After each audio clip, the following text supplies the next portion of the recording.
Nuremberg, November 1945. The Second World War is over, and 22 senior Nazis are on trial for their lives. Despite the horrors they have perpetrated, these once powerful men now face a court intent on giving them a fair trial. The US Chief Prosecutor, Robert H. Jackson, outlines the Allies' plan. That four great nations, flushed with victory and stung with injury, stay the hand of vengeance and voluntarily submit their captive enemies to the judgment of the law is one of the most significant tributes that power has ever paid to reason. In their pursuit of justice, the Allies were about to embark on a bold legal experiment that would echo through history.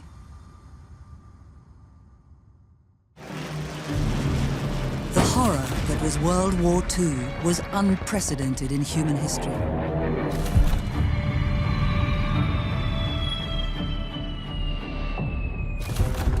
Tens of millions died on the battlefield, and in appalling atrocities. But out of the chaos and suffering, the victorious Allies sought justice for those who had been wronged, in the hope of preventing such crimes from ever being committed again. In pursuing the guilty and exposing the truth, who would be held to account? And who would escape justice?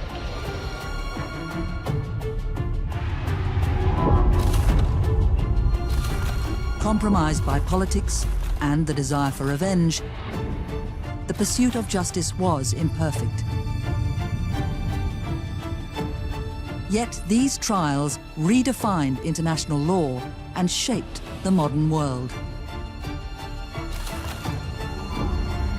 This is World War II, History on Trial.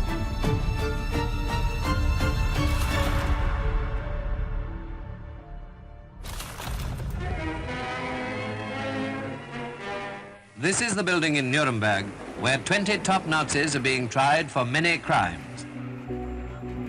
The International Military Tribunal, known to history as the Nuremberg Trial, was held by the four Allied nations occupying Germany in the immediate aftermath of the war. In the wake of an unprecedented cataclysm, the tribunal sought to do something new. Building on rules of war that had been evolving for centuries, they sought to solidify a system of laws to protect the peace and to punish the guilty. That the indictment shall now be read. If we kind of go back in history, we can see there's always been some understanding that some kind of norms or some kind of laws should control warfare. Big thinkers from, let's say, the 17th century believed it's wrong, for example, to engage in assassination in a time of war.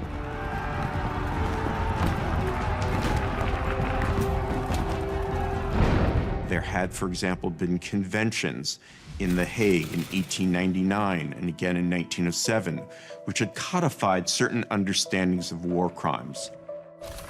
The agreements reached in The Hague sought to limit the horrors of modern warfare by restricting certain types of weapons, protecting enemy prisoners and civilians, and mapping out an honorable, almost gentlemanly way to fight wars.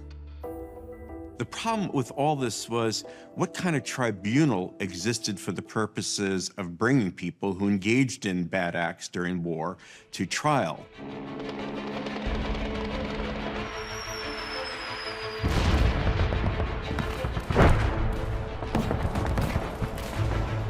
The first great test of these conventions was the First World War. This was a truly modern war that swallowed not just armies, but civilians as well, destroying millions of lives. Both sides committed war crimes. German troops massacred Belgian civilians. A British naval blockade starved hundreds of thousands of Germans. And in a chilling forerunner of the Holocaust, the Ottomans used concentration camps and death marches to murder up to 1.5 million Armenians.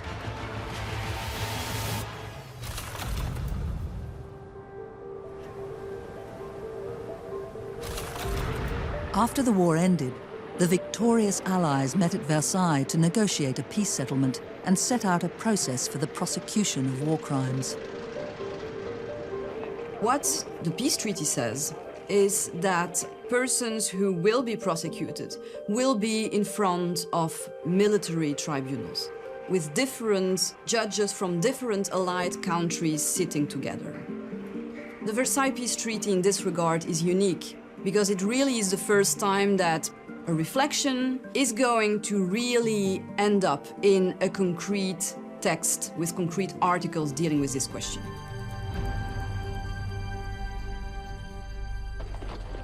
The Versailles Treaty was deeply unpopular in Germany, and the government refused to extradite their soldiers and sailors, choosing instead to prosecute their own in a series of trials held in the city of Leipzig.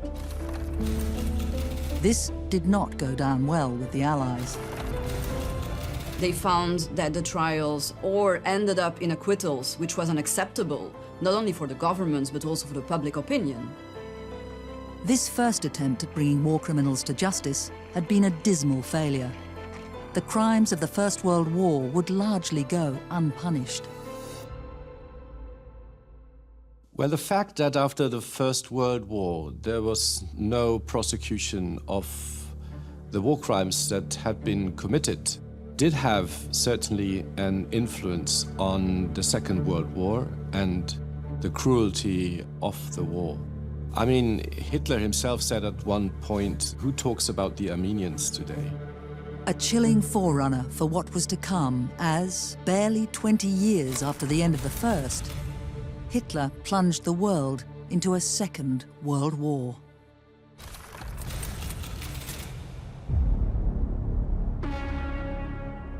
On the 1st of September 1939, Hitler embarked on his own genocidal war.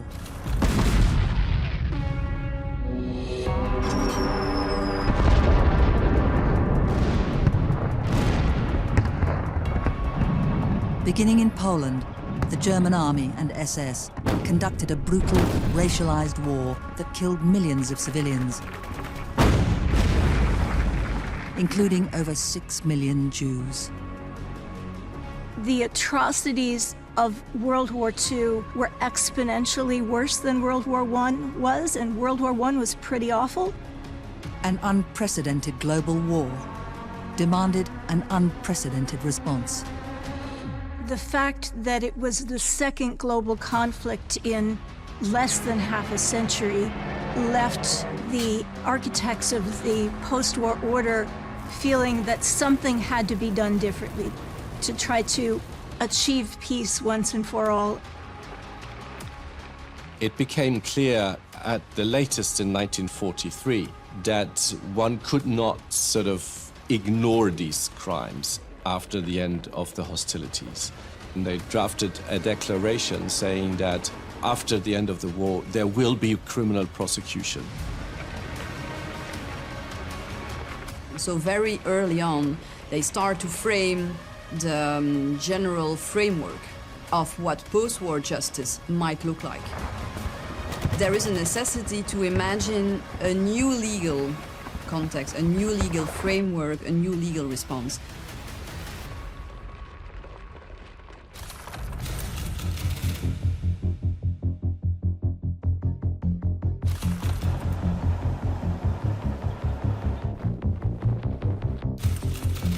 At Moscow in 1943, the Allies decided to establish a joint military tribunal to punish German war crimes.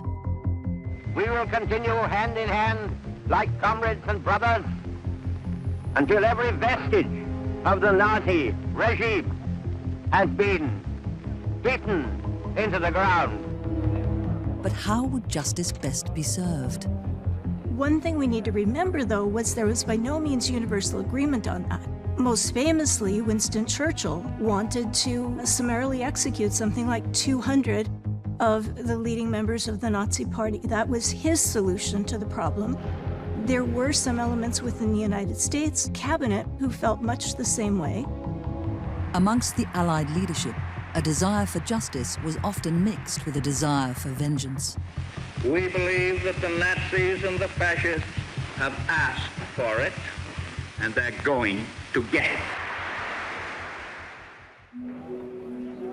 But some held on to the belief that the rule of law should be applied to even the most senior and notorious Nazis. The chief advocate of this position was Supreme Court Associate Judge Robert H. Jackson. And he said clearly that you can do with these criminals whatever you want, but you have to have a proper trial. This is the only way you have the chance of changing the law and being persuasive to the entire world and also to the German people. Jackson hoped that the trial of the Nazis would demonstrate the moral superiority of the Allied cause. The Allies are adamant that this be a real criminal trial. This is not just a kind of a drumhead court-martial. This is not just a show trial. This is not just an excuse to hang a bunch of Nazis. The Allies were about to embark on a high-risk strategy. If you were to have a proper trial, you have to presume that every accused is innocent before you prove beyond a reasonable doubt his guilt. And if you don't have enough evidence, what do? You have to acquit, and that would be a horrible scenario. For justice to succeed, the trials would need to persuade the world that this was more than merely victor's vengeance, more than merely show trials. They would need to be grounded in law, and their judgments would need to be unassailable.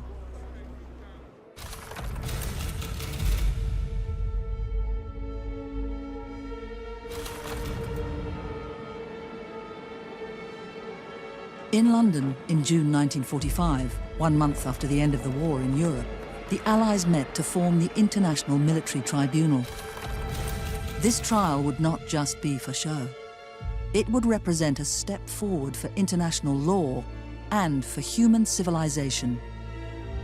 Jackson pointed out, "What we propose is to punish acts which have been regarded as criminal since the time of Cain, and have been so written in every civilized code." Representatives of the French, British, US, and Soviet governments outlined the 4 charges that would be brought against the defendants. The first charge, war crimes, covered long-established offences as outlined in the Geneva Conventions, such as the mistreatment of POWs or the targeting of civilian populations. There had been, for centuries, doctrine and practice of understanding what the laws of war were. What can you and what can you not do in waging the war?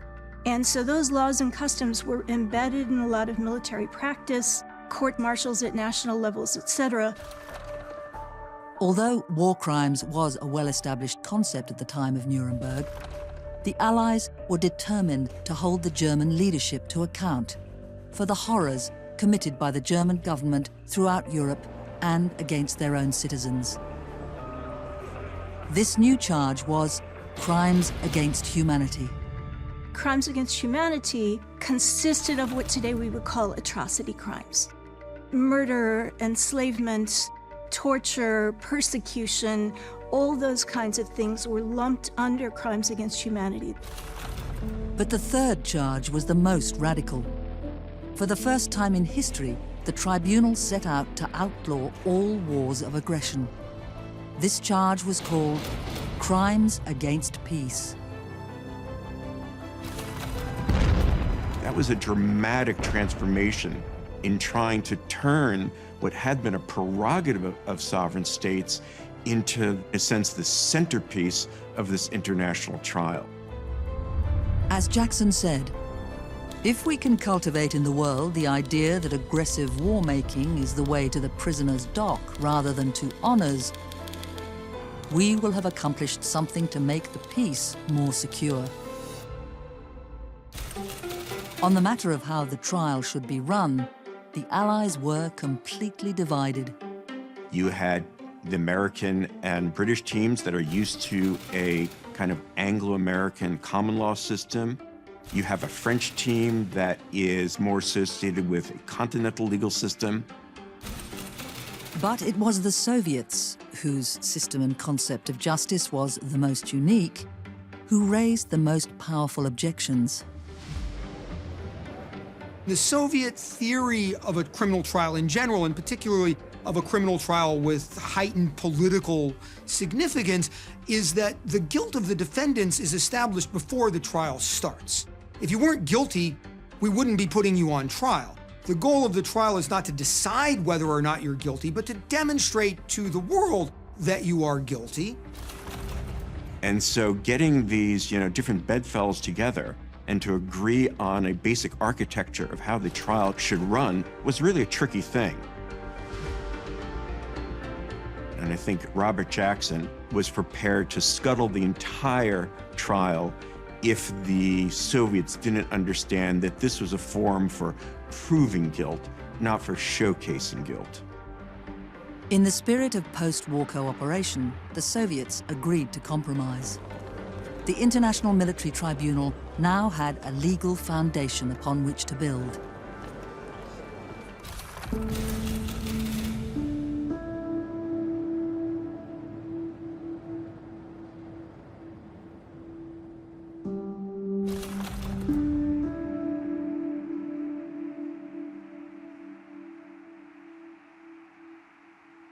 It now also needed a home. And in bombed-out Germany, intact courthouses were in short supply.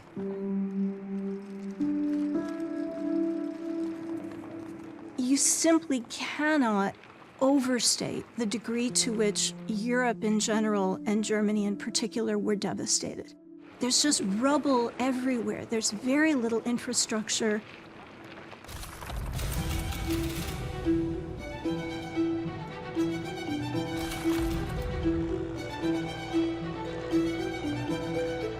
The medieval city of Nuremberg was chosen partly because its palace of justice was mostly intact,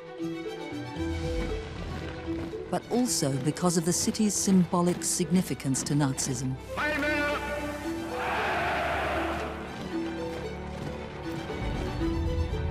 But turning a devastated city into a suitable location for a major international tribunal posed an enormous logistical challenge. Even 12 months afterwards, people were reporting in letters back home that they could smell corpses underneath the rubble. Could you imagine? Nuremberg was located in the American zone of occupation. But even the cashed-up US struggled to provide the water, food, fuel, accommodation, and equipment necessary. So I think one thing we need to appreciate is what an incredible logistical feat mounting the trial was. This is a trial that starts in November 1945, scant months after the German defeat. Basically, the Allied teams had to sift through tens, if not hundreds of thousands of documents for the purposes of, again, proving, not showcasing the guilt of the accused. The trial would require huge resources. The prosecution would need to examine over 100,000 documents, entering 4,600 of them into evidence, along with 25,000 photographs and kilometers of film. All this material needed to be brought to Nuremberg, translated into English, French, and Russian, copied and shared with the prosecution, the defense, and the press. In war-ravaged Europe, it was not immediately clear that there would even be enough paper available. Another challenge was finding the hundreds of technicians and specialists qualified to carry out the work. They need translators who can read the German and translate it into not one, but eventually 3 languages, and who had technical abilities. So in London, where the seized Navy records were of the German Army, there were a group of women known as Wrens, the Women's Royal Naval Service, who had been tracking U-boats throughout the war. And they were German speakers, and they also had some technical ability to understand what some of the terminology meant.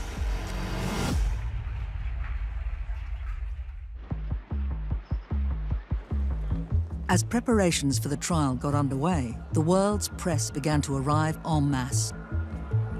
Nuremberg was big news. Among the press corps were individuals who would go on to become household names, such as legendary journalists Walter Cronkite and Dame Rebecca West, as well as future West German Chancellor Willy Brandt. Many were housed at a confiscated castle formerly owned by the Faber-Castell family, leading the press corps to be jokingly referred to as Faber's flock. The press, as well as the tribunal itself, realized that whether it succeeded or failed, the trial at Nuremberg would go down in history. And what the press and the public were clamoring to see were the men standing trial, the Nazi leadership.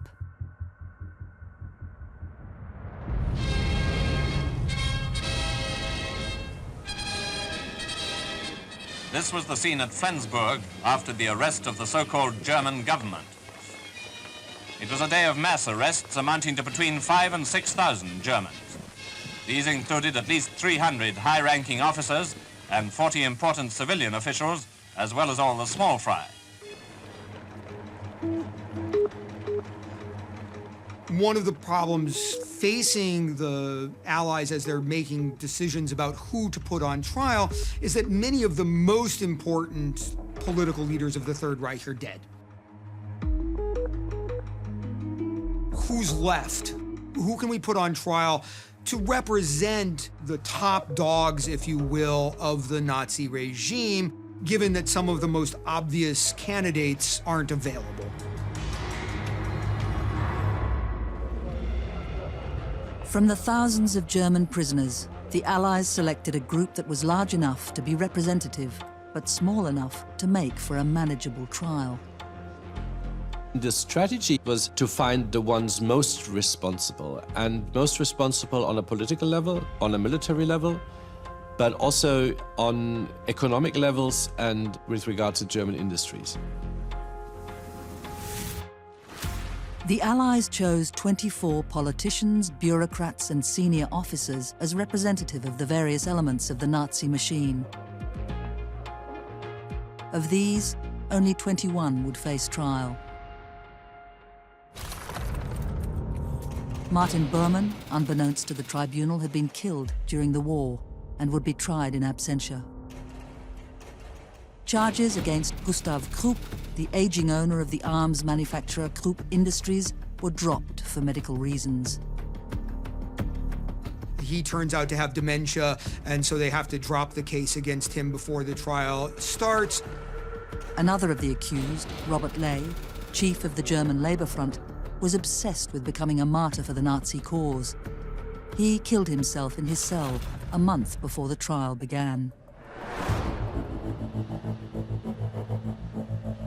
The 21 accused who did make it to trial were an eclectic group. Politicians and propagandists, senior ministers and military officers, members of the SS, and economists. But the chief defendant was one of the most senior Nazi leaders, Hermann Göring. Hermann Göring, he's a very prominent member of the Nazi Party. He's also a very prominent member of the German state. Indeed, he could also be lumped in among the military defendants because he's also chief of the German Air Force. By bringing this cross-section of the Nazi leadership to trial, the prosecution was sending a deliberate message. So it's the attempt to present to the German public, to the American public, to the Russian public, that the German National Socialist system was sort of in every layer of government, military, and even in the society when we talk about money and industries. National Socialism was all-encompassing the German people. Adolf Hitler, Heil!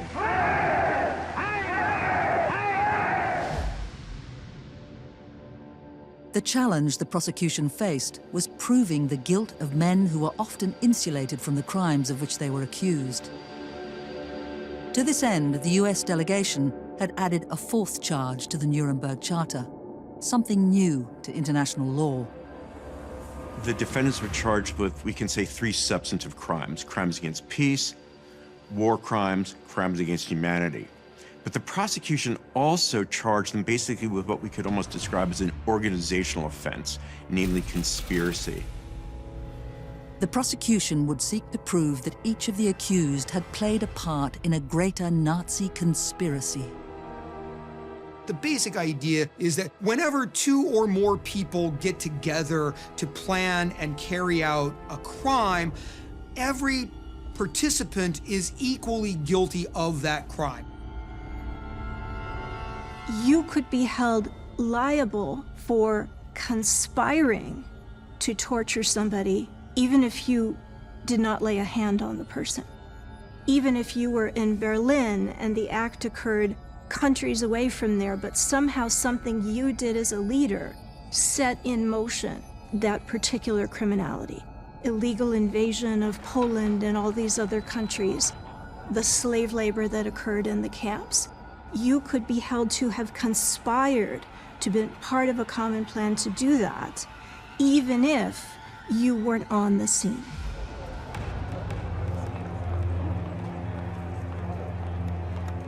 Drawing on the FBI's experience prosecuting mobsters, the US contingent felt that the Nazi regime represented a textbook criminal conspiracy. It was basically the idea that comes from the prosecution of organized crime in the United States, was the way to kind of overcome the problem of having such a large group of defendants, some of whom did not have a lot of contact with each other, was basically to say, well, they were all part of some larger criminal enterprise. And so all we need to prove is that they shared the goals of this larger criminal enterprise. So you can see why that would be a really appealing way of trying to get at any kind of organized criminality. And so it's very useful for prosecuting state actions. To succeed, the Nuremberg trial would have to not only secure convictions, but prove its moral and legal legitimacy. And the world was watching. It's 10 o'clock on the first day, and everyone in court stands up as the tribunal enters. 4 judges and alternate members: French, American, British, and Russian.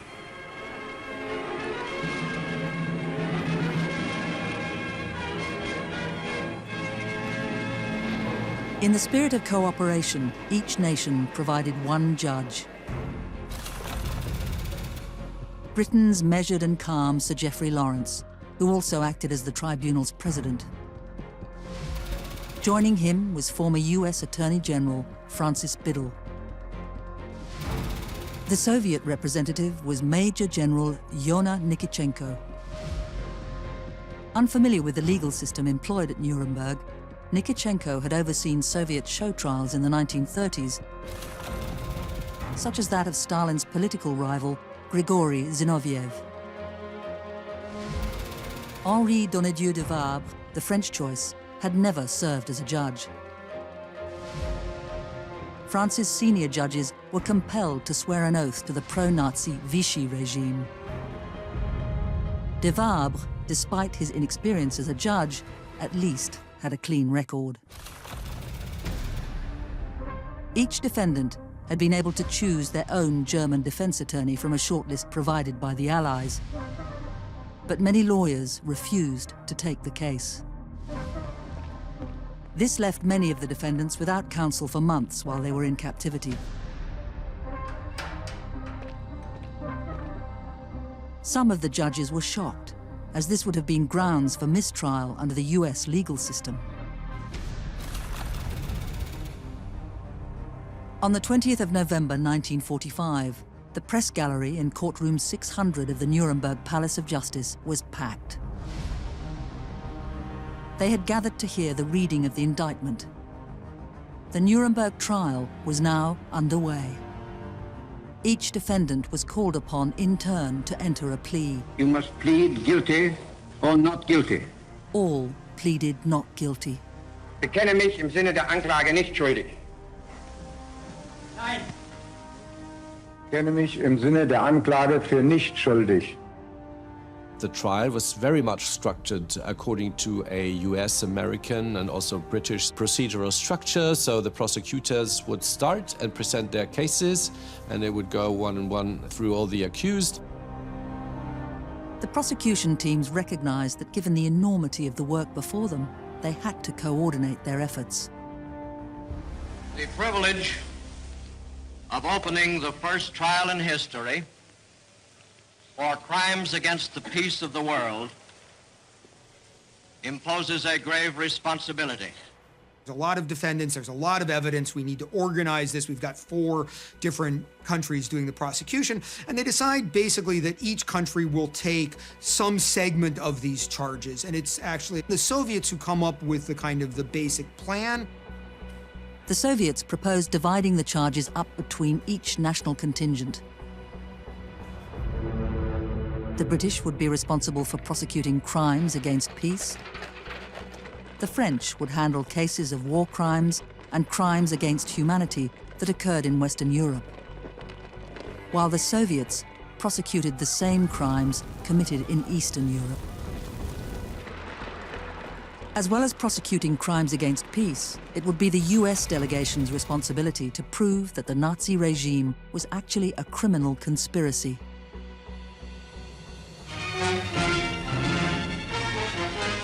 The Nuremberg trial is like a serial story, with pages of particular interest in every chapter.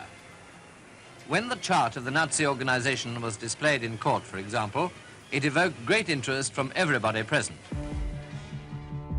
The American prosecutors faced an uphill battle. They sought to prove the existence of a coordinated Nazi conspiracy to wage war and commit genocide. Often, the documentary evidence suggested that Nazi policy-making was simply not that coherent. It was unclear how a conspiracy could be proven. Could, for instance, Hitler's speeches serve as concrete, unambiguous evidence of intent? Did it necessarily implicate those in the dock at Nuremberg? First, a brief reference to the history of the Nazi Party. The court will no doubt recollect that the National Socialist Party had its origin in the German... While Jackson and his team persisted in building a conspiracy case, many of their colleagues viewed it with suspicion. That was among the more controversial aspects of Nuremberg for a couple of reasons. One was in what we call civil law countries, including France, Germany, Italy, etc., then and now did not accept conspiracy as a crime. And so the concept seemed alien to them. Beyond that, conspiracy is not uncontroversial in common law countries either. The other problem with that is this idea that everybody involved in a crime is sort of equally culpable. If I'm the dictator and I order people to murder someone and they shoot that person, does it actually really make sense to say that they bear exactly the same responsibility that I bear, even though I'm the head of state?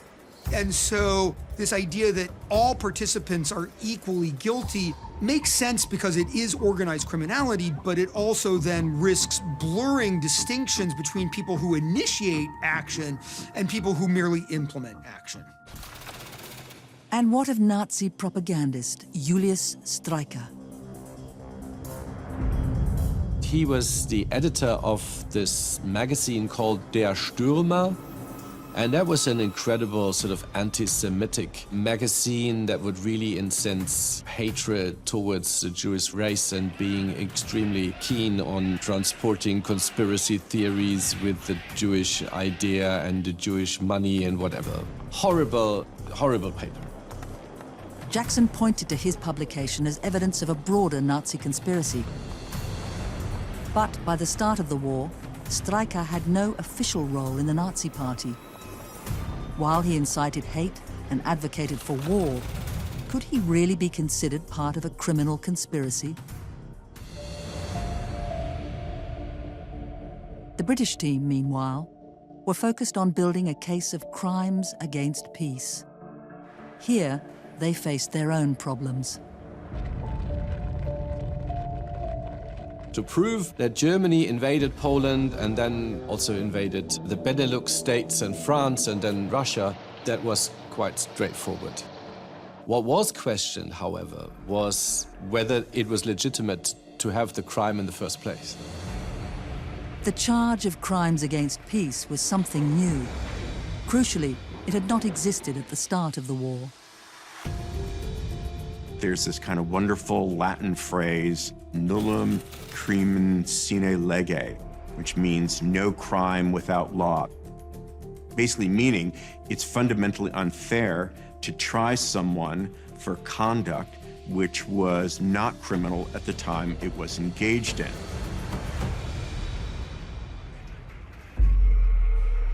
Although the right for nations to declare war had long been accepted, at Nuremberg, a greater principle of justice was recognized.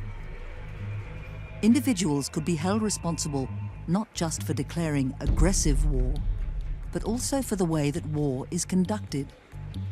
Effectively, what the court said was that the underlying crimes were indefensible. Everyone knew that you couldn't invade countries without some sort of justification, self-defense, etc., at the time that Hitler started doing it. Everyone knew that you couldn't torture people, that you couldn't massacre civilians, you couldn't enslave civilians. And they ought to know that they one day may be brought before a court and have to answer for violating these rules. Britain's chief prosecutor at Nuremberg, Sir Hartley Shawcross, said, "It is a fundamental part of these proceedings to establish for all time that international law has the power to declare that a war is criminal." Slowly, the British and Americans built their case. But this alone would not be enough. The prosecution wanted to not only win convictions, but to shape the public's understanding of Nazism. For this, the press corps would be crucial. But reporting on hard legal theory and the tedium of procedure was failing to create headlines. This was particularly true in Germany, as most of the population was too preoccupied with the struggle of rebuilding to pay attention. Early on, the US and British prosecutions decided not to rely on eyewitness testimony as the cornerstone of their cases, preferring instead to lean on documentary evidence, which would be harder for the defense to refute. It was very powerful evidence to say, how do you deny that this is your signature and that you made this order? But one of the unfortunate consequences was that a lot of the trial time was then devoted to reading documents into the trial record. This did not make for the exciting trial that many had hoped for. For everyone involved, the Nuremberg trial became a hard slog, which was only exacerbated by a very practical issue. The people in the room don't all speak the same language, and so there's just a technical, logistical issue of how do we communicate with each other, but there's also a principle of fairness. And the simultaneous translation system is at least part an attempt to demonstrate that fairness. Free of charge, the computer company IBM offered up a new system which allowed 36 interpreters working in shifts to simultaneously translate what was being said into 3 other languages. Посредством инцидента в Чехословакии. Without this system, it is estimated that the trial could have lasted 4 times as long. Even still, the limitations of the technology meant that the speed at which evidence could be entered into the record was only 60 words per minute. A flashing yellow light would indicate to the speaker if they were speaking too quickly, and a red light if they needed to repeat themselves.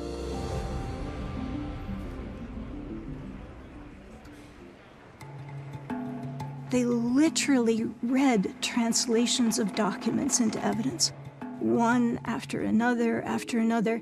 The tedium affected everybody over time. The judges, the lawyers themselves who had to stand there and read these things. The media were bored to tears and looking for something to put in the paper.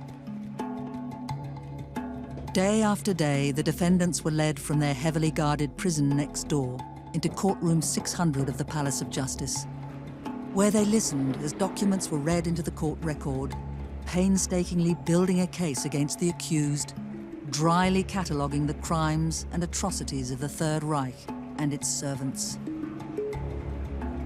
And that turned a trial that was meant to be this kind of spectacular proceeding into something of a little bit of a dreary affair, such that you have this very famous British writer and journalist, Dame Rebecca West, describing Nuremberg as a citadel of boredom. The tribunal was in grave danger of losing the world's attention. But when it was the French and Russians' turn to present their cases, things began to change. While the US and British teams focused mostly on documents, the French and Russians were more willing to use witness testimony. Reisman Samuel. They understood it was important to introduce a human element into proceedings for the benefit of the media and the judges. Especially as their purviews, crimes against humanity and war crimes, were much more tightly bound to the human tragedies of the Second World War.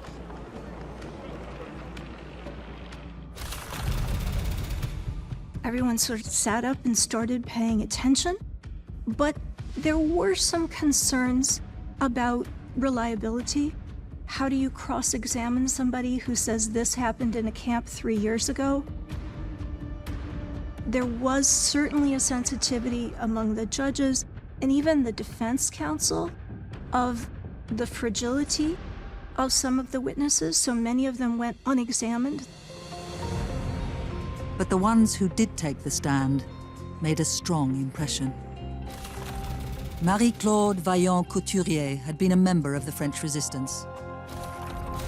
She spent time at the Auschwitz-Birkenau extermination camp, as well as the Ravensbrück camp, where she contracted typhus and almost died. During her testimony, she described, in great detail, heart-rending scenes as hundreds of thousands of people were marched into the gas chambers, as well as her own brush with death through disease.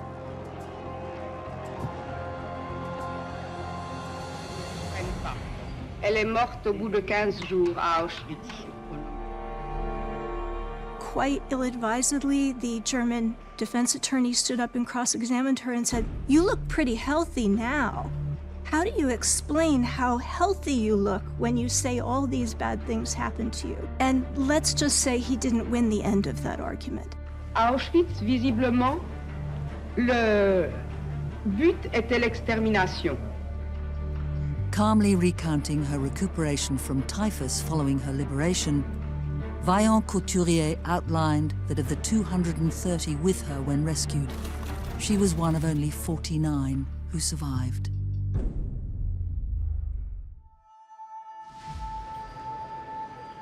Seeing the power and the moral weight of eyewitness testimony, the US changed their approach. American prosecutors pretty quickly realized that this trial by document, that they were kind of losing their audience.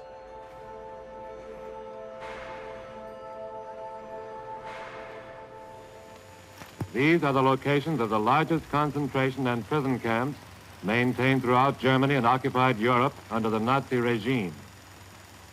This film report illustrates the general conditions which prevailed. They almost kind of just interrupted their presentation to bring in, to screen a documentary film in the courtroom. And it really is a kind of unprecedented use of documentary film in a criminal trial setting. The documentary, compiled by the US Signal Corps, presented the footage of the liberated concentration camps in the West. Former inmates demonstrate how they were tortured by the Nazis. Other evidences of horror, brutality, and human indecency are shown, and these people are compelled to see what their own government had perpetrated. depicting a tiny portion of the camps in which the Nazis' industrialized slaughter murdered some 6 million European Jews, 3 million Soviet prisoners of war, 2 million Poles, and hundreds of thousands of other marginalized groups, was on display for all to see. Many in the courtroom had never seen anything like it.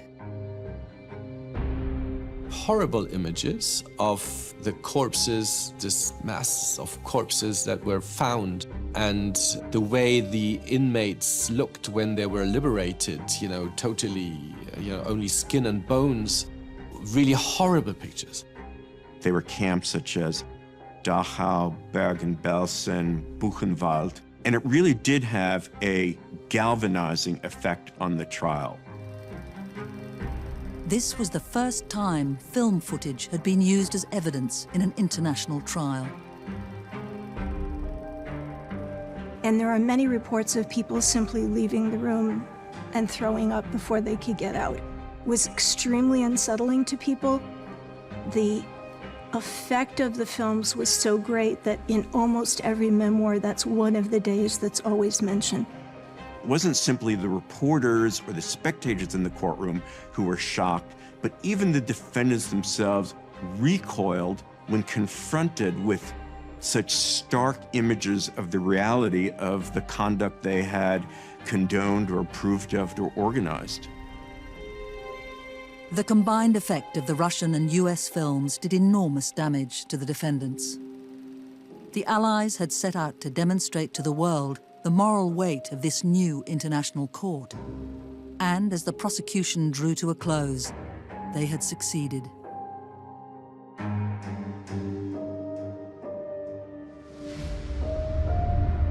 As one of the court's officials, Eri Neve, said, "Those ghastly piles of naked moon-white corpses at Belsen and Dachau would not soon be forgotten.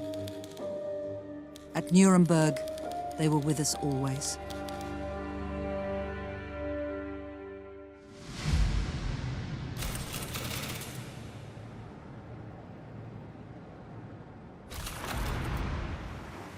In 8 months, a short time as state trials go, we have introduced evidence which embraces as vast and varied a panorama of events as has ever been compressed within the framework of a litigation. In March 1946, the prosecution rested their case. The narrative they had presented had recaptured the world's attention. The tribunal had claimed its legitimacy and would go on to frame how the crimes of the Nazis would be remembered. Which will live as the historical text of the 20th century's shame and depravity. But it did much more than this. The prosecution's case asserted for the first time that any individual, no matter how powerful, could be held accountable for the worst of crimes. That's revolutionary. And so in a strange sort of way, the Nuremberg precedent opens the door to what we call human rights today. Because if humans could be executed for violating international law, then they could also be protected from crimes and violations of human rights. In the space of a few months, a new system of laws had been articulated. The prosecution, led by Jackson and based on cold, hard evidence, had been damning. As Jackson said in July 1946, in a speech as powerful and resonant as his opening remarks, "If you were to say of these men that they are not guilty, it would be as true to say there has been no war, there are no slain, there has been no crime." But would it be enough to see each of the 21 defendants convicted? Or would some of these Nazis walk free? It was now the turn of the accused to present their defense and face cross-examination. This was their last chance to escape the gallows.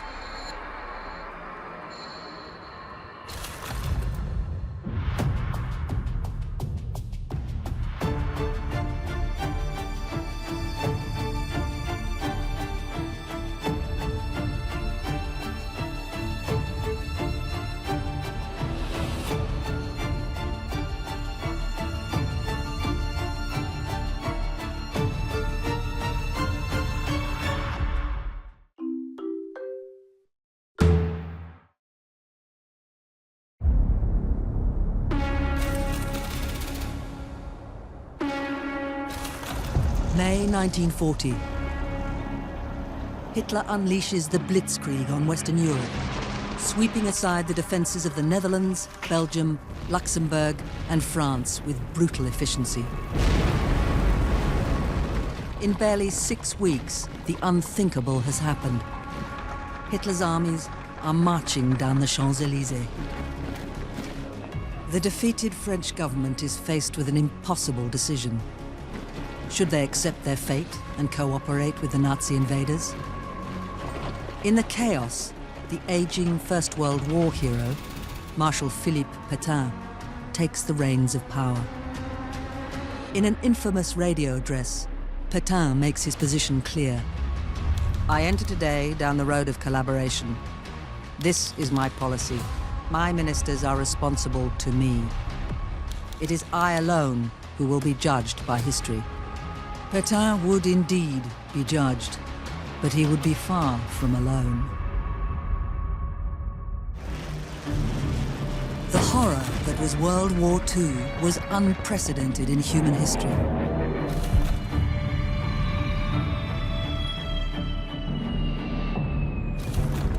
Tens of millions died on the battlefield, and in appalling atrocities. But out of the chaos and suffering, the victorious Allies sought justice for those who had been wronged, in the hope of preventing such crimes from ever being committed again. In pursuing the guilty and exposing the truth, who would be held to account? And who would escape justice?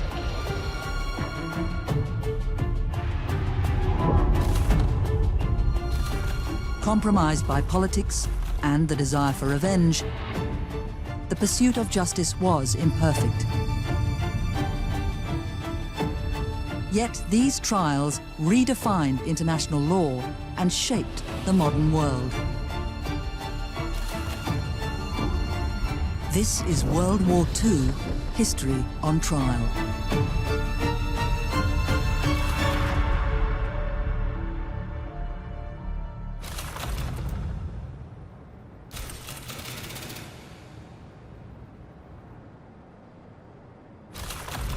The shadow of the conquering German armies covered Western Europe.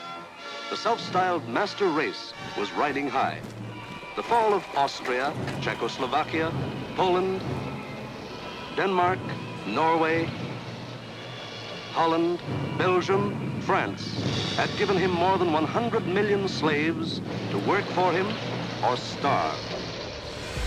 Following the fall of France, Germany had either annexed, occupied, or was allied to much of Europe. Under this cloud of oppression, some would resist the oppressors, but most turned a blind eye, keeping their heads down in the hopes of simply surviving. And then there were those who had welcomed the invaders with open arms, seeing opportunity in the chaos to push their own agendas. The peculiarity of collaboration during the Second World War was its ideological character. It was really the European New Order, it was European fascists. There were fascist movements in most countries in Europe, but each fascism was slightly different from the other because naturally each fascism sort of grew up from its own roots. It was from these national fascist groups that the most ardent collaborators came. But each nation defined collaboration differently. Collaboration has a principle of you are collaborating with a foreign state, and that is a form of betrayal. How does one define collaboration? That, of course, very much depends on the political situation of each country.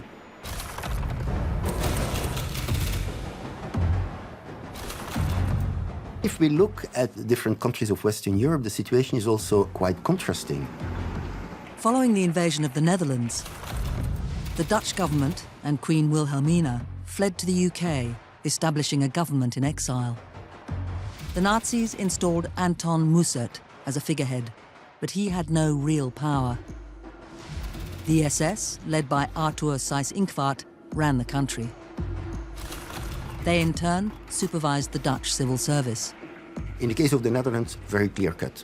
If you're a Dutch civil servant, you know that your legitimate government and head of state is in London, and that the German occupier is fully illegitimate. Belgium was a slightly more complicated proposition.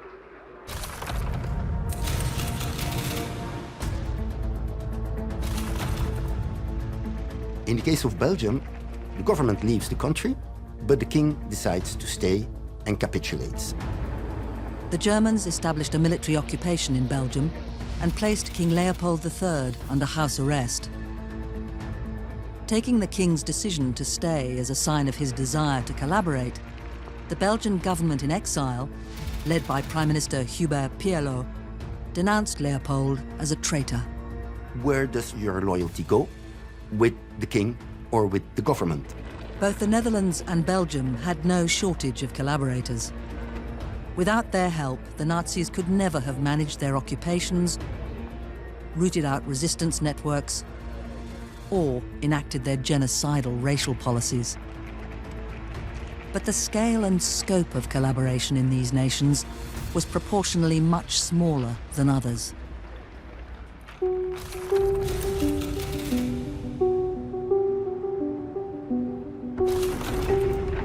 In the case of Austria, talking about collaboration is kind of problematic.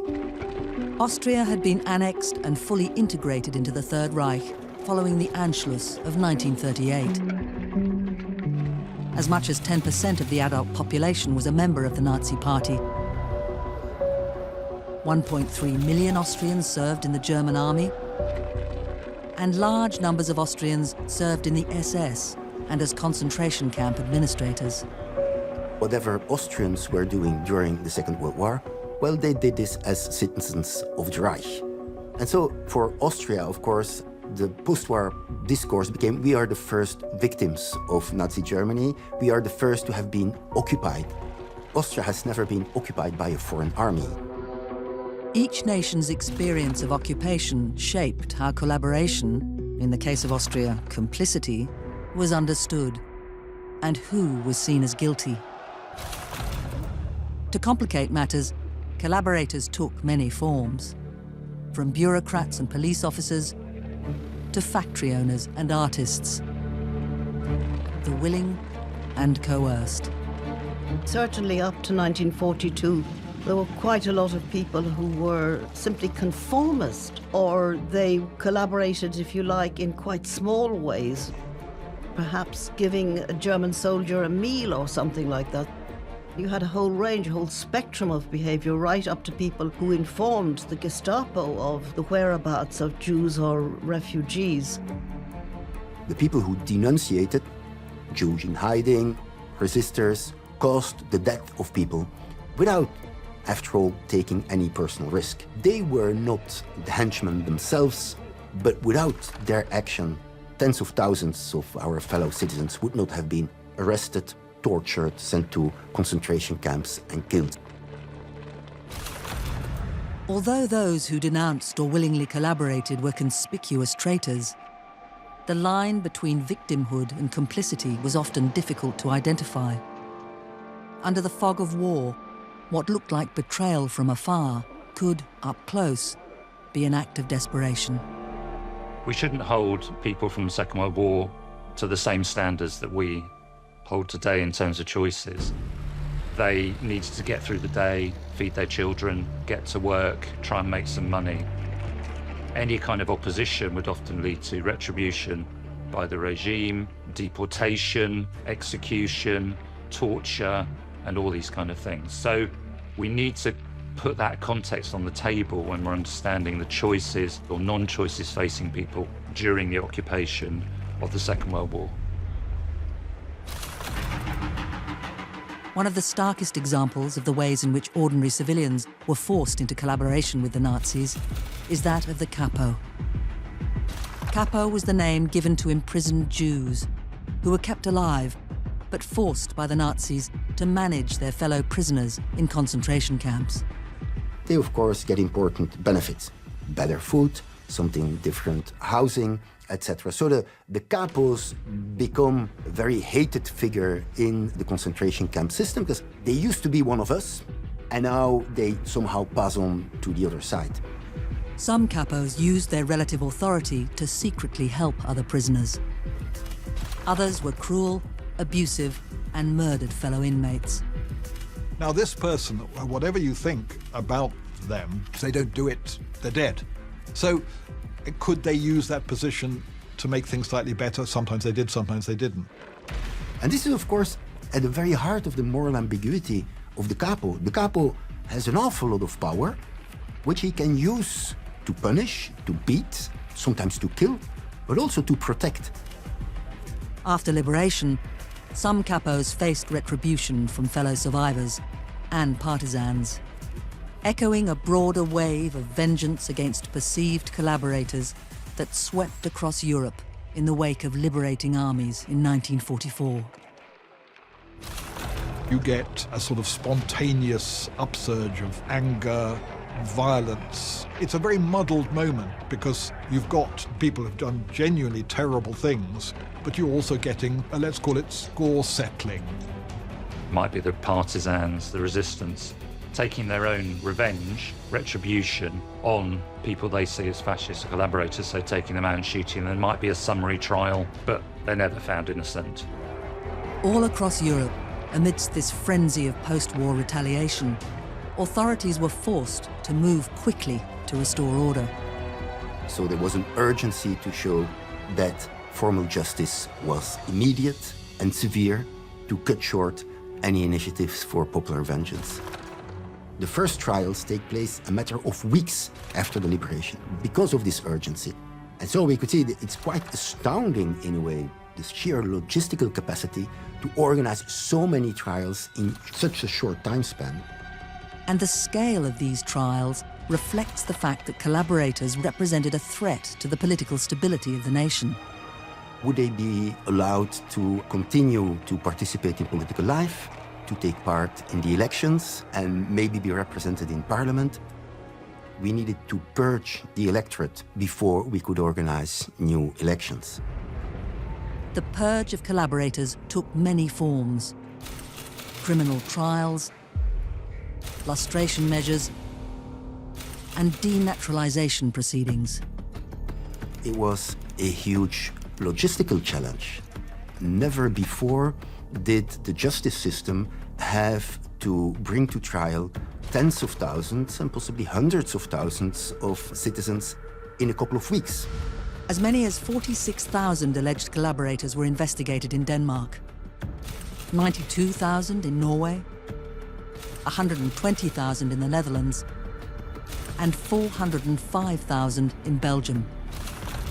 Yet in most cases, only a tiny portion of these would make it to trial.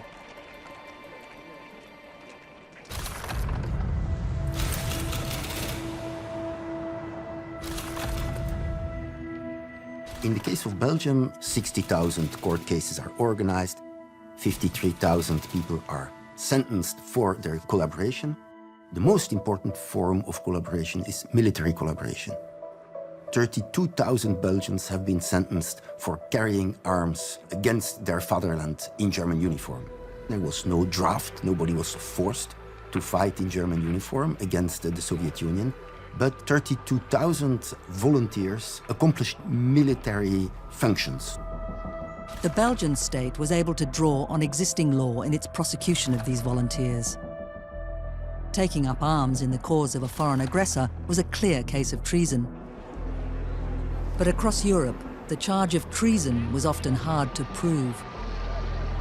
While many escaped prosecution, some traitors were singled out in order to send a message. From Berlin, from Rome, from Tokyo, the campaign started. Propaganda to confuse, divide, soften up their intended victim. During the war, radio was the main source of entertainment and information for the masses. Nazis are marching ahead at the fastest speed a conquering army has moved in all history. All roads in France are choked with slow-moving masses of refugees. Radio was a terribly important means of communication. It was to people then what the internet and all our communications really mean today. Adolf Hitler's mechanized forces are racing toward Paris as French resistance collapses. It was very common to have whole families or whole groups of people sitting around the radio listening. Good evening, everybody. Tonight, it seems clearly apparent that the first great phase of the war in the West has been won by Germany. All sides wielded the radio as a weapon, broadcasting propaganda internationally to demoralize, coerce, and undermine their enemies' war efforts. Nazi propaganda minister Joseph Goebbels, in a speech in 1933, said, "Napoleon spoke of the press as the seventh great power. One can apply Napoleon's phrase to our age, speaking of the radio as the eighth great power." Goebbels was a master of propaganda, and the Germans were very clever at radio engineering. It was a sort of little mini empire in Berlin, the sort of broadcasting house set up, and it was very cleverly managed. By 1940, the Reich Broadcasting Corporation's foreign language service employed roughly 500 staff, broadcasting Nazi propaganda in 53 languages and transmitting roughly 147 hours of foreign language programming a day.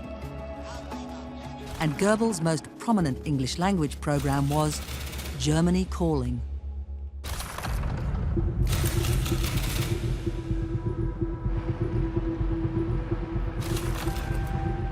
Germany calling, Germany calling, Germany calling. The program was wildly popular in Britain. At its peak, some 6 million regular and 18 million occasional listeners tuned in to listen to the broadcast. Before long, the host was a household name. William Joyce, who became notorious as Lord Haw-Haw because allegedly having this haw-haw get out of my way voice on the radio, and they imagined him as a rather posh Englishman with a top hat and a monocle. Prior to the war, Joyce had been a member of the British Union of Fascists led by Sir Oswald Mosley. Once war was all but certain, many members of the BUF, including Mosley, were interred for fear they would present a wartime risk. Yet Joyce escaped capture, fled Britain, and made his way to Berlin, where he was recruited by Goebbels. Joyce made his first broadcast in September 1939, a time when the war was still far away for most in Britain. It just turned out that William Joyce just happened to have a gift for broadcasting. He was very articulate, very loquacious, and he had this very distinctive voice. The great exodus from Britain is well underway. The rich and affluent are removing themselves and their valuables as fast as they can. And Joyce's intimate knowledge of British culture and society made him an extremely effective propagandist. He was regarded as a radio comic, a celebrity. He would talk a lot about the class system in Britain and how unfair it was. And a lot of working class people actually identified with that. That personality appealed to people, strangely enough, before the real horrors started of the Blitz. The Blitz was a German bombing campaign which began in September 1940. As many as 43,500 civilians were killed as the German Air Force attempted to bomb Britain into submission. All the while, Lord Haw-Haw boomed across the airwaves. The Blitzkrieg will be carried over the British Isles with greater, more appalling rapidity than over Poland, Norway, Holland, Belgium, or France. Once people started to suffer, they stopped being so funny about the war when the real action started and people lost their families and they lost their homes. And then, of course, at the end of the war, when the terrible concentration camps were opened, that shed another frightful light on what had actually happened. Lord Haw-Haw's image had soured in Britain. He was a notorious mouthpiece for Nazi propaganda and became a symbol of betrayal. As such, British authorities were determined to bring him to justice and added him to a list of wanted criminals. Joyce was arrested in May 1945 and promptly returned to England to face trial for treason. However, there was a problem for the prosecution.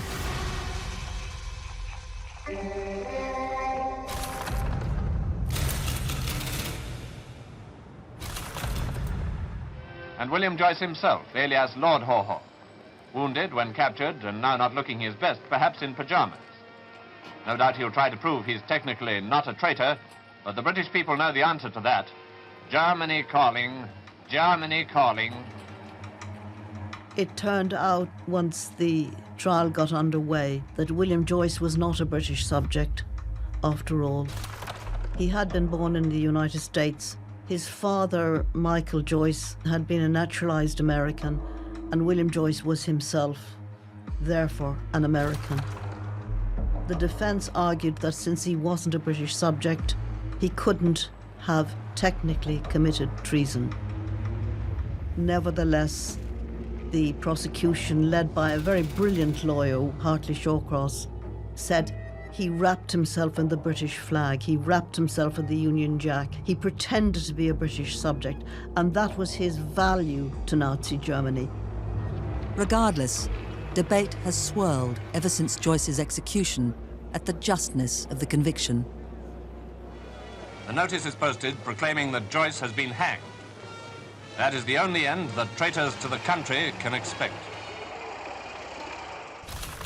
For years later, lawyers argued whether this was a, if you like, a miscarriage of justice, whether it was an act of vengeance. In some ways, William Joyce was singled out because other people who had collaborated with the Germans sort of got off, not scot-free, but with a few years in prison. But I think the point about Joyce was that he was the big celebrity. Everybody had heard of Lord Haw Haw, and for that reason, he was a particular target. There were many thousands of individuals across Europe like William Joyce. Individuals who had betrayed their own or adopted nations, believing themselves patriots, not traitors. In Italy, as in Austria, the distinction between patriot and collaborator was complicated by its fascist past.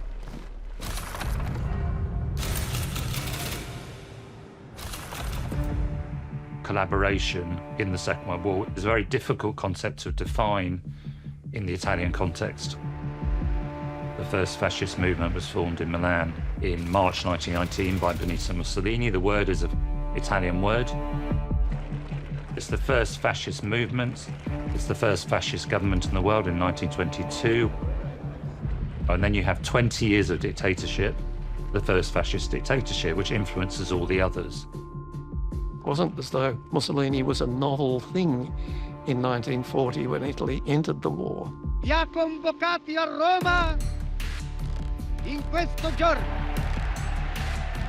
Perhaps 22 million Italians were members of one or other fascist organization by the time the Second World War was underway, which is about half the population. We're talking about a fascist state, a fascist army, and a fascist police force. So this is way beyond collaboration. Mussolini entered the war as an Axis partner in 1940, hoping to carve out his own empire in the Mediterranean. When victory seemed assured, none of his devoted followers questioned his rule. But that grip began to slip in mid-1943.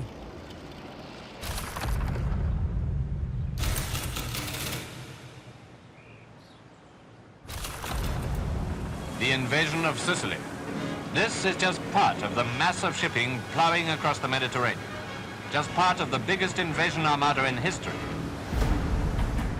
In 1943, in just 39 days, US and British forces would take the island of Sicily and begin preparations for the invasion of Italy proper. Seeing the writing on the wall, Mussolini's ruling elite, the very people who enabled and enacted his fascist policies, deposed him. Mussolini is arrested on the orders of the king and Italian fascism falls. And this is kind of to save the king's own skin and to try and create a possibility of a future for Italy. Secret negotiations that are occurring in Portugal between the Italians and the Allies lead to Italy leaving the German side of the Second World War. Determined to protect his southern flank, Hitler ordered Mussolini's rescue and installed him as the nominal ruler in the Salo Republic in northern Italy. Meanwhile, Hitler's armies occupied the south to face the Allied invasion of mainland Europe. Italy then becomes the country which for the rest of the war is split between a southern Italy where the Allied forces are gradually moving further north and a northern Italy which is essentially under German occupation, but where Mussolini eventually will emerge to become a returned dictator, but a puppet dictator of the Nazis. That divides the Italian people.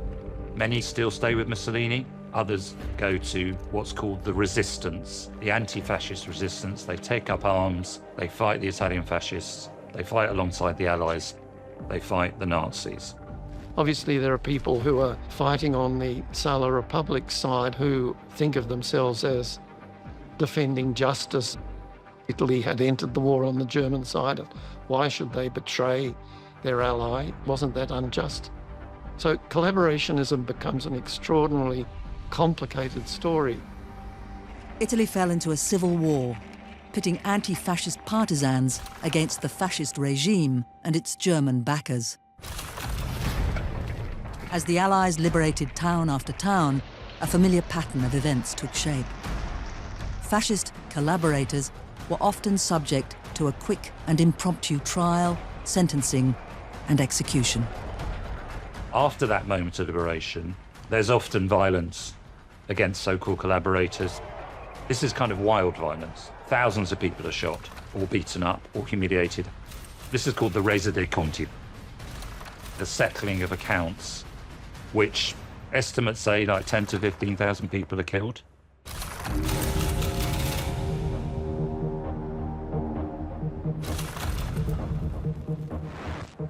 June the 4th, 1944. After months of grueling fighting, the Allies finally reach Rome and are met by jubilant crowds. But the jubilation soon turns to violence as the crowd's attention shifts to their former oppressors. In Rome, there's massive anger amongst the population, and certain key figures are arrested, tried very quickly for collaboration, and executed. This is a more kind of controlled process. The trial of Pietro Caruso, ex-police chief of Rome.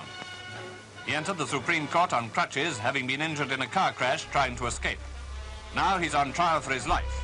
In September of 1944, the first High Court trial of former police chief of Rome, Pietro Caruso, begins. Caruso was head of the Rome prison during the occupation, gave names to the Nazis for the reprisals. He's a straightforward collaborator. Caruso is implicated in a notorious atrocity carried out by German forces. The German army has a standard procedure of taking hostages and shooting hostages if those who are responsible for any attack on German soldiers are not brought to justice or delivered to the German system. If you shoot one German soldier, we will kill a multiple of civilians in reprisals. In March 1944, a partisan resistance cell killed 42 Italian police officers in a bombing as they marched through German-occupied Rome. In response, the Germans ordered the execution of 10 Italian civilians for each policeman that died. This would come to be known as the Adiatine Caves Massacre. The Nazis round up 335 people and execute them in caves outside Rome, shooting them through the head in one night. Caruso had handed over 50 of those hostages murdered in the Adiatine Massacre. Attending the trial was Donato Carretta, former warden in Rome's Regina Coeli prison. He was actually at a trial as a witness in Rome, and people mistook him for a collaborator. They pulled him out of the courtroom.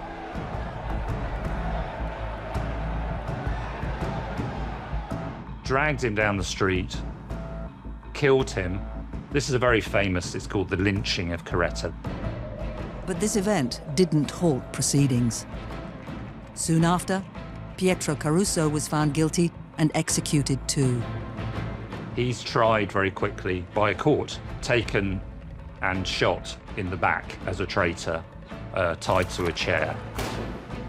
This shows then, and it's kind of a warning sign all over Europe, you better deal with the justice, with judging heinous collaborators like this head of the prison. If not, the crowd will take care of it. Following the trial of Pietro Caruso in 1944 and the lynching of Caretta, the Allies continued their push north, and the violent civil war between the fascists and partisans continued. The war in Italy would culminate with the capture and lynching of Mussolini himself on April 28, 1945.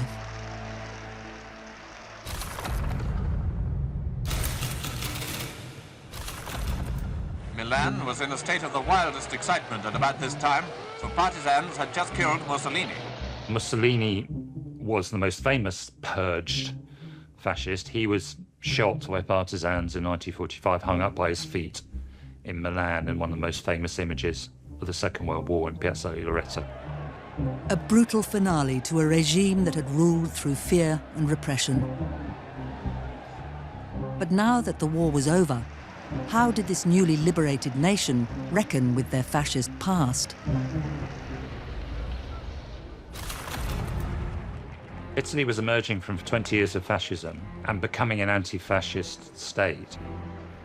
This is hundreds of thousands, probably millions of people have been fascists. Most of the institutions were run by fascists. The judiciary, the police force, the state, the administrators, they were all fascists, or at least they said they were. So what were you to do? A High Commission for Sanctions Against Fascism was formed by the Italian government in 1944. It was set up to purge the state and institutions of fascists. Many were prosecuted, but barely anyone lost their jobs. Most of the leading fascists get a few years in jail at most. They might get very long sentences, but they're commuted down to 5-6 years, even the really famous ones. And the amnesty of 1946, passed by a communist, Palmiro Togliatti, lets many of these people off scot-free. The amnesty saw many ex-fascists absolved of their guilt, helping foster a collective amnesia among the Italian public over Italy's past. A narrative is created that the fascists were actually a small minority, the basic Mussolini and a few allies. Most Italians were either anti-fascist or they were victims of fascism. There's a kind of pact of forgetting, which allows Italy to move forward, creates a kind of consensus, but leaves a kind of darkness underneath, which is not dealt with and will never be dealt with, and leads a lot of anger.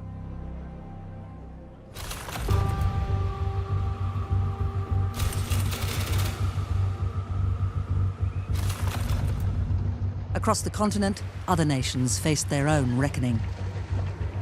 Countries who, like Italy, have a complicated relationship with the notion of collaboration, where the shame of capitulation manifested in violent reprisals, and many collaborators were brutally victimized.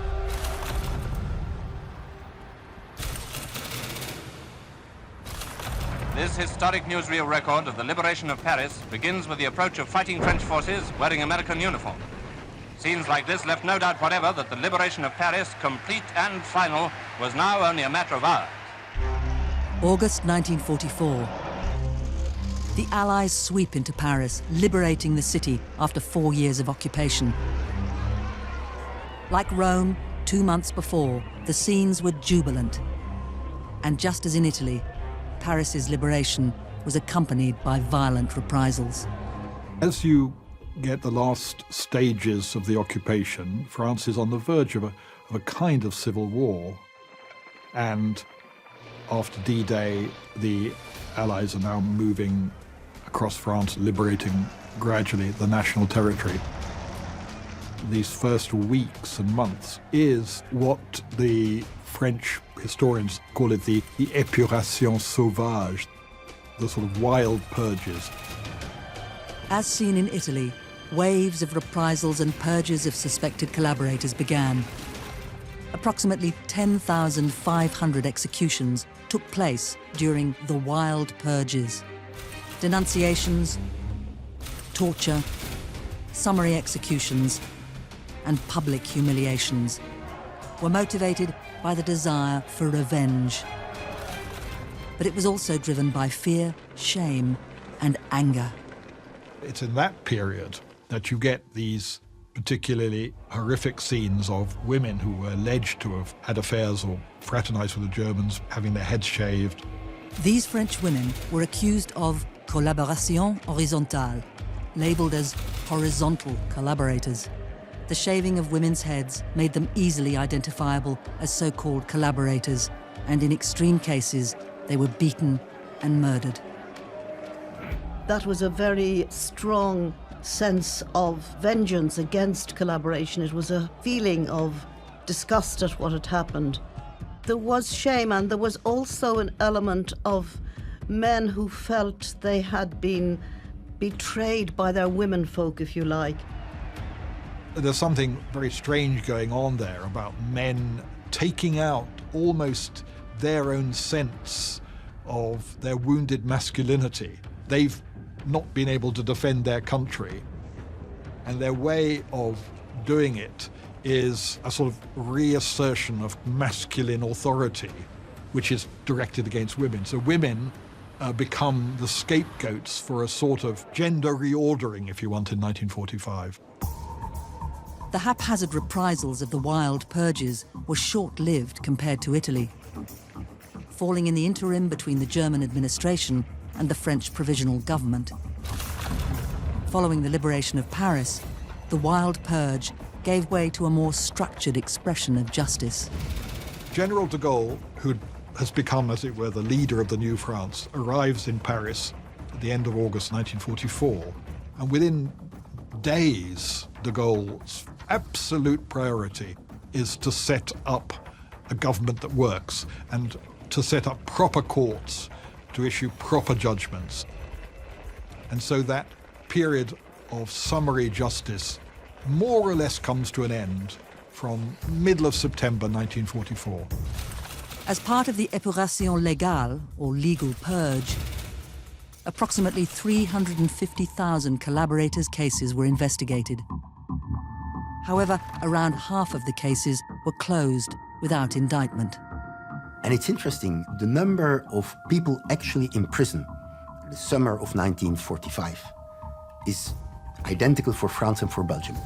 The population of France is 5 times bigger than that of Belgium, which shows that Belgium was much more severe than France, which probably has to do with its state collaboration in France compared to Belgium. What complicates the issue in France is that you have both an occupation, but also a French government, technically legal and headed by a great war hero.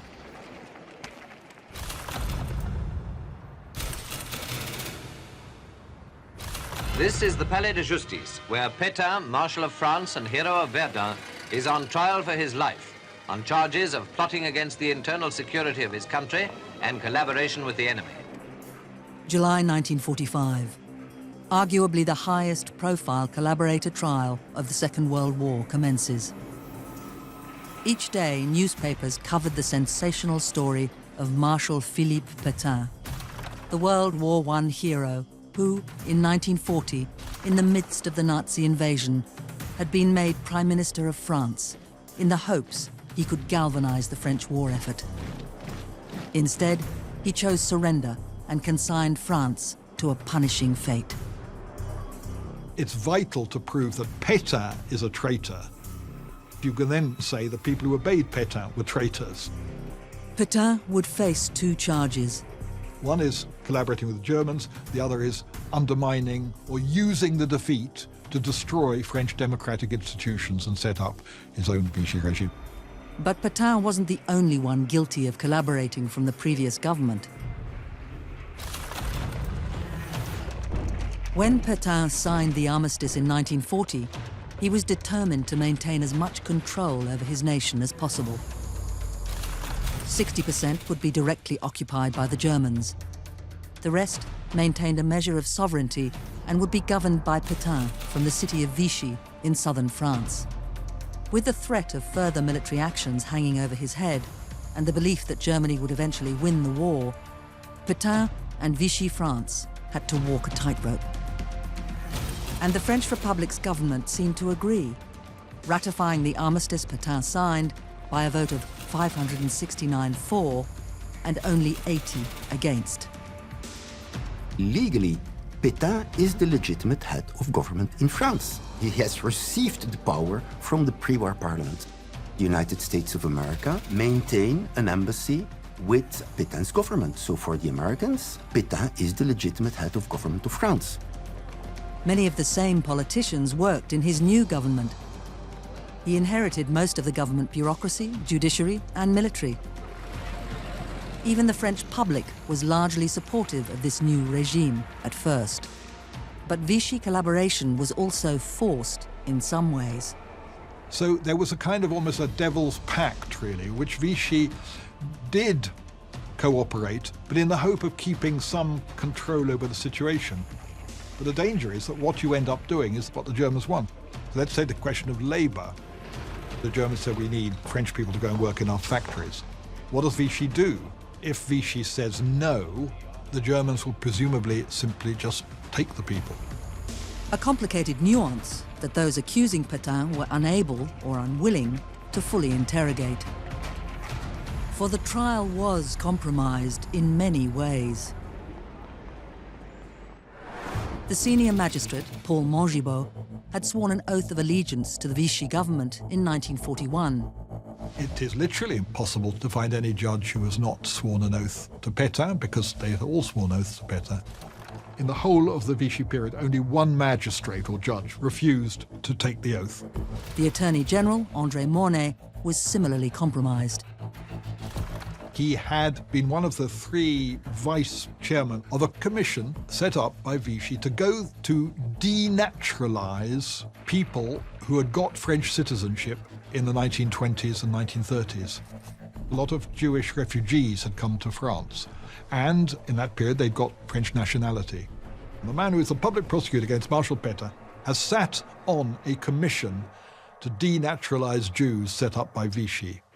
The jury, too, was compromised, but for the opposite reasons as Mornay and Mongibaud. There were 24 jurors. 12 of the jurors were pre-war parliamentarians, but they were parliamentarians who had voted against Pétain in 1940. The other 12 were drawn from the resistance movements. 24 jurors are not impartial, but it would be impossible, I think, in the conditions of 1944 to find anybody who is impartial. And the witnesses weren't much better. The problem with them was that many of them were the former leaders of the old republic, and they were more there to defend their own reputations than to give any evidence against Pétain. Pétain's defense counsel, led by Fernand Payan, argued at the trial, if Pétain was guilty, so were the French. And so was France. They also claimed that he had been a shield for the French people against the worst of Nazi aggressions. But that protection did not extend to France's Jewish population. If you had to say what are the worst things that Pétain did, the one that would, to our eyes, seems the crime of crimes was the fact that his regime was complicit in the murder of 75,000 Jews. From the outset, Pétain began remodeling Vichy France into a right-wing authoritarian regime, cracking down on free speech, freedom of the press, and arresting dissenters. And it was communists and the Jewish community who received the brunt of his regime's attention. This is also based on ideological sympathies between what the Third Reich is doing, the ideas of the New Order, its xenophobia, its anti-Semitism. In 1942, upon the Nazis' request, the Vichy regime gave the Gestapo and French paramilitary groups free rein to round up French citizens. By 1943, the Vichy regime has set up its own kind of sort of military police called the milice, the militia. By the end of the war, probably there were no more than sort of 50,000 people in it, but these were proper collaborators. They were hunting down resistors, they were hunting down Jews. And some of the acts of atrocities carried out by the milice were horrific. So it's very clear they are the enemy. All told, the Vichy government deported 75,721 Jewish refugees, French Jews, and French resistance members to death camps. And if you were doing the Pétain trial today, he would be on trial for crimes against humanity. Why wasn't he? Because crimes against humanity did not yet exist as a category. It's only first introduced at the Nuremberg trial, which happens after Pétain's trial. But on the plight of French Jews, the indictment was silent, their deaths being bundled in with the many thousands of others murdered by the Vichy regime. Pétain's verdict was delivered in the early hours of the morning on the 15th of August. It took 17 minutes for the judgment to be read out. Their verdict is that he is guilty.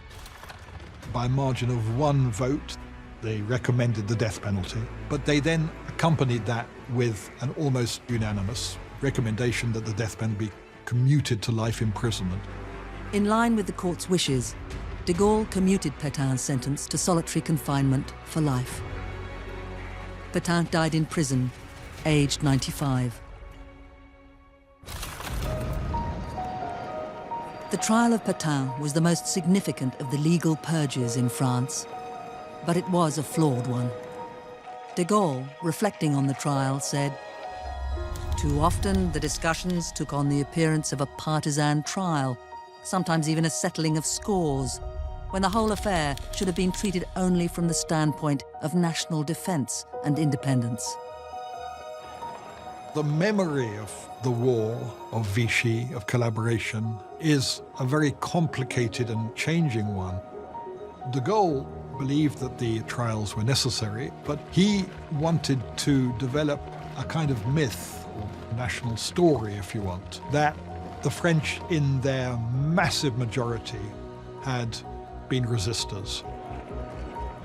For decades, de Gaulle's myth of a nation of resistors prevailed. But in actual fact, the majority, like the rest of Europe, had just tried to survive. Most of us hope that in a conflict we would choose the right side and choose the side which is moral and good. But maybe we would be led astray. We don't know how we would react in various circumstances. The form justice took in formerly occupied countries ranged in extremes, from violent purges to restrained legal proceedings. Sometimes it was tarnished by vengeance and hamstrung by war-weary societies. We cannot say that post-war societies neglected the purge. The capacity of these post-war societies to organize these huge processes in such a short time is truly astounding.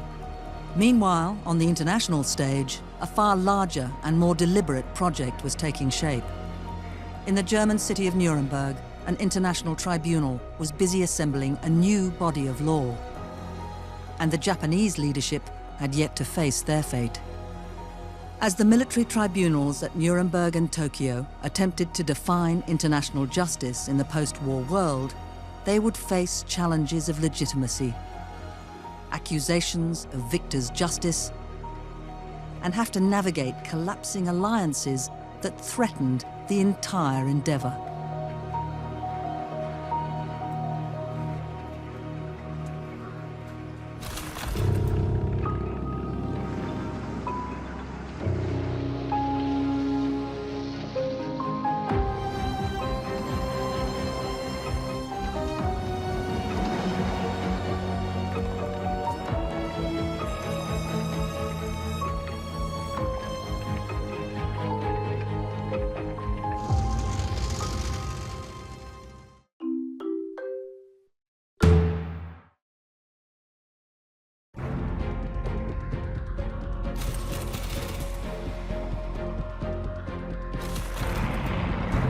September 11th, 1945.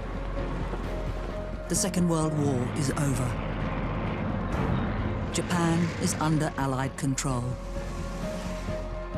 In a Tokyo suburb, US troops surround a house. As they move in, a shot rings out. General Hideki Tojo, former Prime Minister of Japan and accused war criminal, has shot himself in the chest. In a Yokohama hospital, an American sergeant, John Archinal, is seen giving some of his good blood to save the life of Japan's former premier, General Tojo. Determined to avoid a trial, Tojo had said, "I would not like to be judged in front of a conqueror's court. I wait for the righteous judgment of history." American doctors now work furiously to save Tojo's life. Tojo stands accused of the murder of millions. He will be the centerpiece of the Tokyo war crime trial, but only if he lives. The horror that was World War II was unprecedented in human history.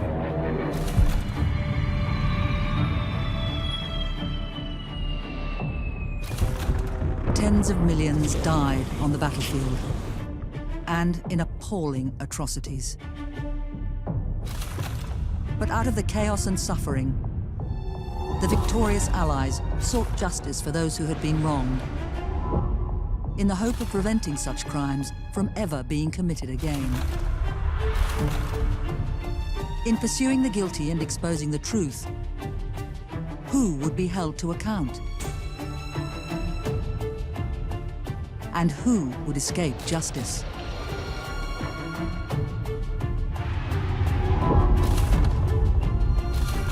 Compromised by politics and the desire for revenge, the pursuit of justice was imperfect.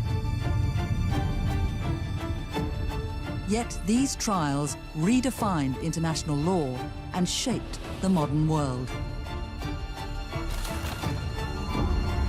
This is World War II, History on Trial.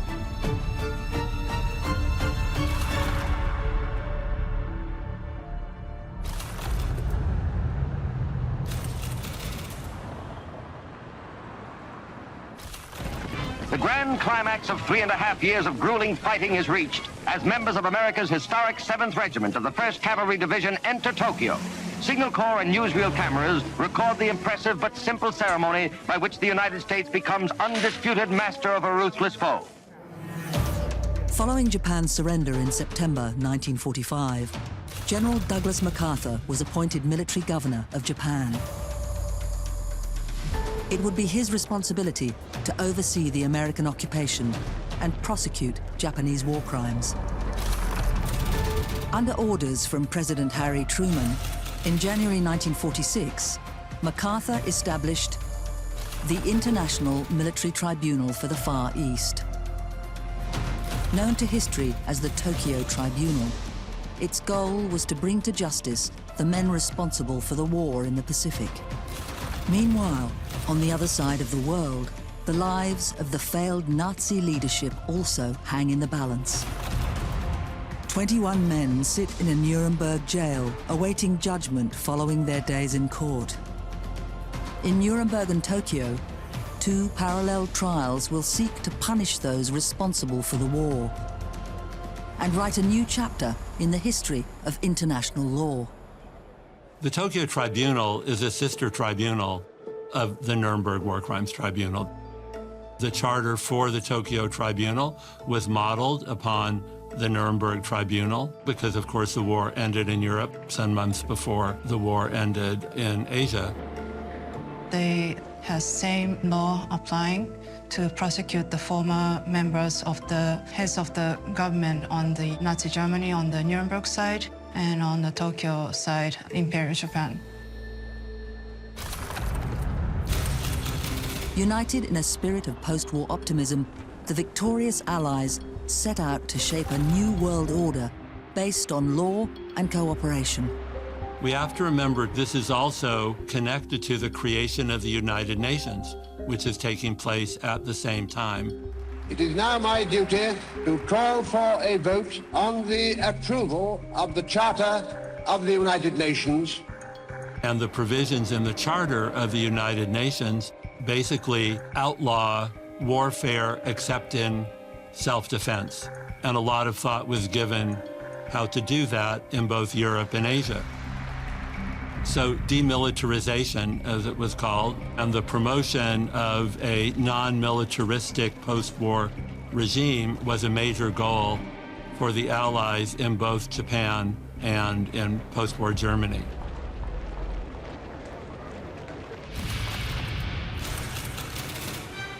Unraveling the links between the Japanese military and government would be a challenge.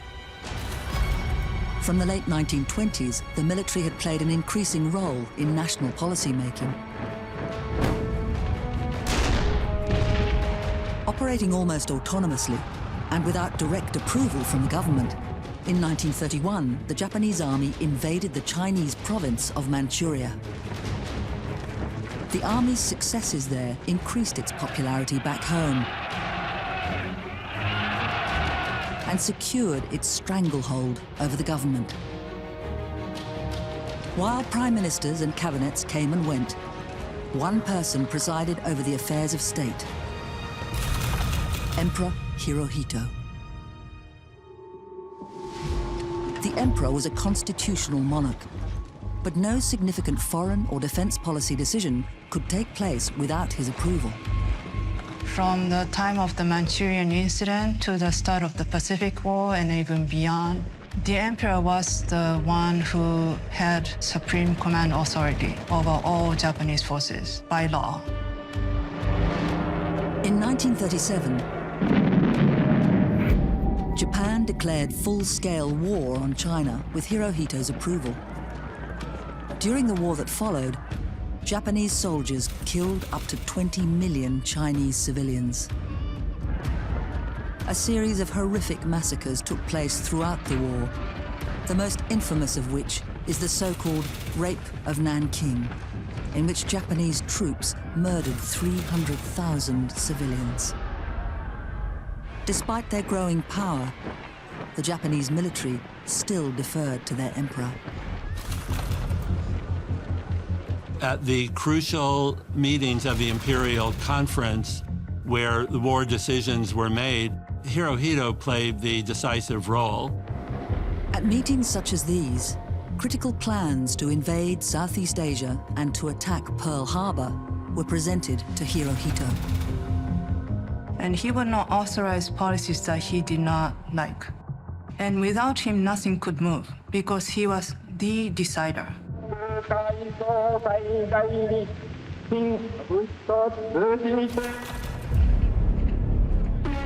In 1941, Hirohito appointed the hawkish General Hideki Tojo as Prime Minister.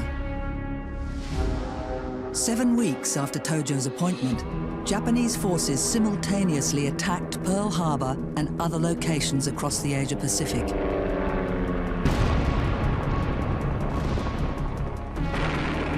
The Pacific War against the United States and her allies would be brutal and long.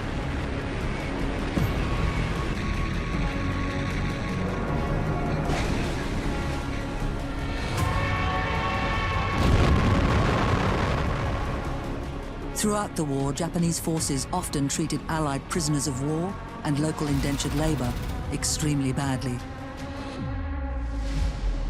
More than 25 million people, the vast majority of them civilians, would be killed, including around 3 million Japanese.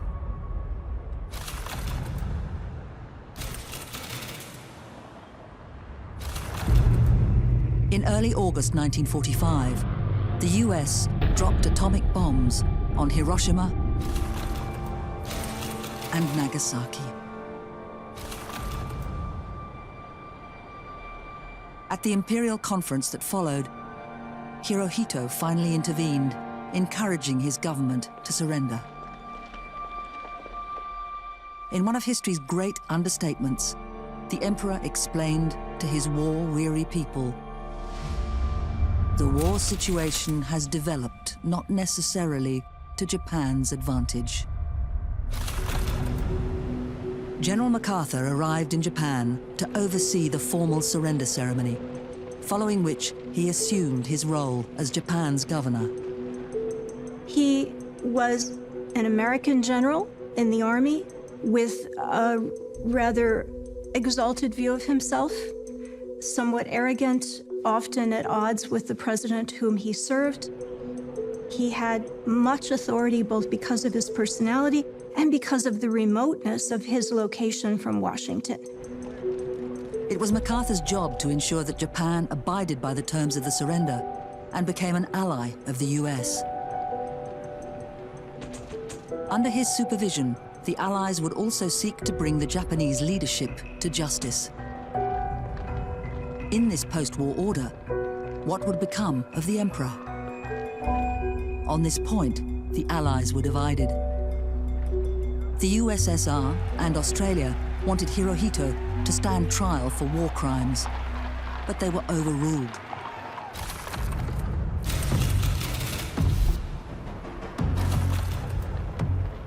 Basically, the US and the UK shut out everybody else from the most important decisions.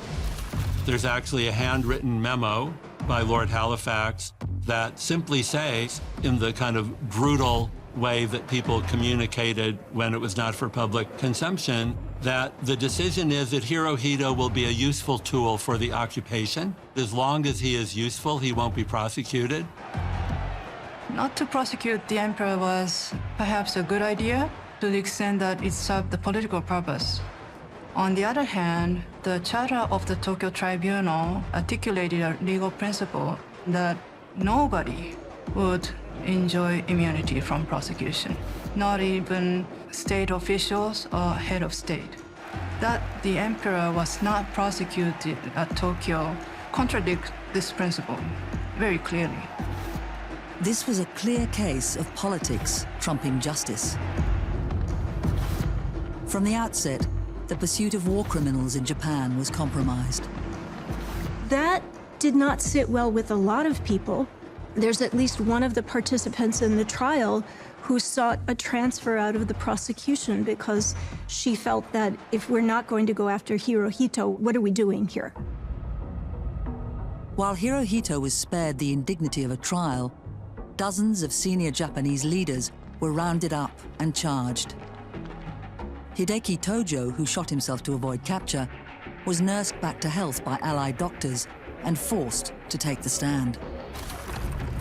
Beginning in 1946, the Tokyo Tribunal was an international affair. 11 judges were appointed to the tribunal from various countries that had a stake in the Pacific War. Both great and minor powers were included on the bench, as well as 2 colonial nations. Of the 11 judges, the Australian Sir William Webb was made president. This reflected the American policy to be more inclusive, so to speak, to make sure that those who are affected by the Japanese aggression and atrocities would be represented. The Tokyo Tribunal is often understood as an American proceeding, but in substance, it was much more multinational than Nuremberg.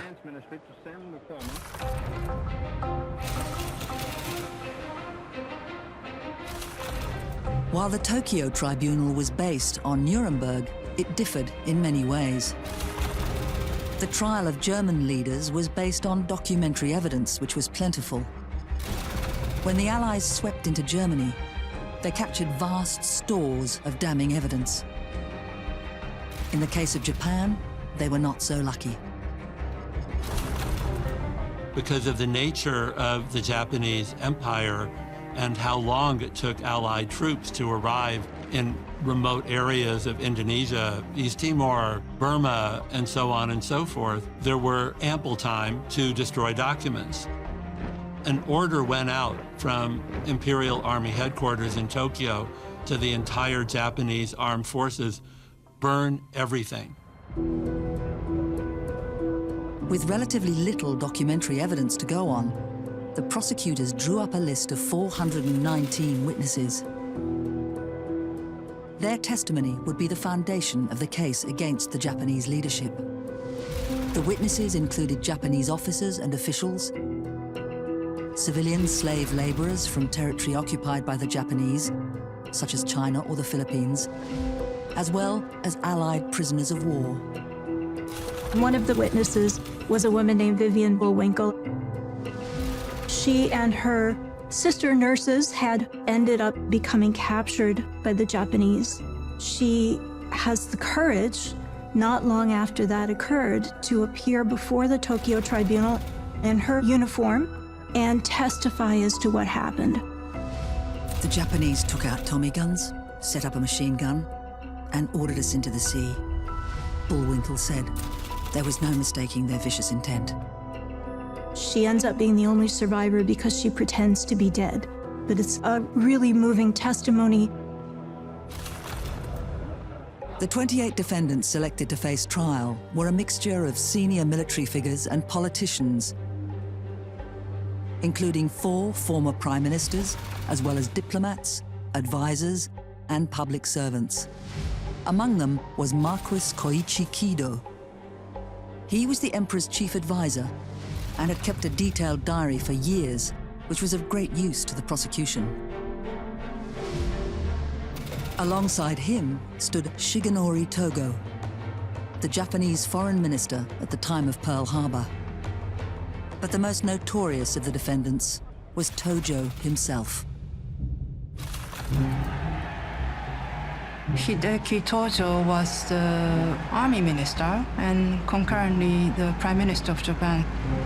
Because he held multiple positions in the cabinet, and because he was such a trusted figure by Emperor Hirohito, one could say he was arguably the most able leader in wartime Japan. As prime minister, Tojo was tied to countless atrocities committed by Japanese troops. But of most interest to the Allies was his role as chief architect of Japanese imperial aggression. It was he who oversaw the attack on Pearl Harbor in 1941. Conducted without warning, almost 2,500 Americans lost their lives in the surprise attack. The raid on Pearl Harbor was the first shot fired in what the Allies called the Pacific War. December 7th, 1941, a state of war has existed between the United States and the Japanese Empire. Soon after, Tojo ordered his forces to sweep through Southeast Asia. But this was just one of many criminal acts for which the Japanese leadership was being held to account. Of course, Tojo, like others, were held responsible for the policies in regard to prisoners of war and others that involved the war crimes which the Japanese army had become notorious for. But the overarching concern was waging aggressive war.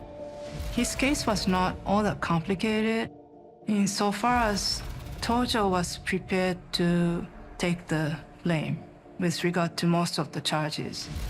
Because he was thinking that his acceptance of guilt would help the emperor, he was prepared to do that in open court. Luckily for Tojo, his interest in protecting the emperor was shared by the United States. General MacArthur prevailed on senior Japanese leaders to swear an oath not to refer to Hirohito in any testimony.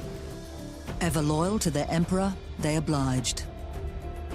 Together, they created a version of events in which it was the militarized government that was solely responsible for starting the war and committing war crimes. The court as a whole also skirted around the emperor's culpability.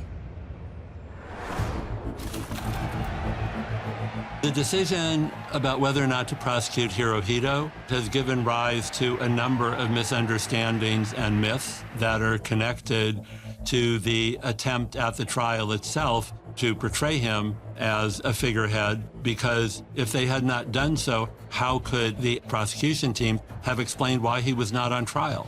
The only way of explaining that was by painting a picture of his role as this detached figure.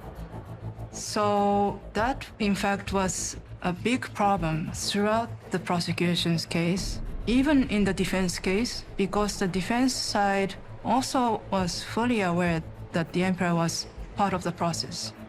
The judges also struggled to address the imperial culpability. So it's like an elephant in the room. The emperor is not there, not even as a witness, but he's present from the beginning to the end of the Tokyo proceedings. When Tojo took the stand, he stood firm in his support of the emperor and his cause. He was defiant and unrepentant. In his written tens of thousands of words long affidavit, Tojo wrote, "I will contend to the last that it was a war of self-defense." Tojo, as an accused, went to the witness stand to make a case for Japan and to provide himself as a sacrificial offering, so to speak. He's going to get convicted anyways, and he might as well accept responsibility, especially if that helped defend the emperor. British Associate Prosecutor Sir Arthur Coman's Carr had spent a year studying Tojo. But Chief Prosecutor Joseph B. Keenan took over the cross-examination at the last minute. 1,000 Japanese troops. Keenan was underprepared and found himself on the back foot as Tojo parried his questions and interrogated his evidence.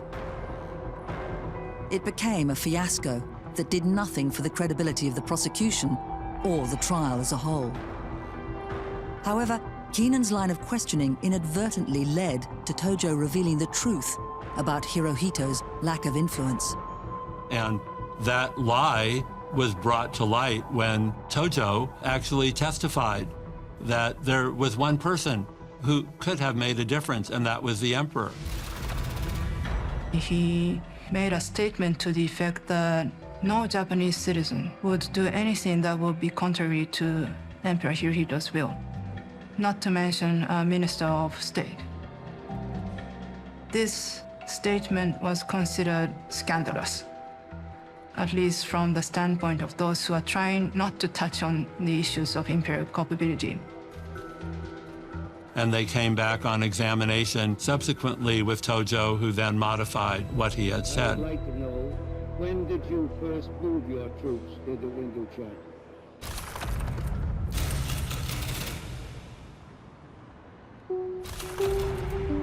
While the defendants at the Tokyo tribunal were united in their desire to protect the emperor, their counterparts at Nuremberg had not shown the same solidarity. Even before the Tokyo tribunal began, in Nuremberg, the Nazi accused had been mounting their defense. The prosecution, armed with thousands of German records, had made a compelling case that the Nazi regime was collectively guilty of heinous crimes. Now it was the turn of the individual accused to defend themselves. And this is where, this trial then obviously became a bit more lively when you had these cross-examinations. The linchpin of their case is the documentary record that the Germans themselves created and left behind. And so there isn't a lot for the defense to do in terms of cross-examination. The prosecution has a different challenge. They're interested in calling some of the defendants themselves to testify to try to establish both their personal attitudes towards the crimes, their mental state, the mental dimensions of their guilt. That is not, strictly speaking, necessary for conviction. As well as seeking justice, the trials at Nuremberg had another equally important function. We need to bear in mind that the purpose of this trial wasn't simply to try to return convictions of the 22 people on trial. The prosecutors were trying to demonstrate to an American audience why it was that the United States had to intervene in a second international conflict in Europe within less than a quarter of a century or so. The Soviets are trying to demonstrate to the world the astonishing atrocities that they had been subject to as a result of the German invasion. And I think all the prosecutorial teams together were trying to kind of reach the German public and to make it clear to them the crimes that had been committed in their name. Faced with incontrovertible evidence of German war crimes, each defendant reacted to the cross-examinations in different ways. Nazi propagandist Julius Streicher stood accused of crimes against humanity for spreading vicious anti-Semitism through Der Stürmer, the Nazi newspaper he produced. Streicher was totally unrepentant. Others, like Field Marshal Keitel and Albert Speer, showed remorse. Admiral Dönitz and the economist Hjalmar Schacht did well in their attempts to sidestep responsibility. The crudest attempt to avoid the noose was made by Hitler's former deputy, Rudolf Hess, who feigned amnesia until day 9 of the trial. At that point, he admitted to the tribunal that the amnesia was a ruse. Hess himself said that he'd only pretended to lose his memory for tactical reasons and that he wished to face the verdict of the court. In due course, no doubt he will. Of all the accused, it was Hermann Goering who most embodied the Nazi regime in all its self-aggrandizing horror. And just as the Tokyo prosecution would struggle with a defiant Tojo, it was with Goering that the prosecution ran into trouble.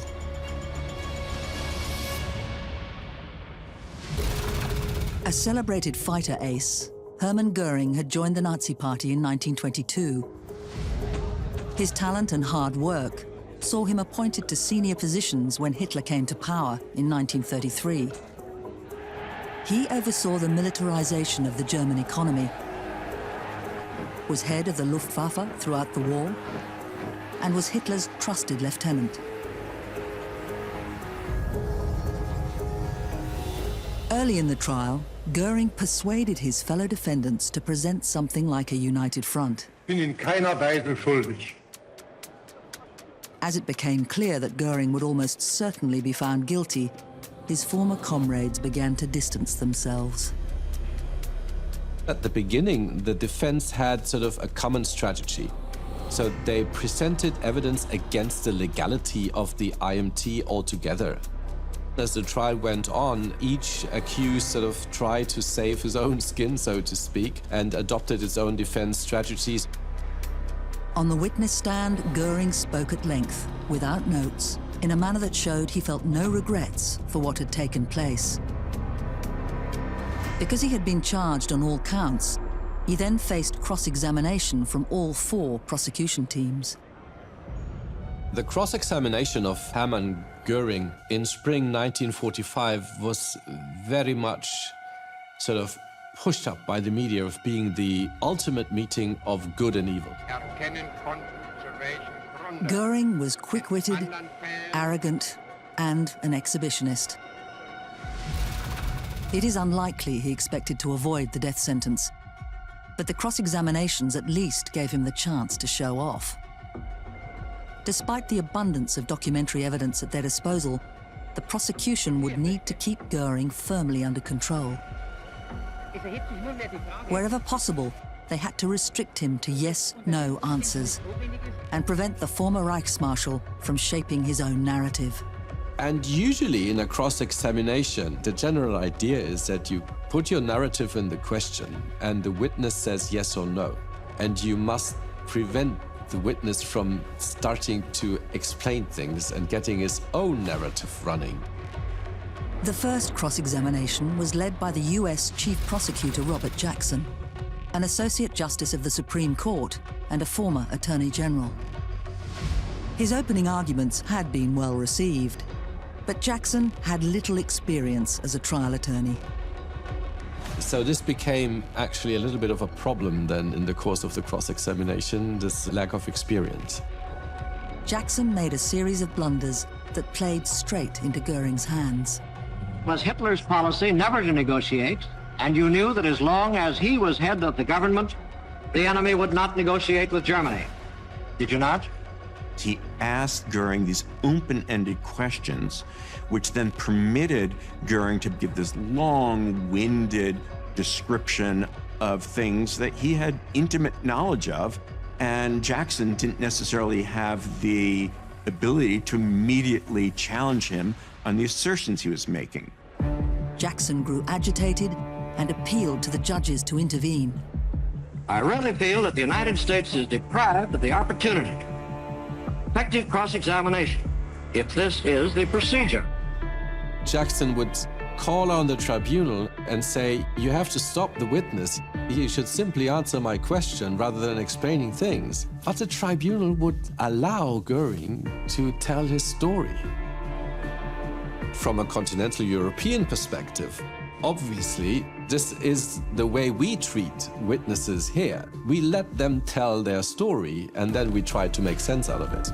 So they adopted this sort of middle-of-the-road approach and let Hermann Goering give his story. Far from trapping Goering in a narrative of guilt, Jackson allowed the accused to articulate his side of the story. After a cross-examination lasting 2.5 days, Goering had hijacked the trial. Britain's Deputy Chief Prosecutor, Sir David Maxwell Fyfe, took over from Jackson the same day. Maxwell Fyfe was an experienced barrister, and he and his team were thoroughly prepared. When he wrote that, or when he signed it on behalf of your medical department, was merely expressing a façon de parler and wasn't conveying your thanks to Himmler? You could see that suddenly Goering, who had had this very kind of blustering performance when being cross-examined by Jackson, suddenly became quite uncertain of himself and started hedging his responses, visibly nervous. French and Russian prosecutors cross-examined Goering too. The Russians were described as attacking Goering like a heavy armored column. Goering withstood this for a time, but the Russians were able to show decisively that Goering was involved with the plan to invade the Soviet Union and exploit its resources. So, while Goering had succeeded in humiliating Jackson, it was a hollow victory. His co-defendant, Arthur Seyss-Inquart, said, "All that talking isn't going to do him any good. They have it all in black and white." By the time the defense had concluded its arguments, the world was impatient for a result. The judges then withdrew to consider the verdicts and sentences, a process that took another month. On the 30th of September 1946, the 4 judges took turns to read out the verdicts. To the surprise of many, 3 of the defendants were acquitted. The Soviets were outraged. The Americans, they were out to demonstrate that we are proving guilt, we're not showcasing guilt. We're not necessarily saying these people are innocent, but we're simply saying that we don't have the quantum of proof necessary to support a conviction. One of the fundamental questions with the Nuremberg trial is, was it a trial, or was it, as one critical observer called it, a high-grade lynching party? Any trial where the prosecution can't lose is not a trial. But the prosecution did lose some of the cases at the International Military Tribunal. The tribunal finds that Streicher is not guilty on count 1, but he is guilty on count 4. When the time came to pass sentence, each guilty defendant was brought to the court one by one, read their sentence, and returned to their cells. Almost all of them behaved in a dignified way.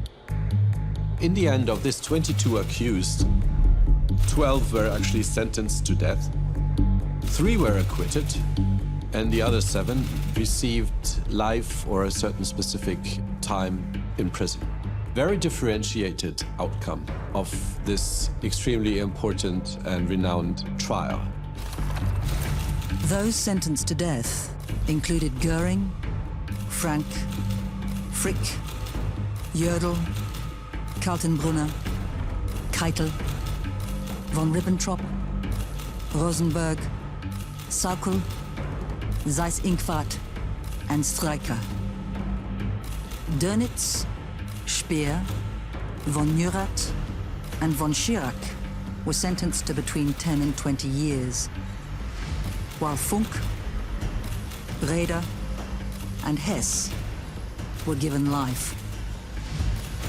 Von Papen, Schacht, and Fritzsche were the three who were acquitted.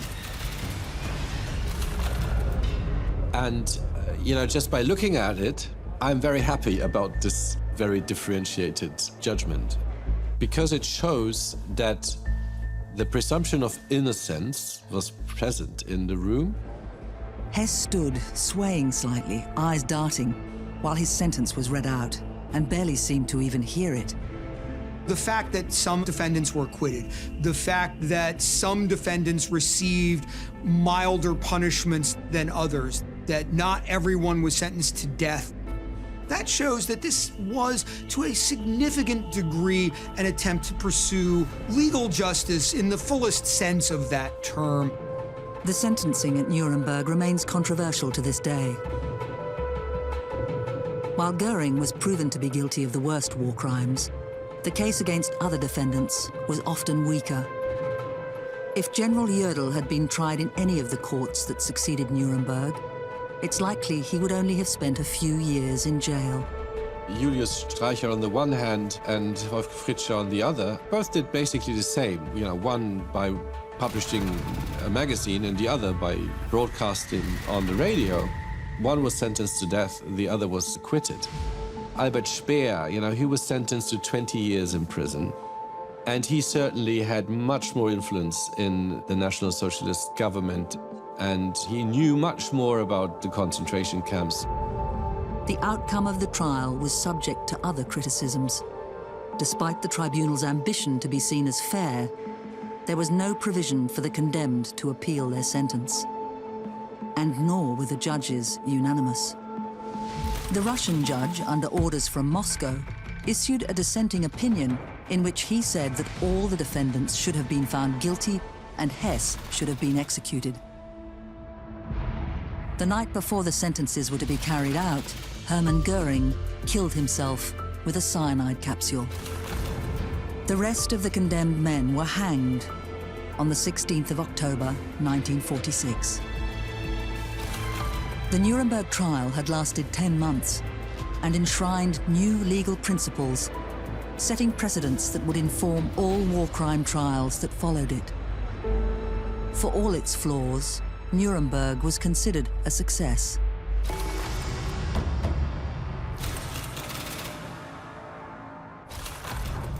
In Tokyo, the Allies were on shakier ground. There, the defendants had a large team of Japanese and Allied lawyers defending them. The defense team raised a powerful argument that had also been used at Nuremberg. Devising a new set of laws was all well and good, but no defendant should be tried for acts that were not crimes when they were committed, and that included waging aggressive war. The defense's main argument with regard to the charges of crimes against peace was that the law being applied was a new law and not recognized before, during, or even after World War II. The defense also pointed out the underlying hypocrisy of the trial. Japan had colonized much of Asia, but that could also be said of many countries represented on the judge's bench. Furthermore, if the Japanese atrocities against civilians were crimes against humanity, then surely the atomic bombing of Hiroshima and Nagasaki were too. They pointed out that the prosecution had failed to tie specific war crimes to the individuals in the dock. In Nuremberg, the judges had spoken with something like a single voice. But the 11 judges of the Tokyo tribunal were anything but united in their decisions. So basically, the judges fragmented into 3 groups. The president, Sir William Webb, did his best to shepherd his colleagues, but he faced dissent from 2 factions. One comprising the French, Indian, and Dutch judges felt the tribunal lacked authority because there was so little legal precedence. The majority faction, led by the judges from Britain, Canada, and New Zealand, believed everyone in the dock should be convicted if future wars and atrocities were to be avoided. The wrangling over these issues came at the expense of due process. The majority opinion was for individuals are very short.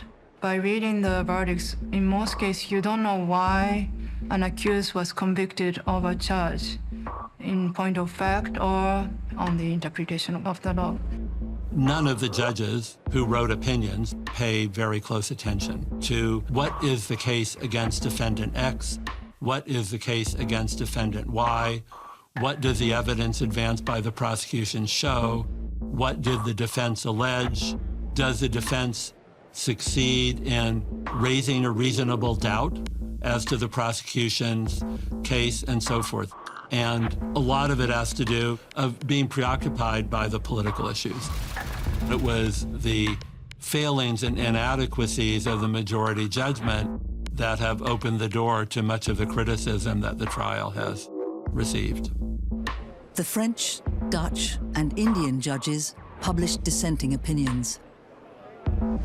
The French judge, Henri Bernard, felt the tribunal was fundamentally flawed because Hirohito had not been indicted. The Dutch judge, Justice Bert Rolling, was horrified by the Allied bombing of Japan. It was horrible that we went there with the purposes of vindicating the laws of war, and yet saw every day how the Allies had violated them dreadfully, he wrote. The most controversial, however, was that of Indian judge Radhabinod Pal. At the time of the trial, India was in the final stages of claiming independence from Great Britain. In the post-war world, many other colonies were seeking to throw out their colonial masters.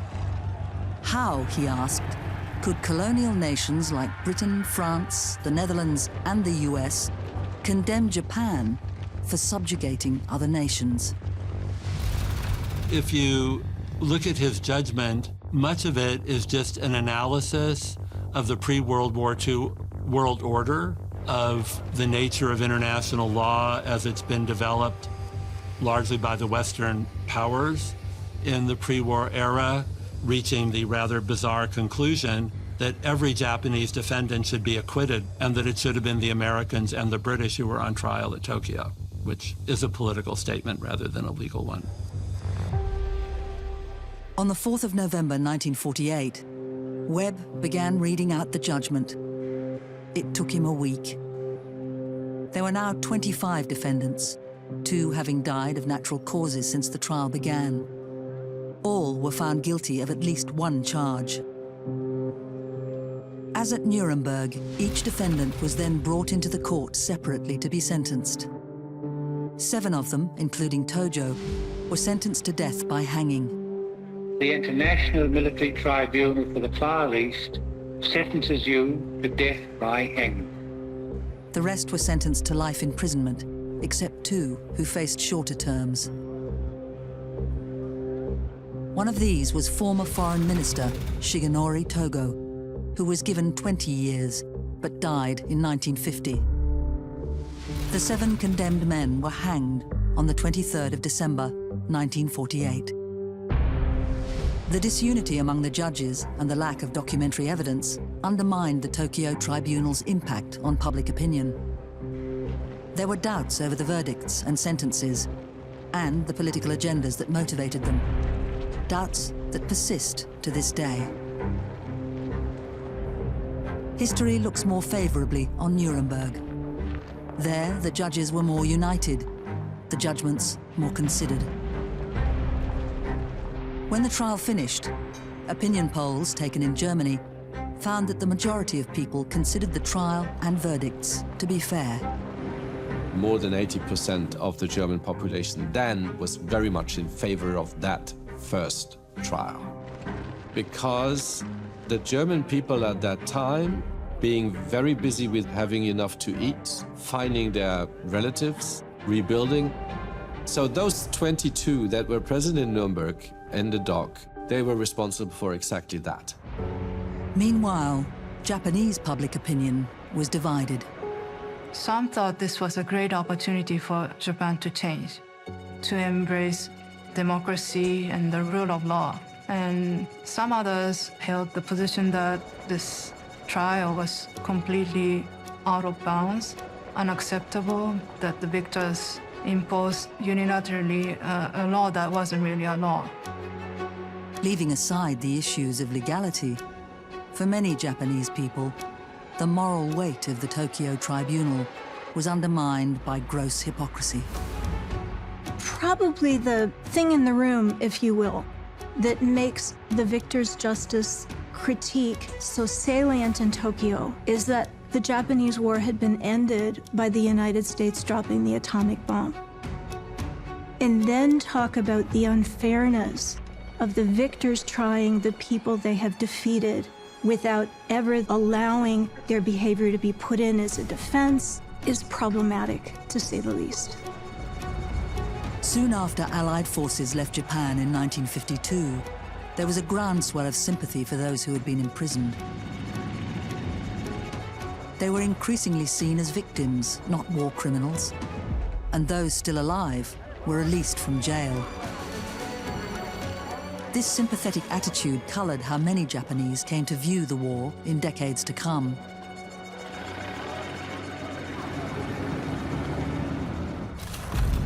In their pursuit of justice, those responsible for the Nuremberg and Tokyo tribunals had been wildly ambitious, even if they made mistakes.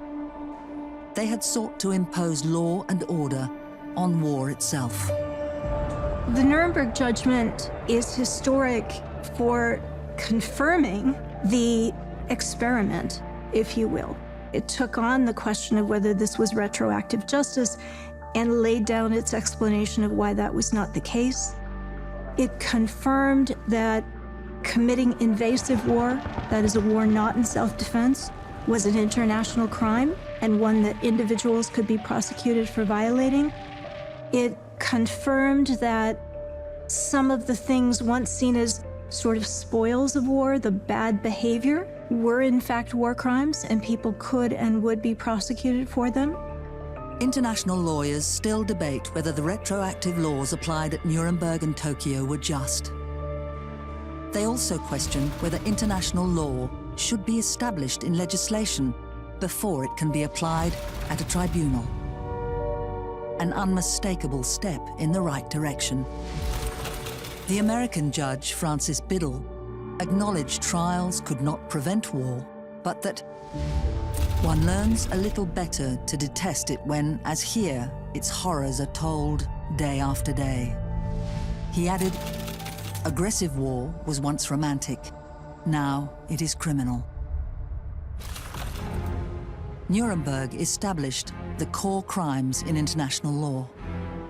So this basic articulation that aggressive war is a crime, that massacring non-combatant civilians, POWs, is a crime, that even massacring your own civilians can be a criminal act. They remain the central elements of the way international law works today. Despite the legacy of the Tokyo Tribunal being more controversial, it too contributed to ensuring these charges remain at the heart of international criminal law. Both trials showed what could be done when the international community united to hold war criminals to account.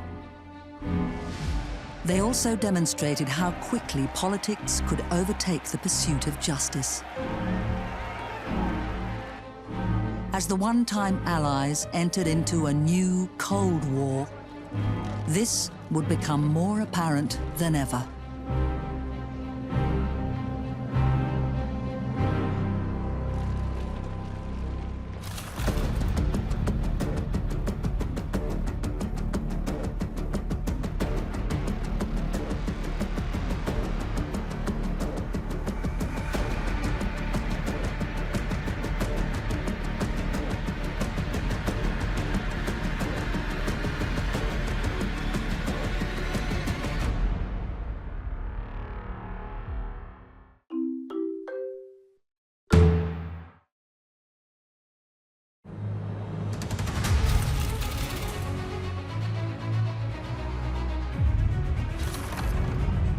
Nuremberg, Germany. In courtroom 600 of the Palace of Justice, one by one, a stream of middle-aged men are ushered in to hear the judge's verdict. They are on trial for their lives. But these are not the leaders of the Nazi state. These are ordinary Germans, officers, guards, businessmen, and doctors. Are they a few bad apples? Or scapegoats for the millions of people who worked to support Hitler's regime? As a shattered Germany rebuilds, who will be held to account for the crimes of the Nazi regime?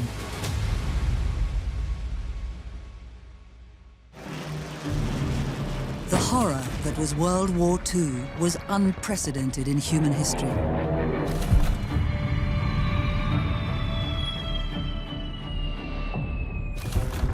Tens of millions died on the battlefield, and in appalling atrocities. But out of the chaos and suffering, the victorious Allies sought justice for those who had been wronged, in the hope of preventing such crimes from ever being committed again. In pursuing the guilty and exposing the truth, who would be held to account? And who would escape justice?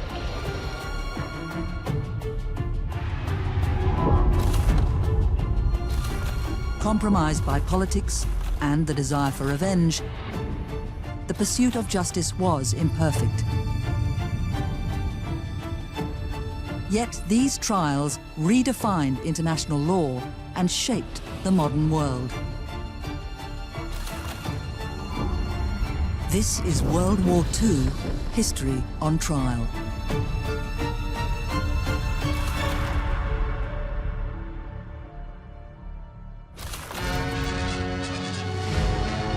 No chances were being taken at Nuremberg as the hour of verdicts and sentences approached.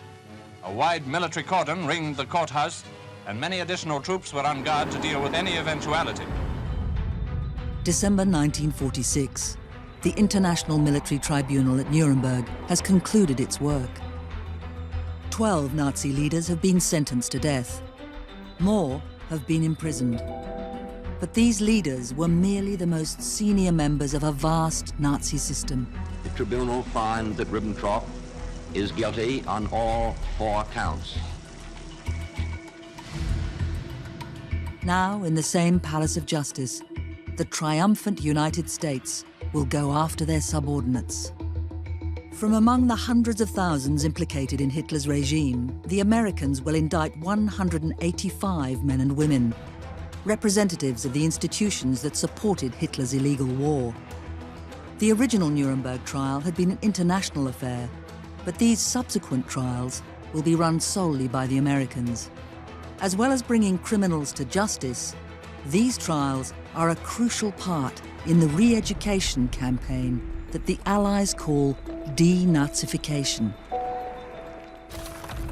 This was certainly the view of Telford Taylor, who was chief prosecutor at most of the subsequent Nuremberg trials.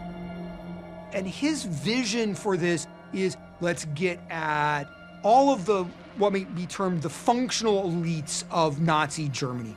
So professional figures, doctors, judges, lawyers, state agents, people who represent the German state, elements in the Nazi party, parts of the military leadership who were responsible for a lot of the atrocities on the ground during the course of the war. Taylor believed that a series of trials could help ordinary Germans understand the criminal nature of the Nazi regime.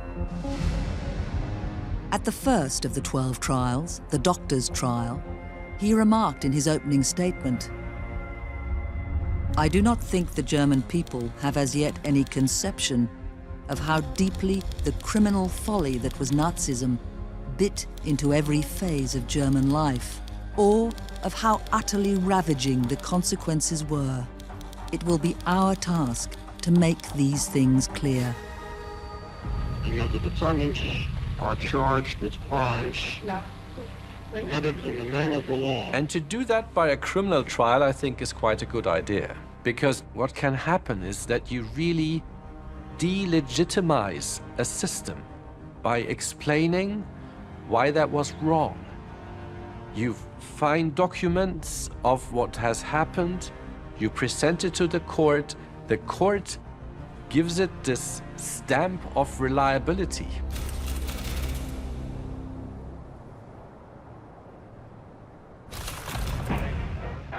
And this reliability was crucial, as most of the German population had been bombarded with pro-Nazi propaganda since Hitler came to power in 1933. They had spread their message through film, through newspapers, through radio, and through organizations like the Hitler Youth.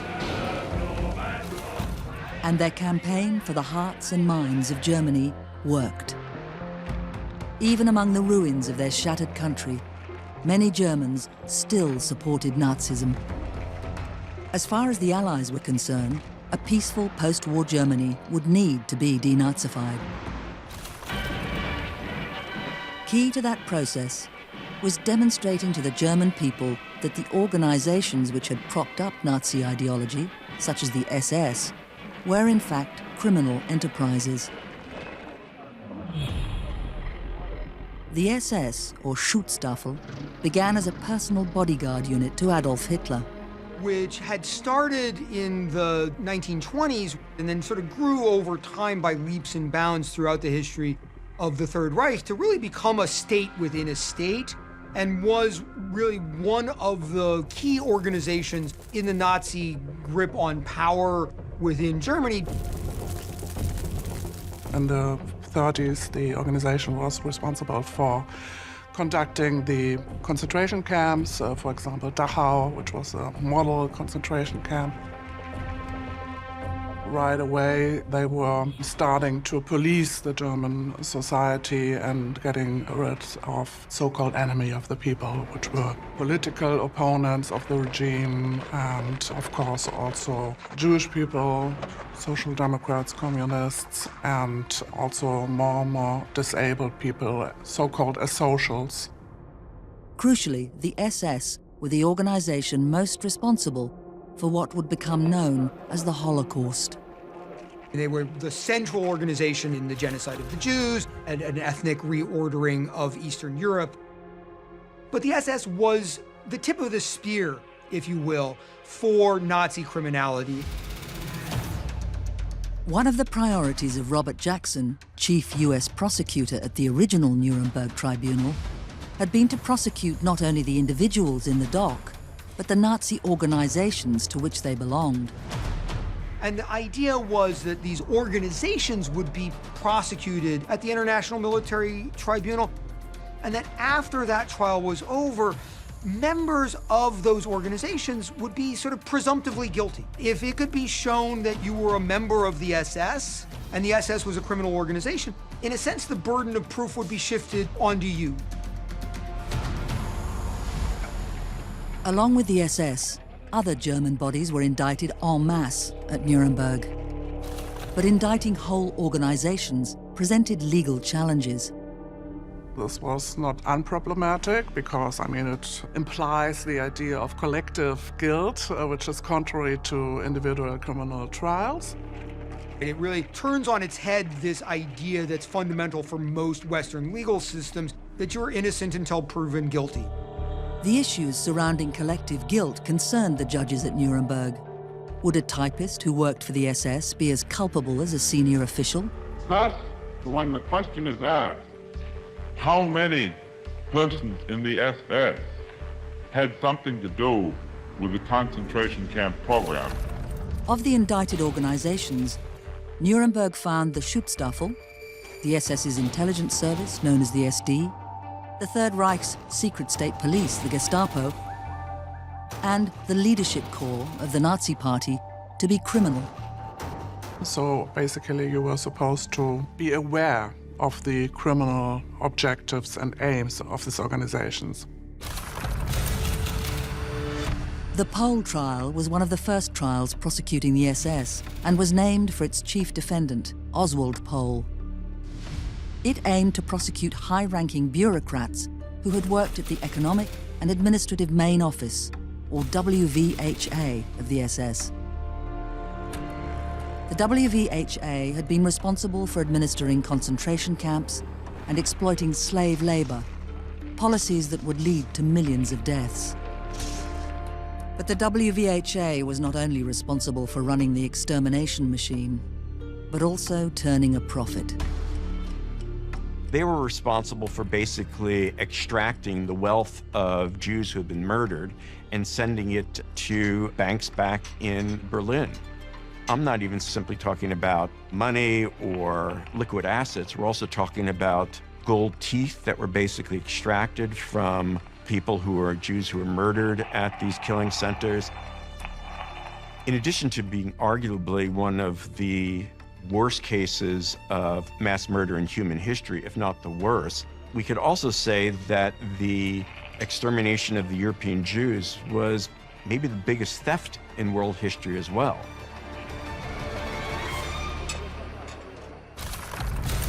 As the trials progressed, the role of the SS in conducting Hitler's race war was only reinforced. Another SS organization, called the Main Race and Resettlement Office, and known by the German acronym of Russia, was tasked with safeguarding Aryan racial purity. The Russia case was a very interesting case because it focused on the exterminatory politics of the Nazi regime.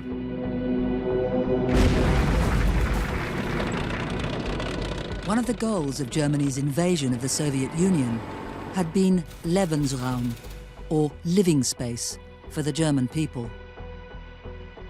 Russia was responsible for the so-called Germanization of captured territory, in particular in the Soviet Union. This ethnic cleansing involved ejecting local people and settling Germans in their place. Russia also kidnapped children it thought were suitable for Germanization and murdered Jews. The trial demonstrated that Russia was an organization driven by racist ideology. And so that was, I thought, a very crucial part of the Russia trial. It showed that there wasn't just a kind of crazy exterminatory zeal behind this genocidal acts, but there was actually a whole racial politics and a whole population politics that was fueling it. 14 Russia officials faced trial. All but one were found guilty and given prison sentences. The head of Russia, Richard Hildebrandt, was then extradited to Poland, where he was tried and executed. Pohl, along with 17 of his subordinates, were indicted on 4 counts, including crimes against humanity. All but 3 were found guilty. 4 were sentenced to death, including Pohl, who, after several appeals, was hanged in June 1951. And the reason these two cases are, I think, very important is if we think back to the main trial, that the main focus was the Nazis' war of aggression, that they had committed these so-called crimes against peace. The Russia trial and the Pohl trial actually represented a real pivot in the focus of American prosecutors, namely its acts of extermination, mass killing, genocide. The original Nuremberg trial had focused on senior leadership, but the accused in these trials were administrators or desk perpetrators. That's a German expression that we use, Schreibtischtäter, desk perpetrator. And we might say now from the desk perpetrator might be even more guilty than the person that is then actually executing the order. But from a criminal law perspective, it's much easier, obviously, to prosecute and charge the person who has hands on the victim.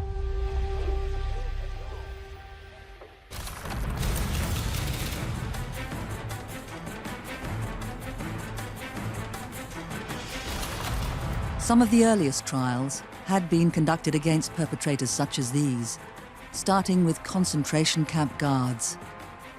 The US Army held their own camp trials on the actual site of Dachau concentration camp. Although collectively known as the Dachau trials, the US military tribunal prosecuted camp guards SS personnel and medical personnel from all the camps in the US occupation zone. Between 1945 and 1947, these tribunals prosecuted some 1,600 German defendants in 489 separate proceedings. With a conviction rate of 73%, some 1,400 Germans were convicted, with 297 receiving the death sentence. Sentence you to death by hanging at a time and place as higher authority may direct. The stories that emerge in these are deeply, deeply unsettling, are deeply human, and that's really powerful. That said, they don't get nearly the attention in the press, in the newsreels, that a lot of these bigger, higher-ranking trials get. A lot of ordinary Germans can ignore them in a way that you can't ignore the Nuremberg trial. One of the revelations that comes out in these camp guard trials that is treated as a kind of scandal in global public opinion is the presence of women in these trials as defendants. Some 3,500 women worked as camp guards, only about 10% of the total. But those who were brought to trial attracted enormous interest from the media. These trials were very much sexualized. The women were portrayed as perverts, as pathological sadists who were using their sexuality in order to torture the prisoners. It was based on more or less on hearsay. Of the 62 staff charged in the Buchenwald trial, the most notorious was Ilse Koch. As the widow of the camp's commandant, Koch was accused of committing sadistic, sexualized torture on inmates and having lampshades made from their skin. The only woman at the trial, the prosecution presented Koch as a depraved nymphomaniac. In her indictment, the prosecutor described her as a sexy-looking, depraved woman who beat prisoners, reported them for beatings, and trafficked human skin. The media lapped up the salacious details of sexualized violence, labeling her the bitch of Buchenwald, despite the evidence being largely hearsay. This sensationalization and sexualization ran contrary to what denazification was trying to achieve. And there's this way in which the presence of women as guards, as perpetrators in the camps is used to, in a sense, denormalize Nazi crimes, to say that there's something really perverse, in a pretty literal sexual sense, about Nazism, about Nazi crimes. This sensationalizes it. Ordinary Germans can say, well, I'm not a sexual sadist. Nazi perpetrators, they're all perverts. I've got nothing to do with it, which is the exact opposite of the message that the Allies are hoping to send. Though most of the charges relating to the more sensational accusations against Ilse Koch were dropped, she was still convicted for participating in a common design to commit war crimes and sentenced to life imprisonment. She died by suicide in prison in 1967. The camp trials revealed to the public the ordinariness of so many of the defendants, male and female. Collectively, they showed that the Nazi regime, and the SS in particular, were only able to do the terrible things they did with the assistance and consent of vast numbers of ordinary Germans. The horrifying thing about Nazi criminality is how ordinary it was. How you did not have to be a sadist or a psychopath or a pervert to participate in Nazi crimes. It's perfectly ordinary stuff that leads to perfectly horrific outcomes. The subsequent Nuremberg trials also exposed other groups within so-called respectable German society who not only supported the worst of the Nazis' policies, but profited from them.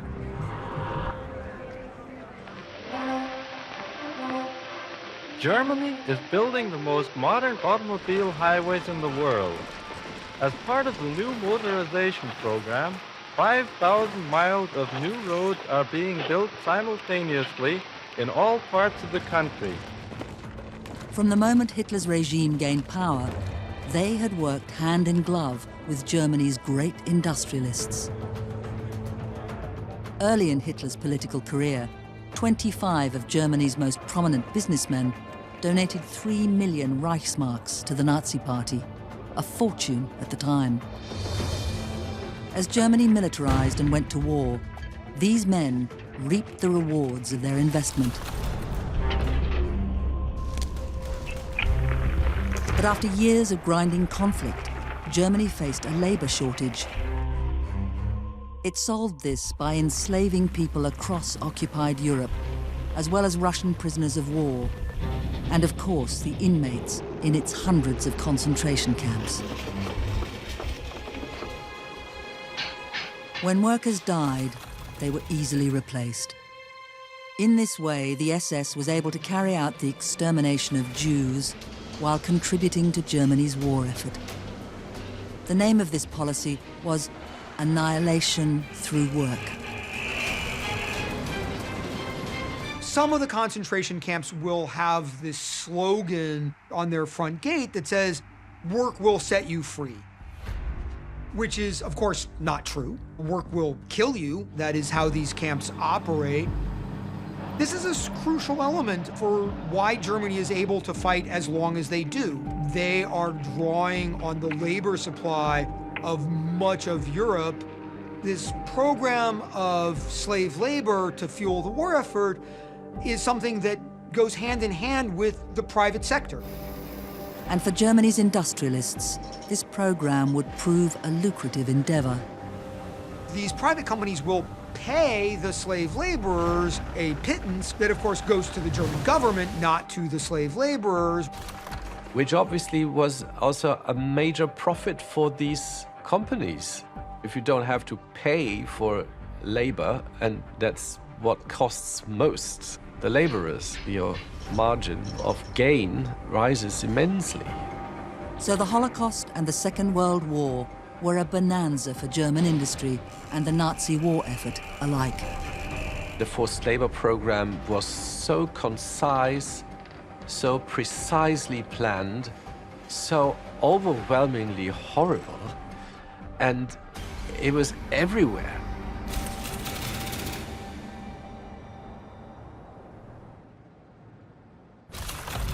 In April 1947, the US put several industrialists on trial. They can't put every member of a corporate board in Germany on trial after 1945, even though you probably could make a case that virtually every member of a corporate board in Germany was guilty of something. And so they're looking for a representative sample. The US focused on senior executives from 3 major companies: the chemical and pharmaceutical conglomerate IG Farben, the weapons manufacturer Krupp Industries, and the Flick group of heavy industry companies. IG Farben was this, huge chemical sort of cartel, so to speak. Many firms, many companies under the umbrella of IG Farben. It was a subsidiary of IG Farben that sold the pesticide Zyklon B to the SS, knowing full well that it would be used to murder Jews. The company also set up a factory at Auschwitz.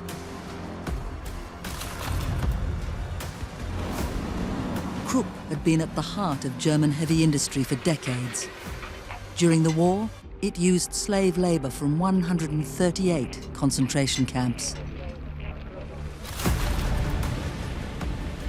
Around 48,000 enslaved people were forced to work in Flick's coal mines, steel plants, and munition works. Up to 80% of them died. And these companies are chosen because they are deeply, centrally implicated in the use of slave labor, but also because they are among the most famous global corporations in Germany. And of course, there could have been others. BMW produced engines for fighter planes, for example.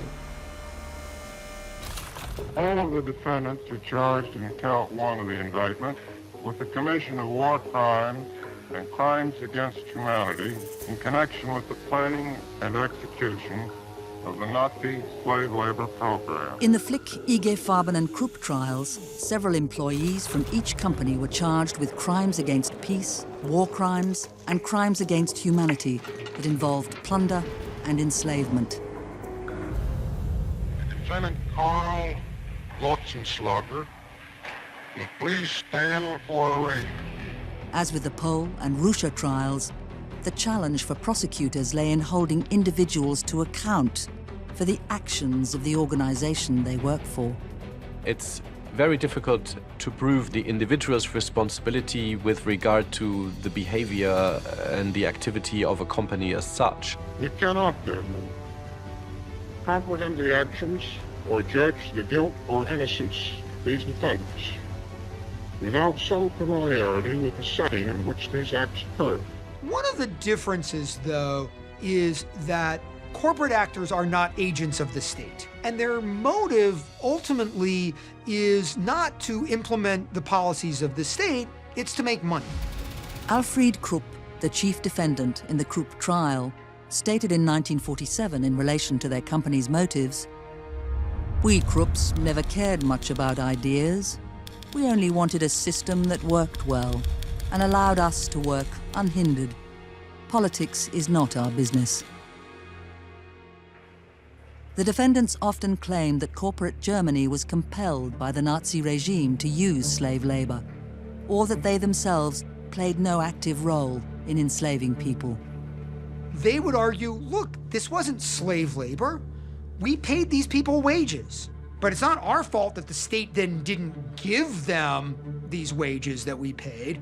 It's not like we're arresting anybody and sending them to a concentration camp. All we're doing is building a factory, and the state says, hey, we happen to have this workforce right here.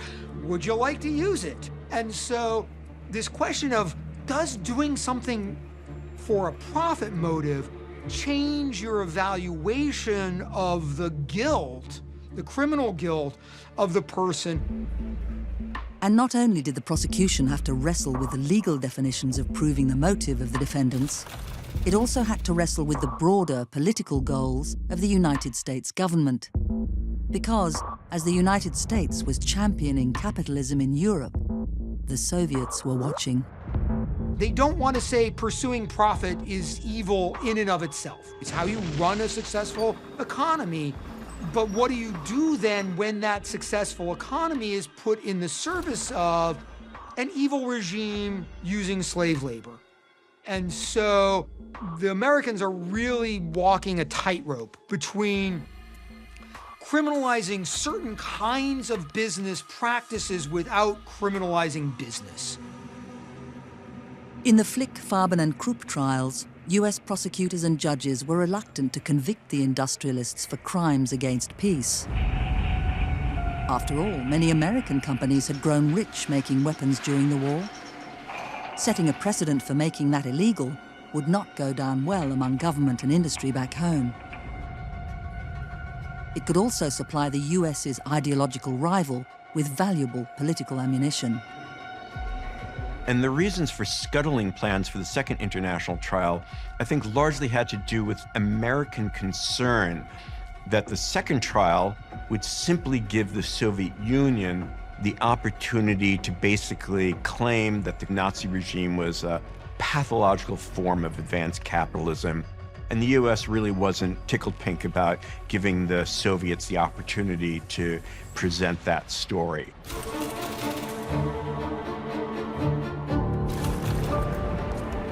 As Cold War tensions emerged and the US came to compete with the Soviets for influence in post-war Europe, American priorities shifted.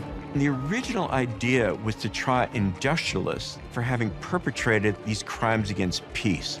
The argument on the part of the prosecution was that, well, without the participation of these massive industrial concerns, Germany never would have been able to launch this war of aggression. And moreover, the heads of these major concerns, they hadn't simply aided and abetted the war effort, by producing weapons, they had egged Hitler on.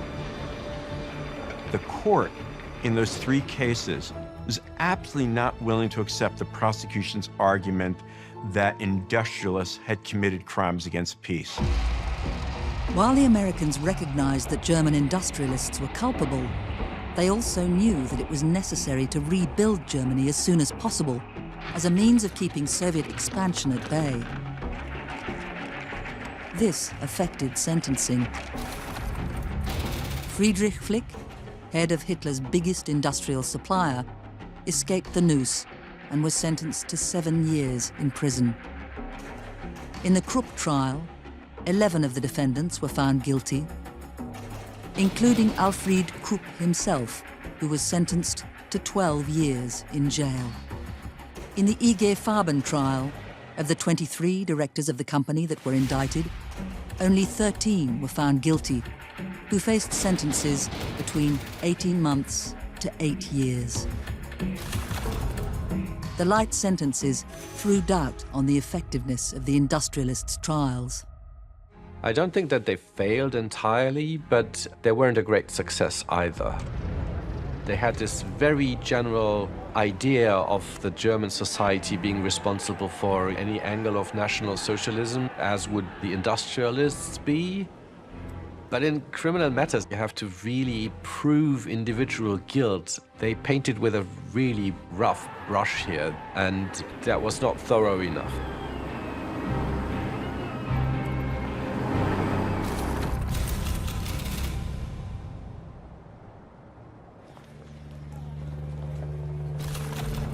As the Nuremberg trials continued, US prosecutors turned their attention to the Wehrmacht, the German armed forces. Millions of innocent civilians were slaughtered by troops under the command and control of the defendants and their colleagues, not in pursuit of any legitimate military objective, but in furtherance of basis Nazi racial and social myths. In February 1948, the court indicted 14 high-ranking German officers. All were either members of the Armed Services High Command, known as the OKW, or had carried out its orders. As at the original Nuremberg trial, these senior officers were charged with war crimes, crimes against humanity, and crimes against peace. Once again, they tried to accuse and prove that these generals had committed crimes against peace, in addition to also committing war crimes and crimes against humanity. Once again, the court wasn't buying it. But securing convictions was not the only goal of the OKW trials. Charging high-ranking Wehrmacht officers with these crimes was a means of showing the German people and the world it wasn't just the SS that had committed atrocities. The defense's arguments were very familiar by now, regularly invoking the so-called Führer principle. This notion of the so-called Führerprinzip, or the Führer principle, is kind of the idea that the word of Hitler had itself the status of law. And that, of course, also meant obeying the Führer's words and orders, which they took to have the character of law. The American prosecution punctured this argument with a common principle of Western law, a principle that Taylor alluded to in his closing remarks. The most elementary and basic principle is that criminal guilt always requires two elements: action and state of mind. One of the principles of law is that people have moral knowledge of the wrongness of their actions. The Americans basically argued, if someone goes up to you and says, take that child outside, line them against a wall and shoot them in the head, you shouldn't be able to come along and say, well, I assumed it was legal. I swore obedience to this head of state whose word I assumed had legal force. Although often overshadowed by the crimes of the SS, the Wehrmacht, and in particular the German army, committed widespread atrocities of their own. The violence was worst in Eastern Europe, where German forces brutalized the Slavic peoples they considered as subhuman. Although reliable numbers are hard to find, as many as 1.9 million Poles died as a result of Nazi policies during the war. After Operation Barbarossa, the German invasion of the Soviet Union, 3.3 million Soviet POWs died through deliberate neglect. It was the army, not the SS, who deported a further 1 million Soviet soldiers to Germany for use as slave labor. A lot of the defendants will argue that we were so far removed from what was happening on the ground that we didn't know about the massacres of civilians. It was a little hard to say, well, I didn't know about that when you've got your signature on the paper saying, shoot hostages in reprisal for partisan activity. Not all German soldiers committed atrocities. However, the line between the activities of the SS and the army was more blurred than senior army officers in the post-war period were prepared to admit.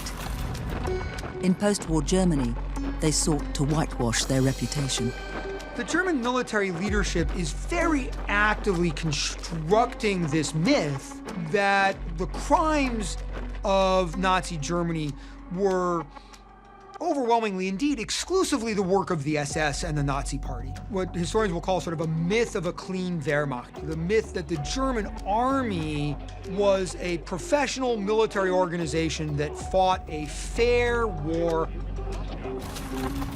The person most responsible for perpetuating the clean Wehrmacht myth was the German general Franz Halder, with tacit support from the US. Halder had been Chief of Staff of the OKH, or Army High Command, from 1938 to 1942. He helped plan the invasions of Poland and the USSR, and was responsible for a number of illegal orders, such as the Barbarossa Decree. This was an order which gave permission to kill civilians on the spots under the pretext of offenses against the army. So this gave them a free hand to commit mass murder against Soviet civilians, mainly, of course, against Soviet Jews. Halder was a shrewd political operator. Post-war, Halder worked with the US Army's Historical Division, where he used his position to promulgate the clean Wehrmacht myth. And in the US, this myth found fertile soil as it provided political cover for the US to enlist former German officers and the expertise they offered in Soviet warfare.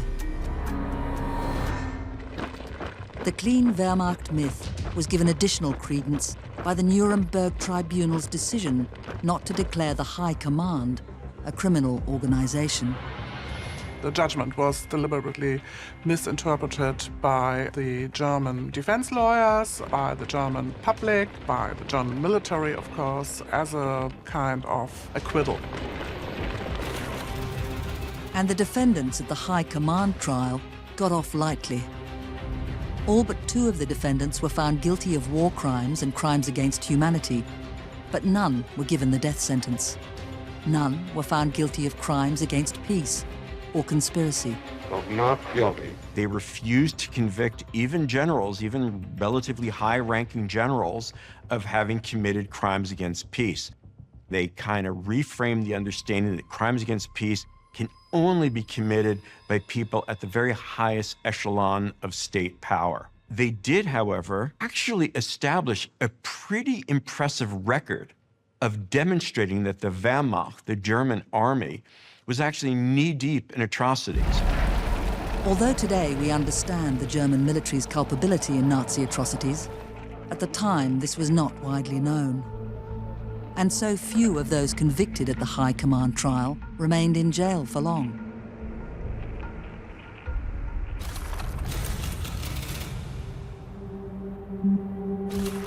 A problem the High Command trial faced was that the US Congress was losing patience with the post-war legal project. There had been a plan to translate the judgment of the High Command trial into German. As a result of congressional budget cuts, those plans were shelved. And I think that really played into this myth that then emerged in post-war Germany that the Wehrmacht had their hands clean. This was an issue that plagued all the subsequent trials. And Congress actually cut some of what we might describe as the PR funding for the subsequent trials. The denazification process stalled. Public opinion in Germany also hardened around support for the German army. Over 17 million men had served in the German armed forces, and the pull of solidarity led many to sympathize with those placed on trial. If one of the purposes of the High Command trial was to sway public opinion against the Wehrmacht, it failed. Expectation of the Americans was that the majority would be shocked about the revelation when they would hear about the kind of radical, violent warfare that actually caused the opposite effect. All the particularities of the war of extermination, which was conducted in the Eastern Territories, this was neglected or denied, and at some point so it was even justified as a prehistory to the Cold War, so we were basically fighting on the right side against Bolshevism. There were practical considerations too. Just as the industrialists were thought too essential to the post-war economy, the West German government felt they needed senior officers to help run their armed forces. The Cold War is brewing. Already people are starting to think, you know, we might end up in a shooting war with the Russians in the not too distant future. And if we do, we're gonna want people on our side who are pretty good at fighting Russians. You know who's really good at fighting Russians? Germans. Geopolitical pressures drowned out calls for justice. Dwight D. Eisenhower, now Supreme Commander of NATO, had previously stated that the Wehrmacht was intimately involved with the Nazi government.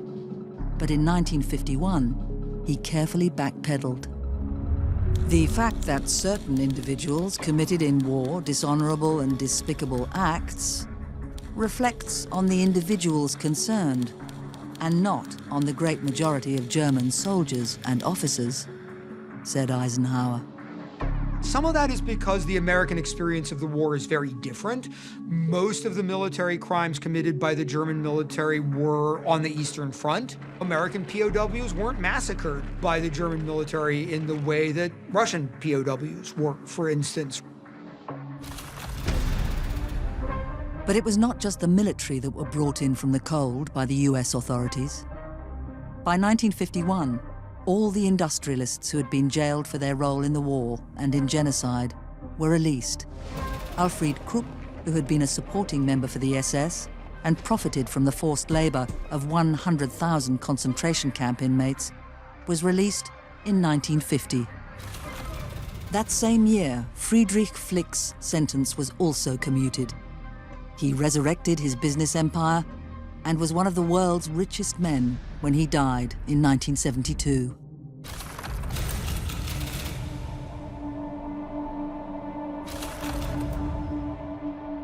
When it came to public opinion, the 12 subsequent Nuremberg trials differed from the International Military Tribunal, which had focused on Germany's leaders.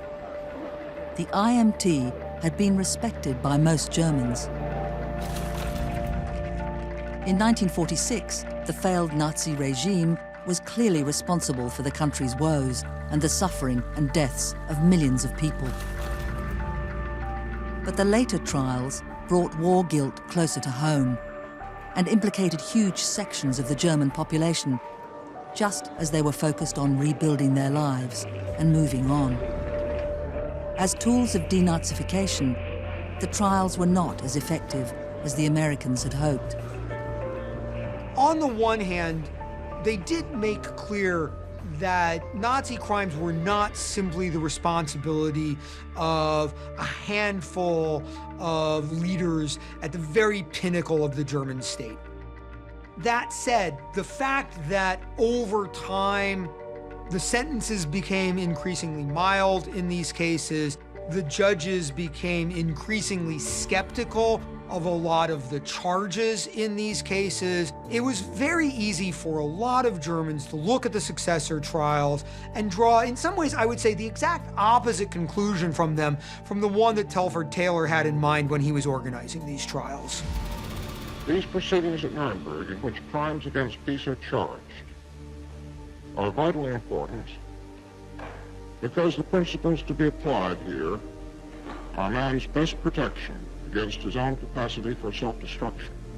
This military tribunal now stands adjourned without day.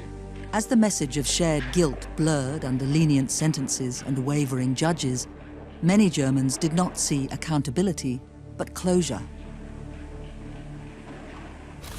This instrument, the result of many months of intricate and difficult negotiation, ended the occupation regime. As the signatures were written, West Germany virtually became a new sovereign state in the community of nations. Ratification was to follow the signing of the Six-Power Defense Treaty in Paris. Meanwhile, the Bonn signing was described by Mr. Eden as opening a window on the future. By 1949, with Germany split in two and Konrad Adenauer elected Chancellor of the new West German state, the project of denazification quietly ended, replaced by a drive for stability, not reckoning. And one of the striking things about the history of West Germany after it's founded in 1949, it's one of the most successful democracies in Western Europe. And one of the questions is how? One of the key answers to that question has to do with the first elected leader of West Germany, a guy named Konrad Adenauer. Adenauer was a centrist and devout Catholic who the Nazis had briefly imprisoned during the war. Adenauer offered the broken German people a fresh start. You had then this regaining spirit of, we have now a new constitution, we have elected a parliament, we have a chancellor, and he says, let's forget about the past, let's move on, let's move forward. We call this Schlussstrich-Mentalität. You draw a line and say, that's it, and now we start anew. And that was very much sort of what people had hoped for that would now happen. Adenauer felt that denazification and war crimes trials were socially divisive and preferred to see former Nazis reintegrated into society. This idea that the way to ground a West German democracy is not by excluding the Nazis, but by incorporating them. Politically, you would have to say that project of democratization via reintegration is a success. The main casualty of this policy of reconciliation over denazification was justice. Adenauer persuaded the US to commute the sentences of most of the Nazis on death row. Many more were released from jail. These included many of the industrialists and generals convicted in the Nuremberg trials. You've got a majority of Germans who are saying it's time to end the prosecution of Nazi criminals. So if the goal of the Nuremberg trials is to teach Germans that everything about Nazism was bad and terrible and evil, and that the vast majority of Germans bore some level of responsibility for this, by 1955, you would have to say that project is a failure.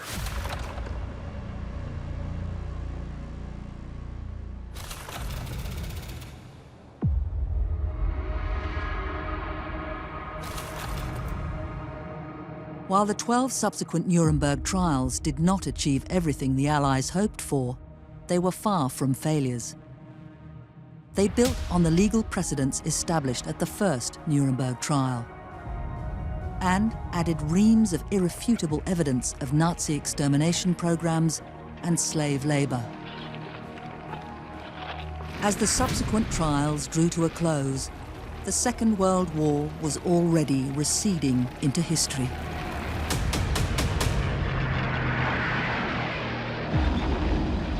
A new war was brewing, and each side was prepared to do whatever was necessary to prevail.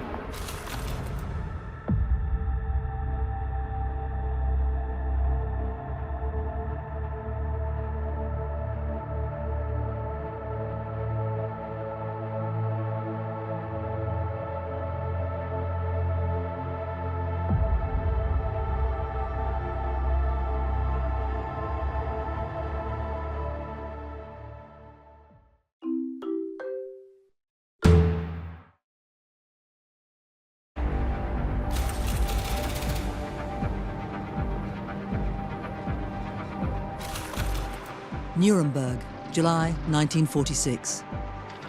Senior Nazi leaders stand trial in the first war crimes tribunal in history. Soviet prosecutor, Lieutenant General R.A. Rudenko, questions witnesses about a massacre of tens of thousands of Polish military officers and civilians found in mass graves in a forest in Eastern Europe. As Rudenko builds the case for German responsibility for the massacre, the charges are dismissed at British and American insistence. The tension between the supposed allies is palpable. For in this courtroom, truth and justice are not the only agendas. Amidst all the terrible crimes attributed to the Nazis, why is the massacre of thousands of Poles in the Katyn forest abandoned? Is it for lack of evidence? Or is there something far darker at play?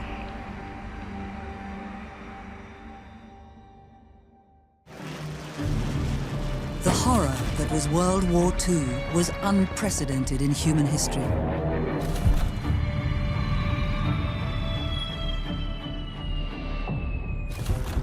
Tens of millions died on the battlefield, and in appalling atrocities. But out of the chaos and suffering, the victorious Allies sought justice for those who had been wronged, in the hope of preventing such crimes from ever being committed again. In pursuing the guilty and exposing the truth, who would be held to account? And who would escape justice?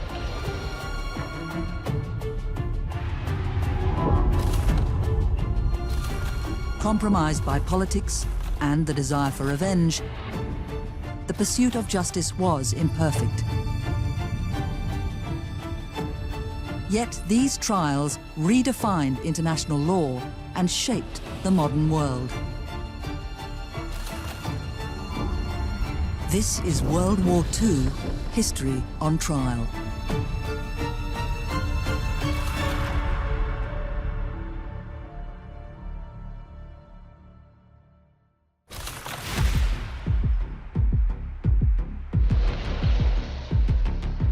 In the wake of the unspeakable crimes of the Second World War, the Nuremberg trial promised a new moral order. But the high-minded pursuit of justice was only one objective of those present. In ideal world, trial is about seeking justice and about uncovering truth. But of course, we do not live in an ideal world. And every trial has a political component, whether we talk about totalitarian societies or more democratic societies. At Nuremberg and beyond, the truth was subject to manipulation and weaponization, as nations sought to control their narrative of the war. The relationship between trials and truth have been very complex. Partly the problem is that it's not so much what the trials themselves decided and negotiated. It's more about what kinds of narratives about those trials have permeated society. Propaganda, truth, and justice are innately related in a triangle, and I think the whole legacy of the Second World War is in this triangle between propagandistic use, sometimes of the truth, and the need to get legal recognition for what happened. And at Nuremberg, this legacy began with Soviet attempts to rewrite history and weaponize the Katyn massacre.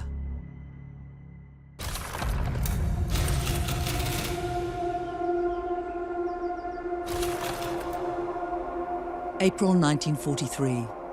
In the Katyn forest, deep in occupied territory, following their invasion of the Soviet Union in 1941, a mass grave is discovered by German forces.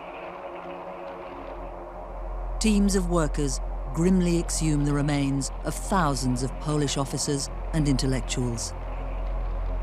These graves are part of a story that the Soviet Union would prefer remained buried.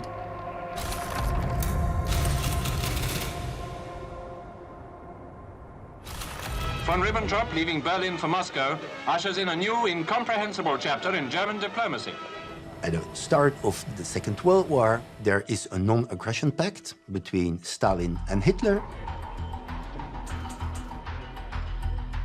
They promised not to attack each other, but they also agreed to both attack Poland. So when Germany launches the Second World War by invading Poland, shortly thereafter, the Soviet Union invades Poland from the other direction.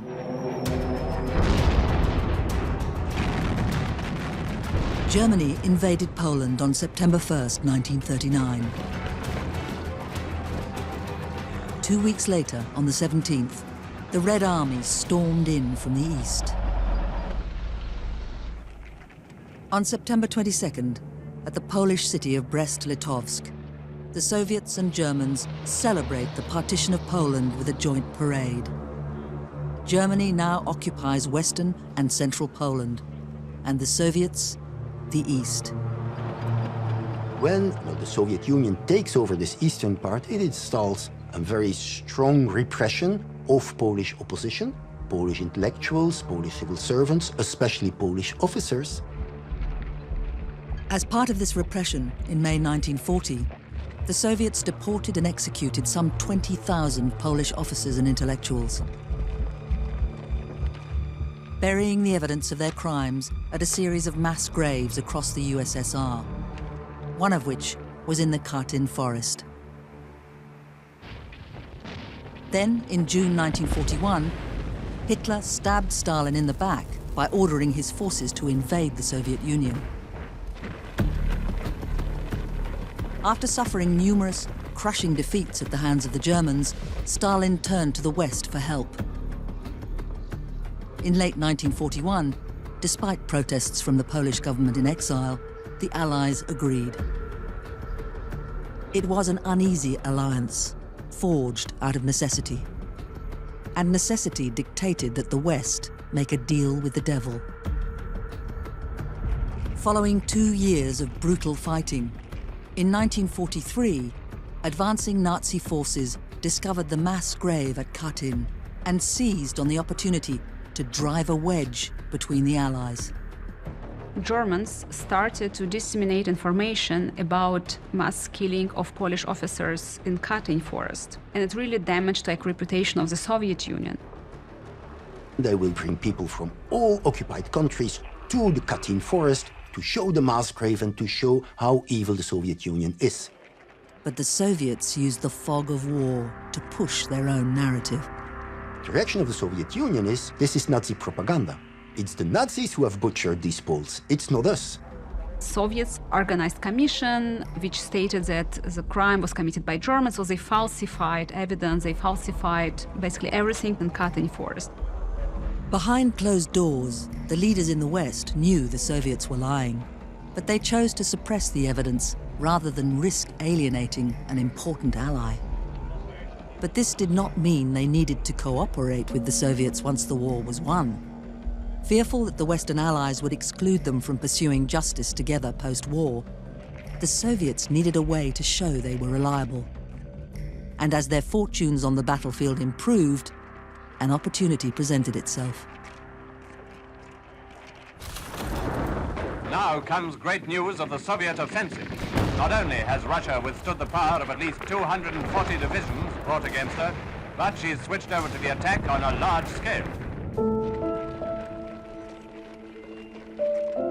December 42, January 43, the Red Army is pushing back the Germans, and the retreating Germans leave behind terrible scenes of atrocities, mass graves all over.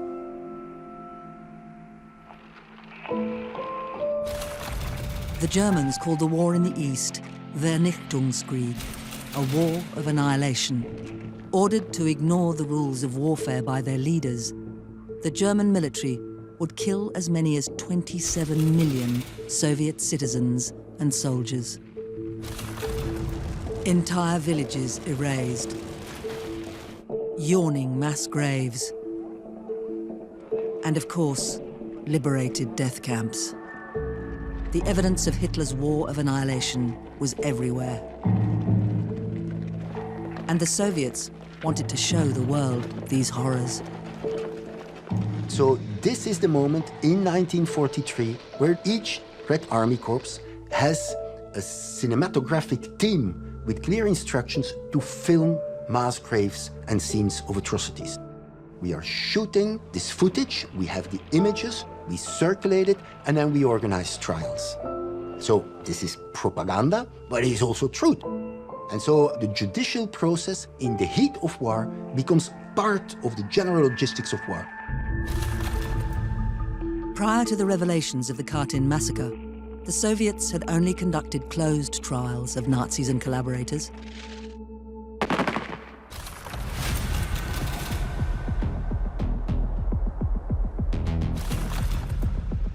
But from July 1943, hoping to redirect attention onto Nazi atrocities, they began holding open trials.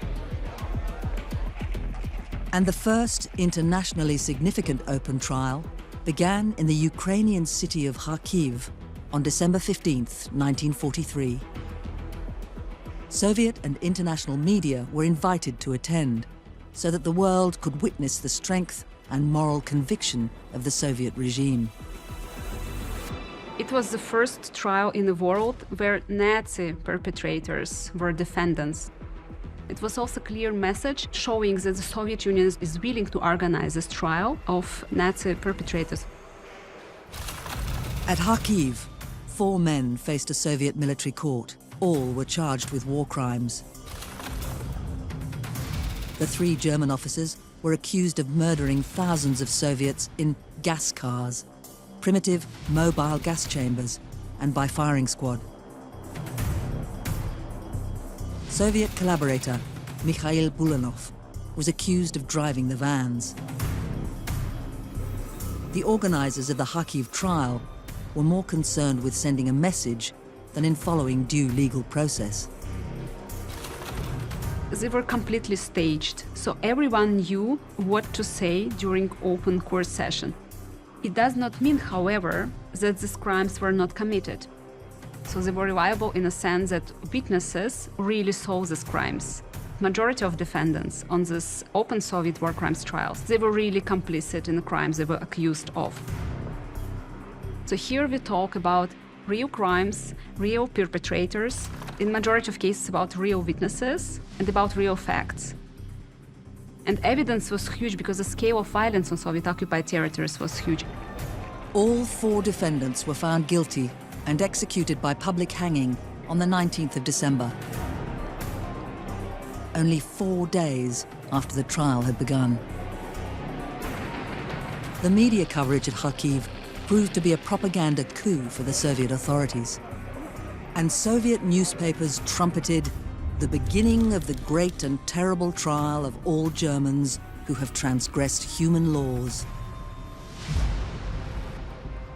The Soviet Union continued with large public trials throughout the war and in its immediate aftermath. These open trials served a dual purpose, showcasing the crimes of the Nazi regime and as a performance for Western eyes.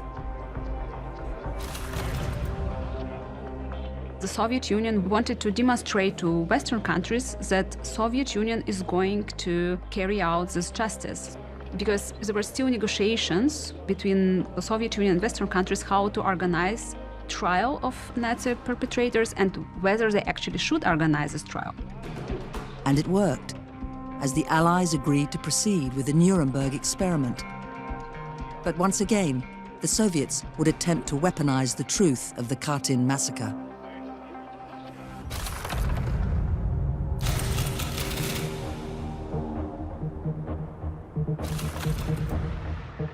Insidiously, the Soviet Union will bring the charge that Katyn was a Nazi crime into the accusations of the Nuremberg tribunal. The Soviets presented their falsified evidence and brought to the stand 3 witnesses to testify. Although the Western judges listened to the evidence, doubts about the veracity of Soviet claims loomed.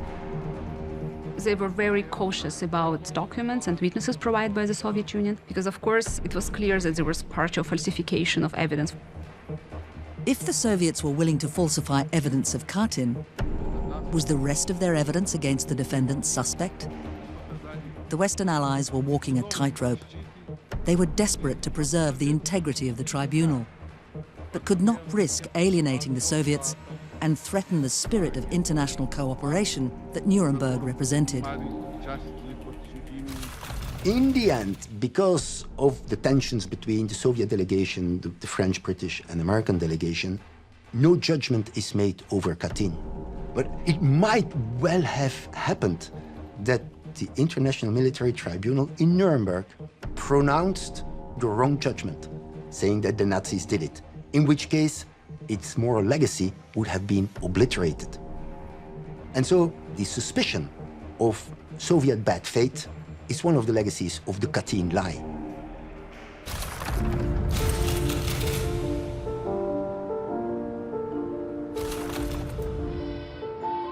It would take almost 5 decades for the Soviets to admit the truth of what occurred at Katyn. In 1990, the Soviet Union, under Mikhail Gorbachev, adopted a policy of openness, which demanded a frank reassessment of Soviet history in the hopes of appeasing their satellite states, like Poland, who had been victimized under the Soviet regime.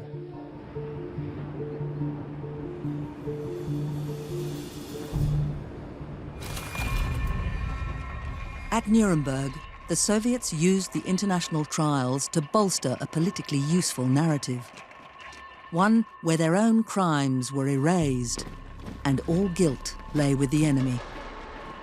And across post-war Europe, others followed suit. In many ways, remembering the trials is really remembering the stories that we tell ourselves about who was innocent, who was guilty, who was on the right side of history. Certainly, in the case of the Balkans, the trials of World War II remained a very sore point for a lot of people throughout the 20th century.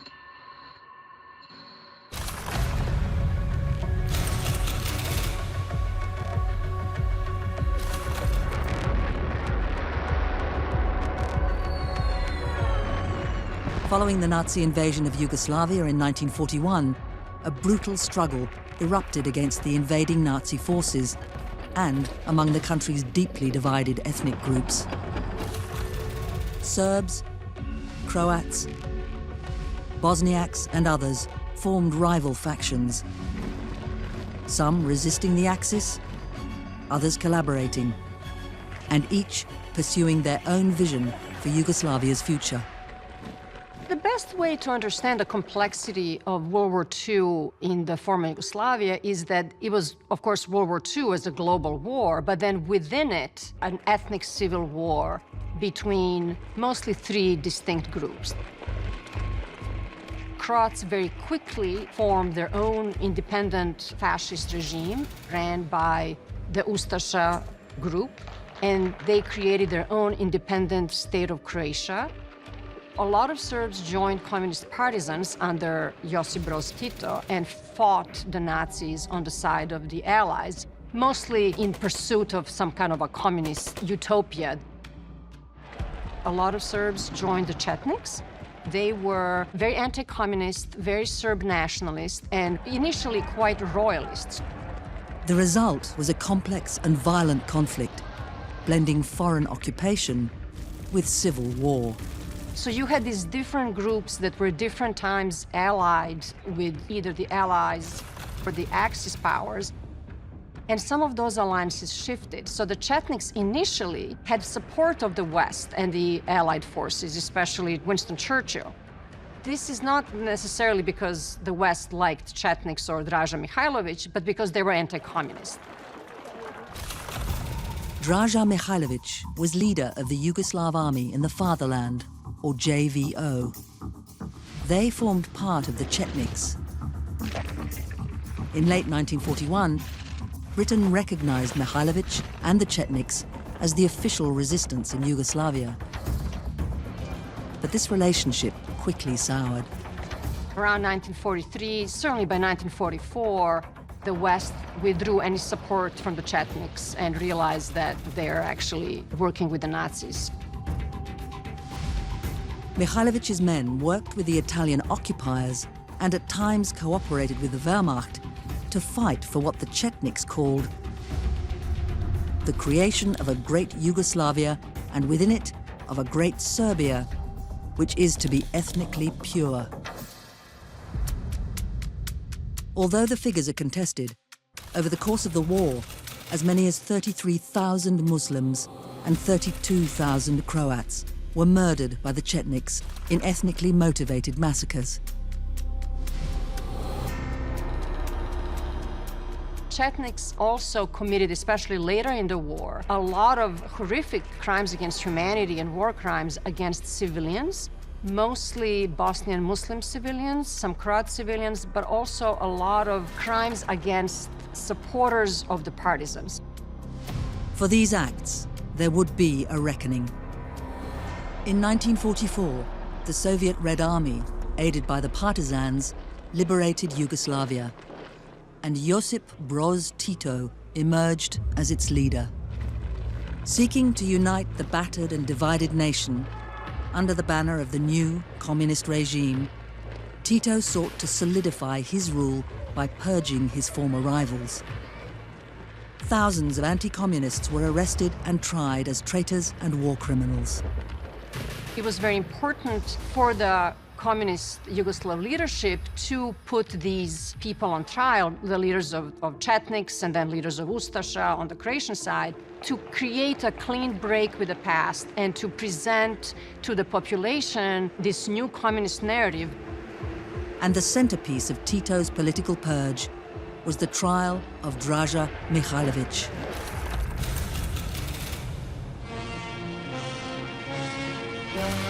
In Belgrade, scenes reminiscent of the trial of war criminals at Nuremberg have been witnessed in recent weeks.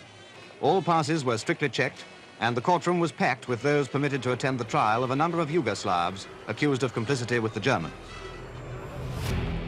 On June 10, 1946, Mihailović faced a military tribunal alongside 23 other defendants. The indictment alleged that Mihailović was a traitor that had obstructed Tito and his supporters and collaborated with the Axis forces during the occupation. Mihailović's personal records, photographs and documents were important evidence. Numerous witness testimonies also pointed to his culpability. He was found guilty on 47 counts, including high treason and war crimes.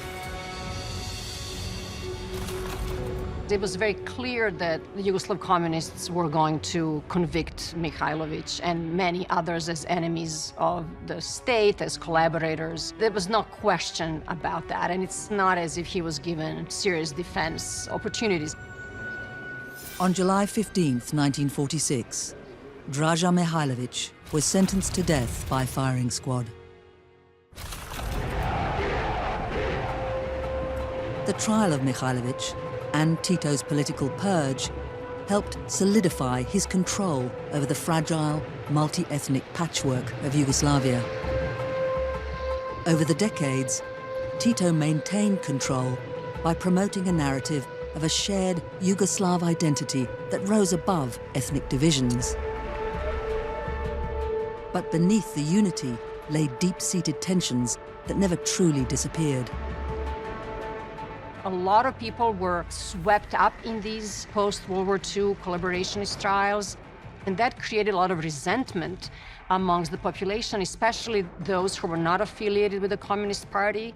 That then came up to the surface as soon as communism ended in the 1990s.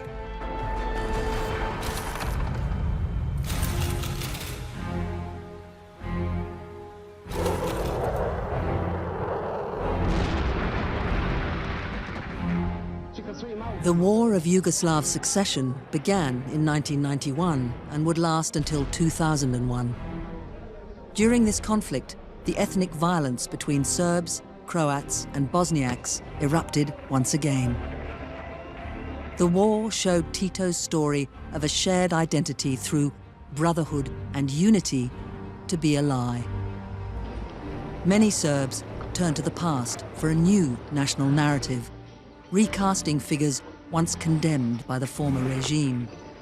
Throughout the communist period, Mihailović was considered a war criminal, a collaborationist, somebody who has ordered or commanded over horrible war crimes. After the wars of the 1990s ended and Yugoslavia was no more, one of the central mythologies of this new Serbian political narrative was the mythology of the Chetniks.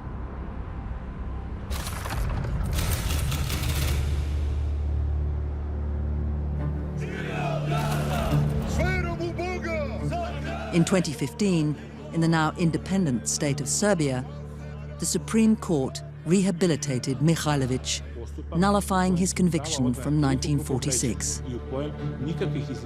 And this is a very stunning historical reversal because the court basically said that nothing from that early communist trial should be kept on record, that there's no evidence, no testimony that was heard then that should be valid. In Serbia today, Draža Mihailovic's legacy remains contentious. For some, he is a national hero. For others, a traitor and war criminal. The political motives of Tito's regime in prosecuting anti-communists provided a convenient opportunity for some Serbs to rewrite the story of the Second World War. But narratives of right and wrong, of heroes and villains, rarely fit neatly into a framework of truth and justice, as was seen in one trial in Manila in 1945.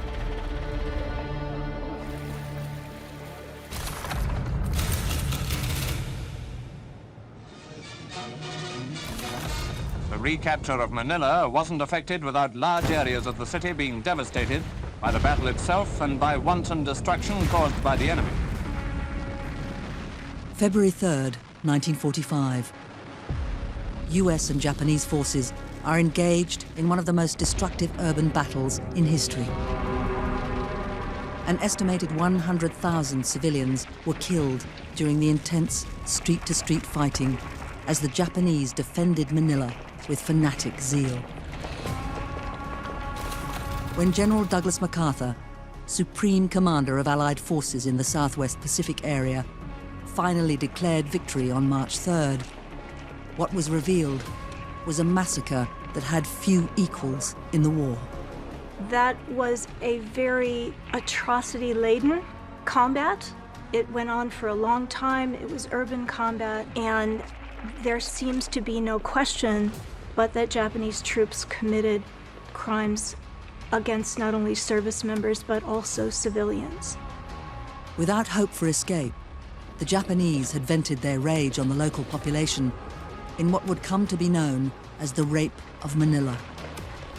For this, the US was determined there would be a reckoning for those responsible come war's end. Tomoyuki Yamashita was one of the leading Japanese generals toward the end of the war, and in the last months of the war, he was the leading officer in the Philippines.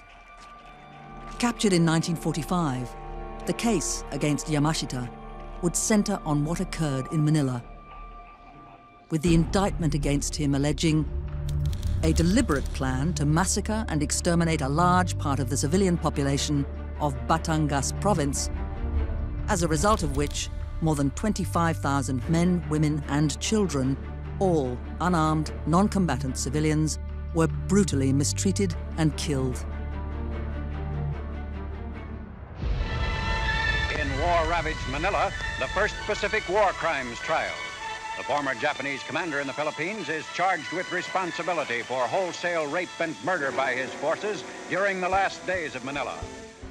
Yamashita's trial began on October 29th, 1945. The prosecution presented reams of evidence, including the testimonies of 286 witnesses, who recounted stories of men, women, and children being assaulted, tortured, poisoned, mutilated, and murdered. But tying these atrocities directly to Yamashita would prove a difficult task. The central concern of Yamashita is that there is no evidence that he himself ever laid a finger on anybody. They weren't making the case of Yamashita ordering or authorizing the commission of war crimes necessarily, but they were trying to show that he should have known what was going on. And this was where Yamashita's culpability for the rape of Manila becomes clouded. During the fighting, Yamashita was some 200 kilometers away. On top of that, he had specifically given orders to Rear Admiral Sanji Iwabuchi to withdraw before the US arrived. Iwabuchi ignored these orders, choosing instead to fight to the death. Because of the superior fighting capabilities of the American forces, Yamashita's forces were not able to maintain the kind of organizational structure it should in order to protect the commander's ability to control his subordinate forces. Did you know of any mistreatment of the civilian population in Manila? マニラの住民に対する虐待ということは知りません。I knew nothing about mistreatment of civilians in Manila. His defense was, our communications was a shambles. I had no idea what was going on. And to the extent I did, I had absolutely no ability to do anything about it. But the court chose to ignore these facts. The commission finds you guilty as charged and sentences you to death by hanging. The problem was that his charge simply said, you were the boss, they were the troops, they committed crimes, you're guilty. Yamashita was sentenced to death on December 7th, 1945, the 4th anniversary of the bombing of Pearl Harbor. The very fact that they allowed the verdict to come down on that date really strengthened this impression that it was a hasty, preconceived trial. Although Yamashita's soldiers had visited brutal reprisals in other instances on civilians, and the widespread mistreatment of POWs by the Japanese was well documented, the particulars of his case have left many to speculate at its motives. The general understanding is that Yamashita was singled out because General MacArthur wanted retribution. He was in custody of the U.S. Army, which meant that he would be prosecuted at a U.S. military commission. The fact that Yamashita was convicted on a very weak case should lead us to think that there is a political dimension in his conviction. And MacArthur's influence is something to consider absolutely. Did MacArthur seek retribution and use his power to subvert justice? Was a wholly US-administered tribunal capable of conducting a fair trial when the dust of battle was still settling? Time may never tell. What is certain is that the trial of Yamashita has led some historians to argue that the post-war prosecution of Japanese war criminals was simply victor's justice. And this accusation is reinforced by the colonial powers' manipulation of the post-war justice program.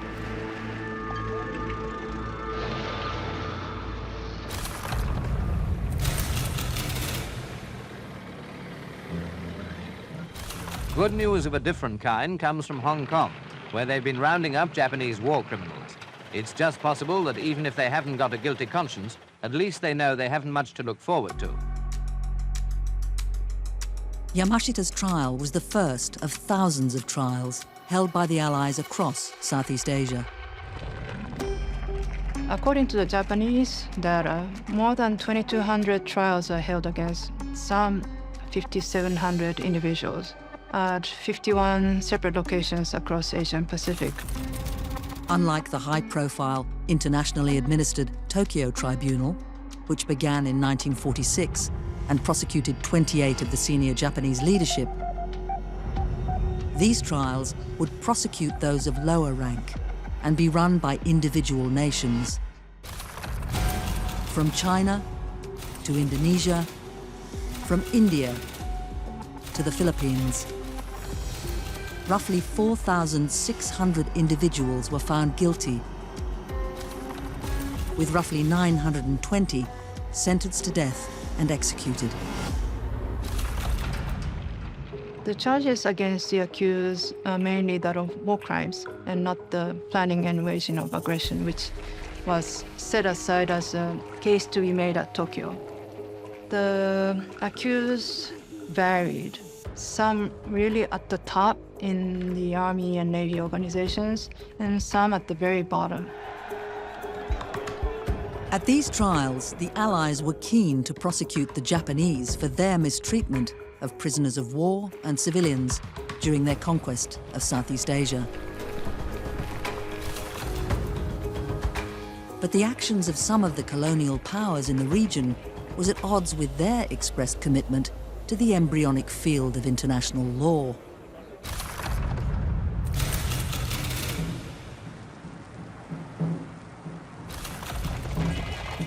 Batavia has been the center of the Indonesian nationalist movement.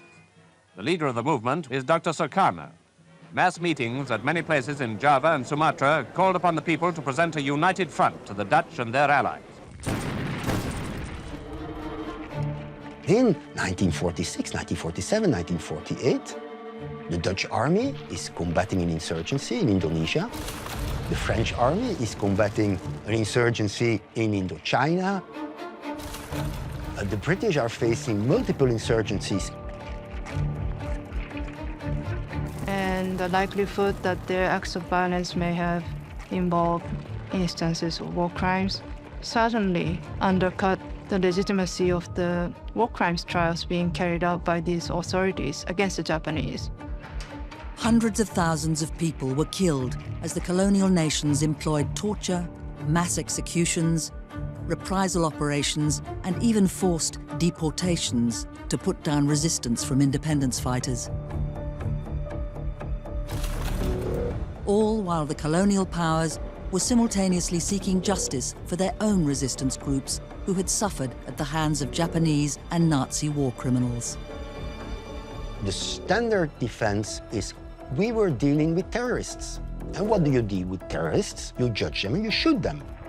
And of course, the former resistance fighters said, no, we are not terrorists. We put up a legitimate fight. And so there was an intense debate initiated by former resistors saying, well, people like us in the future deserve legal protection. You cannot simply declare they are terrorists and they can be shot.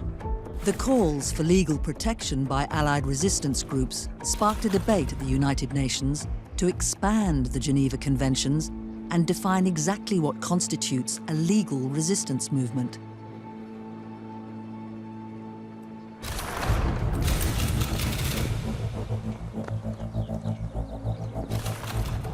It's especially the Danish delegation that says, well, we all agree that a war of aggression is illegitimate.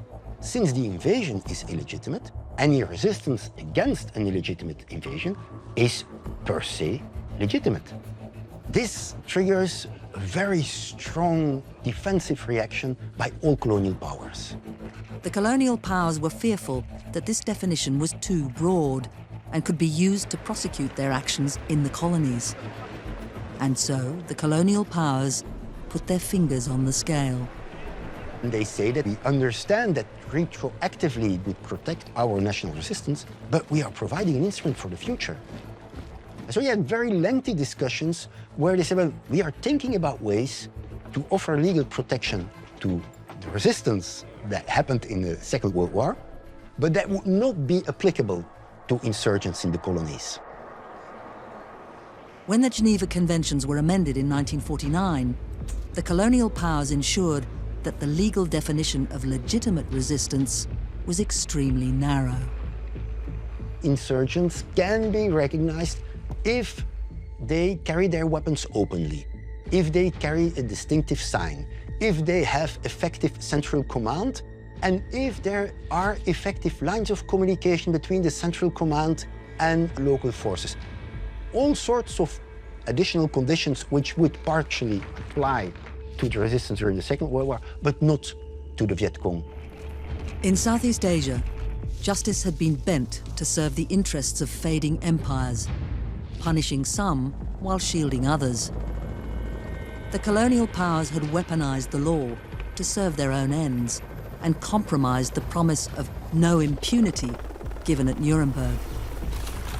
And this was far from the only time that the pursuit of justice was sacrificed for political expediency. For in the shadow cast by the Second World War, a new conflict was emerging. One where the ally of yesterday was the enemy of tomorrow.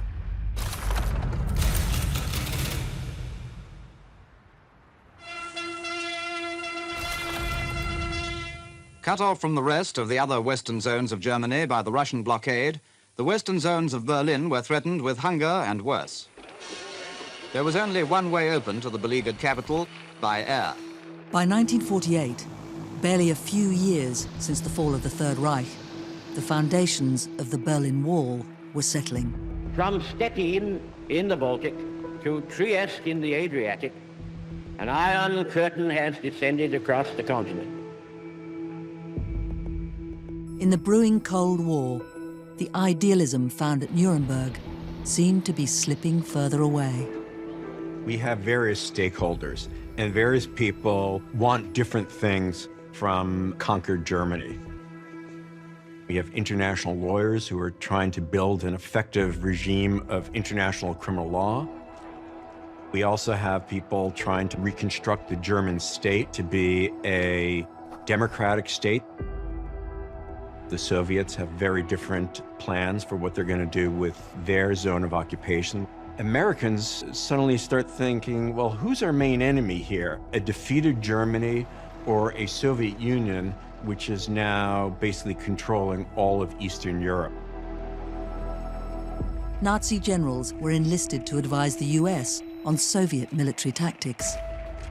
Secret police, Gestapo, and intelligence service agents could offer insights into Soviet capabilities. And engineers and scientists divulged the secrets of some of the most advanced weapons created by the Third Reich. Among these individuals were wanted Nazi criminals. Criminals who authorities were even now trying to locate. Many would evade justice, at least for a time, as nations chose to shield them from prosecution, hoping their experience would be of some value in the Cold War.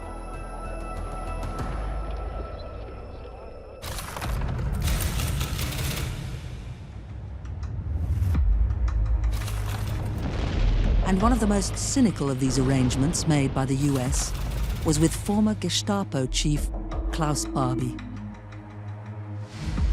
Barbie was this so-called butcher of Lyon. He was the head of the Gestapo in Lyon. He's German, not French. And he basically was responsible for the torture and killing of resistance fighters, and also for making sure that Jews were being deported from the area. Barbie was responsible for the deaths of over 4,000 people and the deportation of at least 7,500 Jews, many of which he personally interrogated and tortured from his base of operations in the hotel terminus. Quite another and far pleasanter side of the story of France comes from Lyon. Members of the FFI are seen marching off local collaborationists to the prefecture. Following Germany's surrender in 1945, Barbie was found by the Americans. Despite him being listed as a wanted war criminal by the French government, he was not turned over to the authorities. Instead, Cold War politics would intervene. And he ends up escaping justice, thanks to the help of the CIA, actually, and ends up in Bolivia. And there he remains, living a relatively unstressed life until the mid-1980s.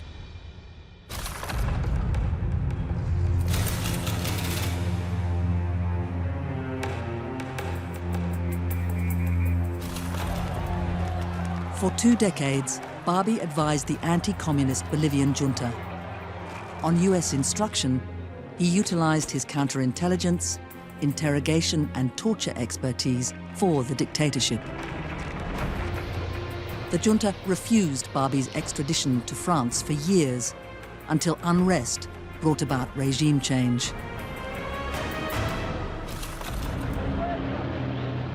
Troops in the streets of La Paz. They're a familiar sight in Bolivia and proof of yet another violent coup d'etat. Bolivia's capital has been the center of nearly 200 military takeovers since the country became independent in 1825. In 1980, Bolivia entered a period of extreme political crisis, as 2 years of protests, repeated military coups, and democratic reform destabilized the nation. Eventually, a socialist government took control, and Barbie's time on the run was up. And he ends up being brought back to France, and he's tried in France in 1987. Klaus Barbie emerges from 4 years solitary confinement behind the prison walls of Saint-Joseph to begin his trial. Driven at high speed through the streets where he fought the resistance, he began his appointment with justice by being backed unceremoniously through a side door of the courthouse. May 1987. After decades on the run, Klaus Barbie would finally have to face a court and answer for his crimes. His trial was a major public event, made more so by the choice of Barbie's defense counsel. Klaus Barbie had enlisted this defense lawyer named Jacques Vergès, who was somewhat of a notorious character. I am fighting for the respect of truth. We have the right to know what really happened and not to be satisfied only with complacency and with lies. Vergès would become infamous for defending indefensible clients, such as Slobodan Milosevic, Saddam Hussein, and he even said that he would have represented Hitler. At Barbie's trial, Vergès employed an unorthodox defense tactic. And Vergès launched what he described as this trial of rupture. He didn't offer a conventional defense of the accused. He tried to indict the state of France itself. Vergès argued that Barbie should be found not guilty on the basis that France itself was complicit in criminal behavior in their colonial holdings. War is about winning. It's a total commitment. No Allied general was accused of any war crimes because after the war, they got rid of any such problems in their own way. There was injustice on both sides. It seemed almost less designed to get an acquittal than to attract a lot of media attention. And I should say, it did attract a lot of media attention because he was this kind of very well-spoken character, and he was sort of a somewhat sinister character. But the court was having none of it. Someone else's guilt does not absolve one from their own crimes. In Barbie's trial, the rupture defense failed. Barbie was found guilty and sentenced to life imprisonment. For the first time in history, French justice punished a perpetrator for crimes against humanity. To his dying day, Barbie was unrepentant for his crimes, saying, "I am proud to have been a commanding officer of the best military outfit in the Third Reich. And if I had to be born 1,000 times again, I would be 1,000 times what I've been." In the end, it took 43 years for the butcher of Lyon to have his day in court. 43 years of justice being sidestepped by cold political pragmatism and the high-minded ideals championed at Nuremberg being compromised. But Barbie's story shows us that despite the passage of time, the spark that was lit in Nuremberg had not been extinguished. In the decades after the war, hundreds more war criminals would be brought to trial. Amidst political machinations and Cold War tensions, the pursuit of justice would continue.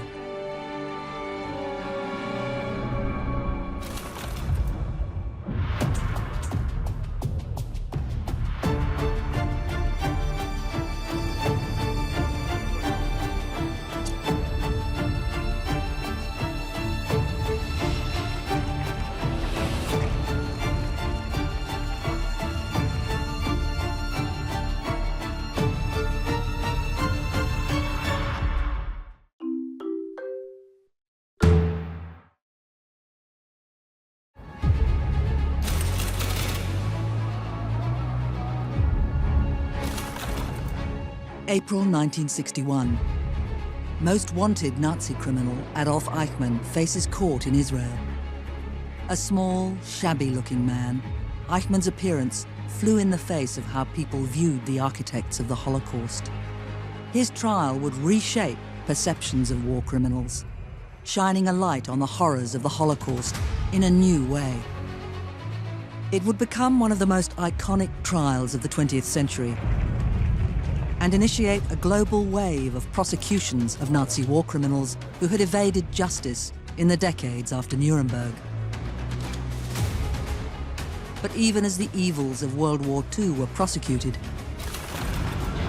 new blood was being spilled, sparking the next generation of international criminal tribunals.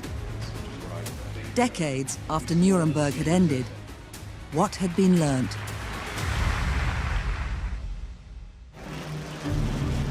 The horror that was World War II was unprecedented in human history.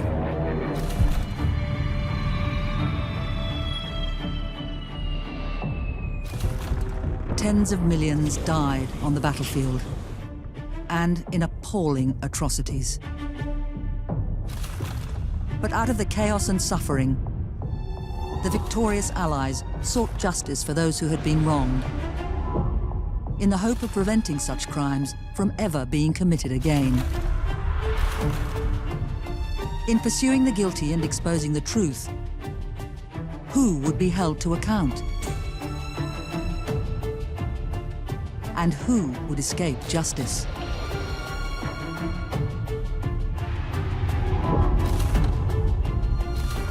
Compromised by politics and the desire for revenge, the pursuit of justice was imperfect.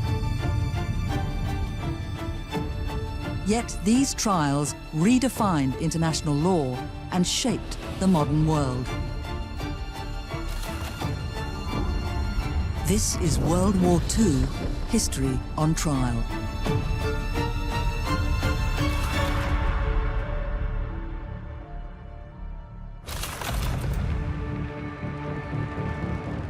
In 1945, among the ruins of war-torn Europe, the Nuremberg experiment had promised a new era, an era where the crimes committed in war would not go unanswered. But following the major trials of the 40s, the Iron Curtain descended and many of the guilty were allowed to vanish into new lives. A collective silence had settled as societies chose forgetfulness over reckoning. But by the 1960s, things were beginning to change. Technology was shrinking the globe, making secrets harder to keep. And a new generation was coming of age, one unwilling to inherit a world of silence. And one of the first cracks in this post-war malaise was the trial of Adolf Eichmann. On trial in Jerusalem, the former SS Colonel Adolf Eichmann waits with his guards in a bulletproof glass dock. The trial of Adolf Eichmann in Jerusalem, 1961, was arguably the most significant and famous trial of a Nazi in the post-war era. It exemplified a shift from international war crimes trials, a la Nuremberg and Tokyo, to, you might call, the domestication of war crimes. So where trials begin to take place within states rather than an international tribunal. It was a media sensation. Not only was this trial occurring in the new era of television and mass media, but the story of how he was brought to trial was astonishing.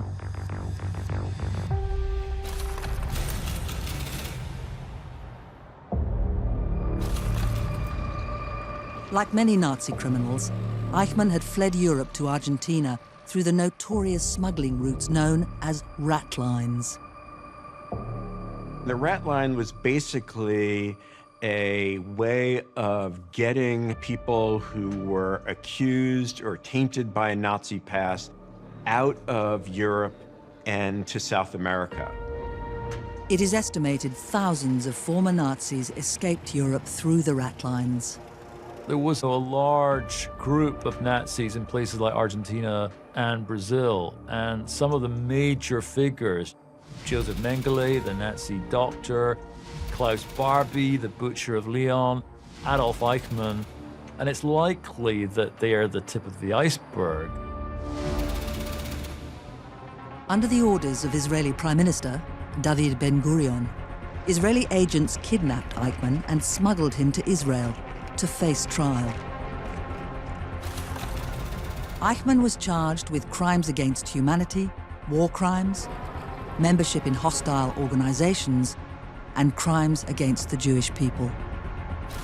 Eichmann may have seemed superficially ordinary, but he was in charge of the deportation of more than 1.5 million Jews from all across Europe to ghettos, death camps, and other sites in the Third Reich.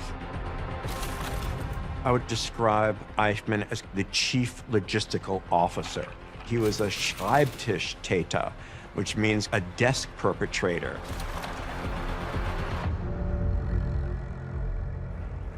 When Eichmann appeared, he did not look like the sadistic monster most expected.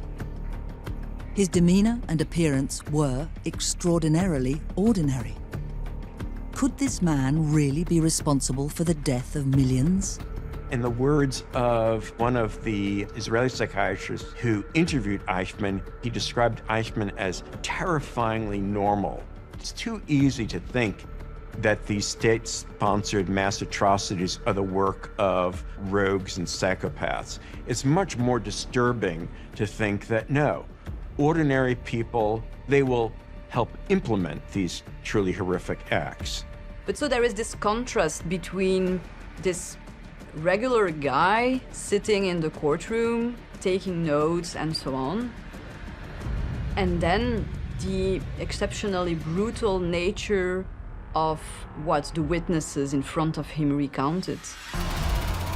Eichmann's defense, headed up by German lawyer Dr. Robert Servatius, largely did not challenge the events, nor did they dispute the evidence. They leant on a now well-worn defense, that the defendant was just following orders. In the spirit of the indictment, I am not guilty. Eichmann himself was the sole witness for the defense, and said of his own culpability, "The men at the top, the elite, the popes of the empire, laid down the line to be followed, and I had only to obey." Eichmann's trial punctured the myth that those responsible for the Holocaust were largely sadistic murderers and torturers. Evil could appear unremarkable. It could be sitting behind a desk. And this wasn't the only chilling truth the world was forced to confront. The Eichmann trial was really the first trial of global significance that trained attention on the Holocaust. For many in the broader public, Eichmann's trial would be the first time they heard directly from the victims of the Holocaust. As Attorney General and Chief Prosecutor at the Eichmann trial, Gideon Hausner said in his opening statement, "When I stand before you here, I am not standing alone.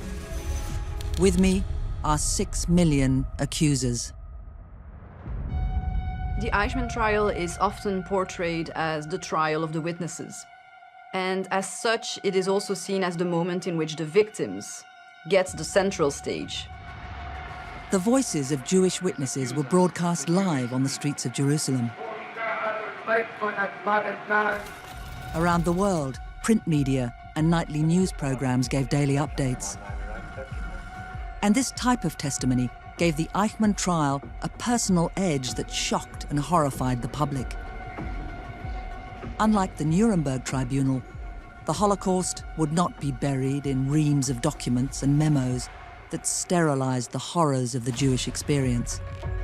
One of the criticisms of the Nuremberg trial was that it didn't take the Jewish experience in Europe between 1933 and 45 seriously enough. When it came to the death camps and the extermination camps, it sort of folded Jewish victimhood into Nazi attacks on enemy civilians. So it rather underplayed the Holocaust.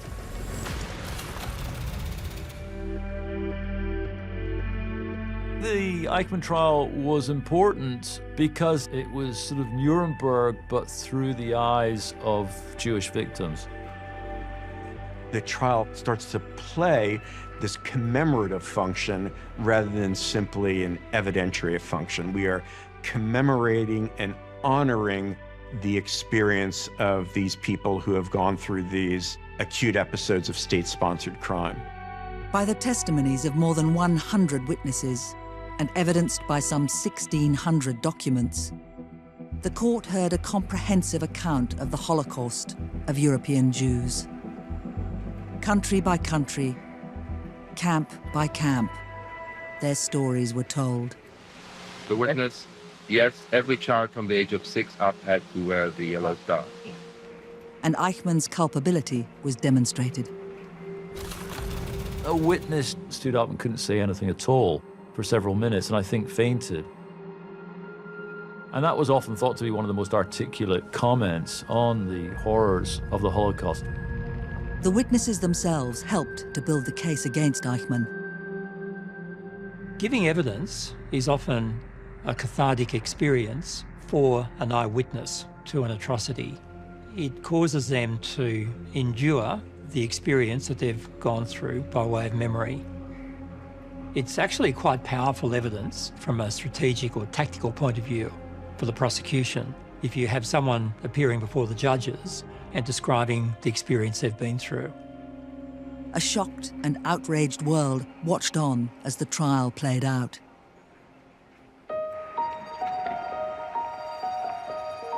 After a little over 4 months, the trial of Adolf Eichmann concluded in August 1961. The court reconvened in December of that year to deliver Eichmann's verdict. The accused, together with others, during the period 1939 to 1945, caused the killing of millions of Jews in his capacity as the person responsible for the execution of the Nazi plan known as the final solution of the Jewish problem. He was found guilty on all 15 counts. For his crimes, he was hanged on the 31st of May, 1962.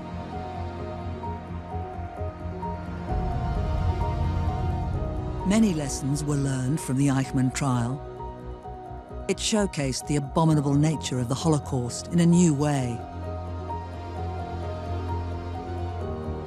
Here were the lived experiences in the harsh light of day.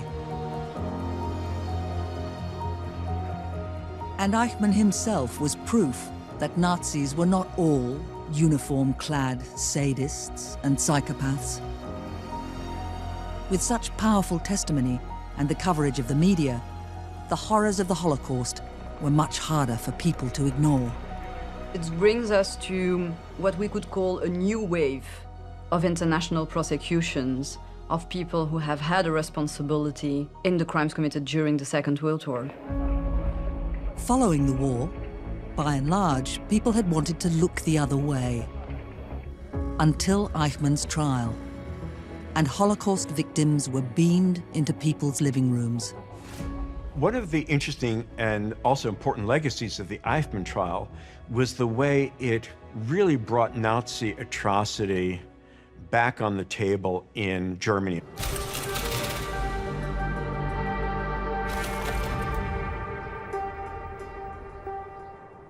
Germany today has the reputation of being the country that's done a very responsible job in confronting its past. That said, by the time that West Germany regains its sovereignty, let's say in 1950, until basically the mid-1960s, the record of the German judiciary in bringing Nazis to trial is dismal. After Konrad Adenauer's election as Chancellor of the newly formed Federal Republic of Germany in 1949, he pursued a policy of rehabilitation towards former Nazi Party members in an attempt to unify the fledgling nation.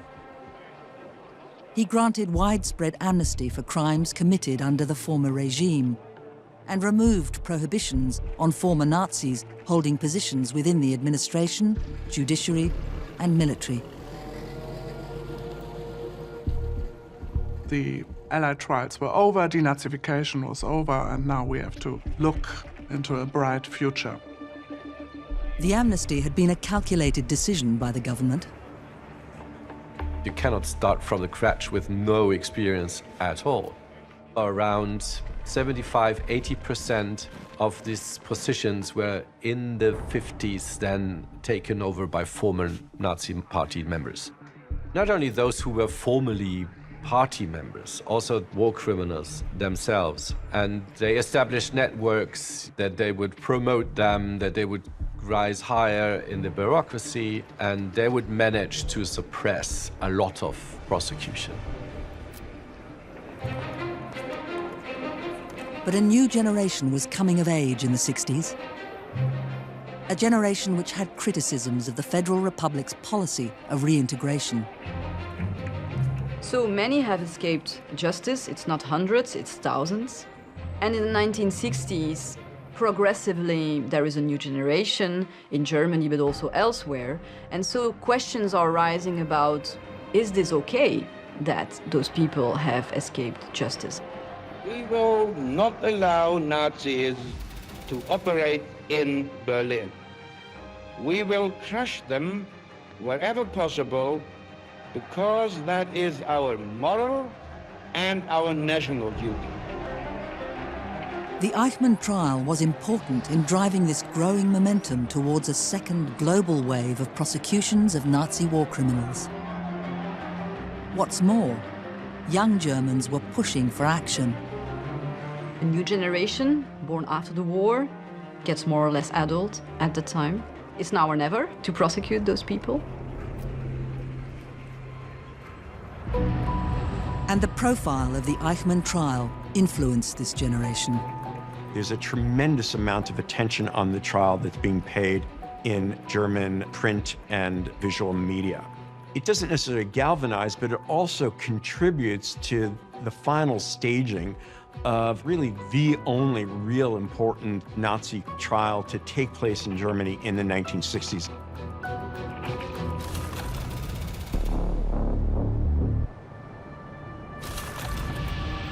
December 1963.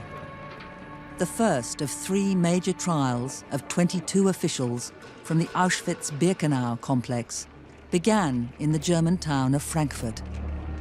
On trial were SS officers and capos, Jewish internees who had worked for the Nazis in the camps in exchange for better conditions. The prosecution office accuses the 22 defendants of having taken part in mass extermination in the concentration camp Auschwitz. They put together a set of accused, not unsimilar like in Nuremberg, try to cover the entire concentration camp reality, like guards, commanders, doctors, all sorts of people that were working in these camps. At Auschwitz-Birkenau, the largest of the Nazi extermination centers, 1.1 million innocent people were murdered. Following war's end, a number of high-profile Auschwitz camp personnel, such as Commandants Rudolf Höss and Arthur Lieberhenschel, had already been prosecuted in the 1947 trials held in Krakow, Poland. But as many as 8,200 Auschwitz staff who had survived the war and escaped were never brought to trial. At the Frankfurt Auschwitz trial, some 360 witnesses, 211 of whom were camp survivors, testified against the 22 defendants. But the prosecution faced an uphill battle, as restrictions built into the Federal Republic's criminal code were ill-suited for the sorts of state-sponsored mass crimes seen at Auschwitz. The statute of limitations had already told for all crimes other than murder. And so basically, if you want to charge someone who had participated in a mobile extermination unit, or if you wanted to charge an SS officer at a killing center, you basically had to charge them with either perpetrating or aiding and abetting statutory murder.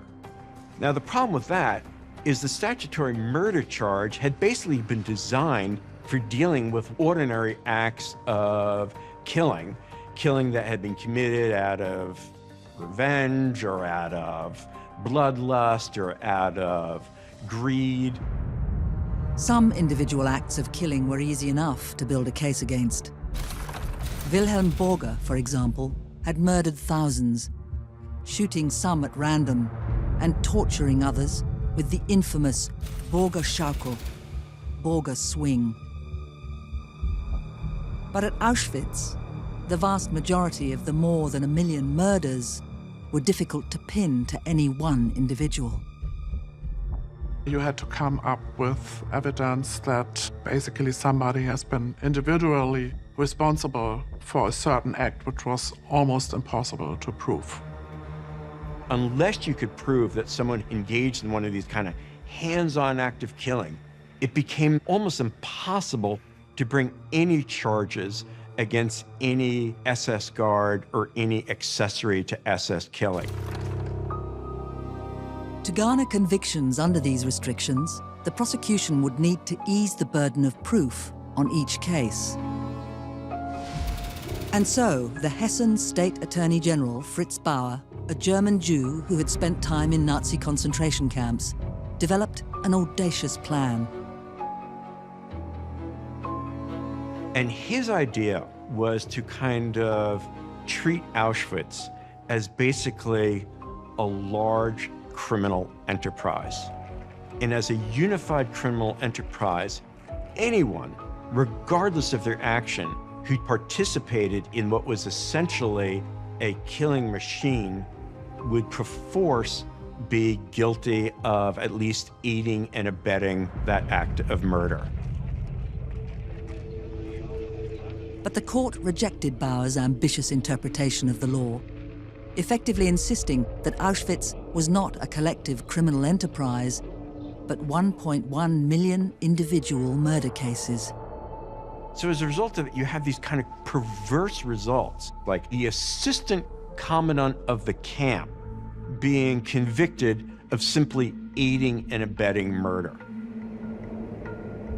Whereas you have the camp official who actually, let's say, took a prisoner and without authority beat that person to death, well, there you could convict that person of murder.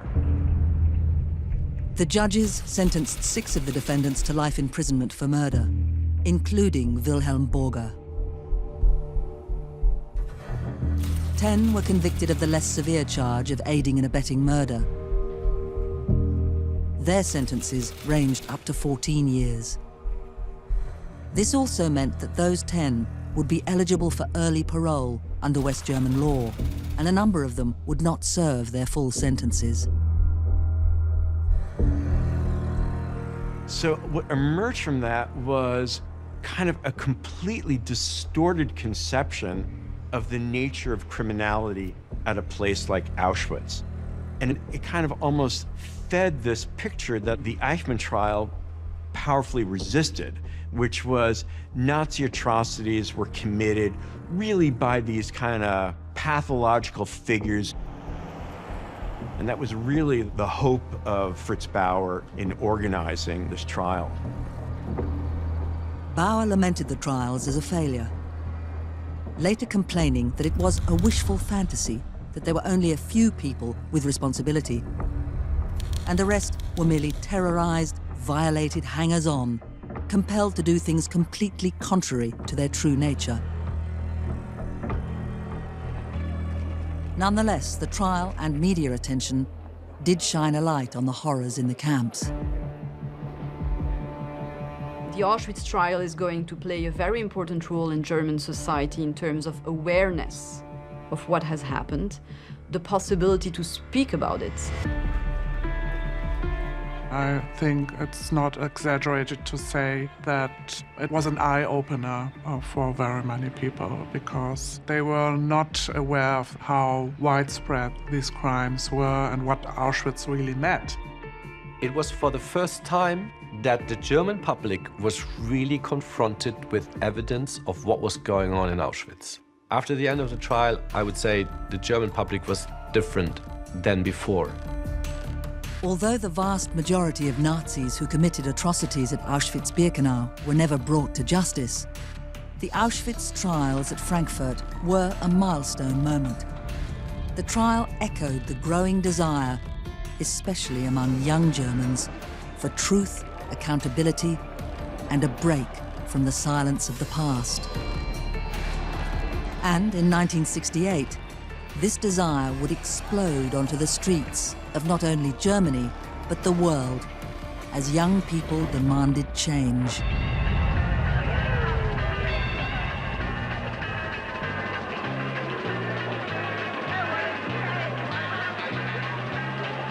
(1968), a year of change, a year of protest.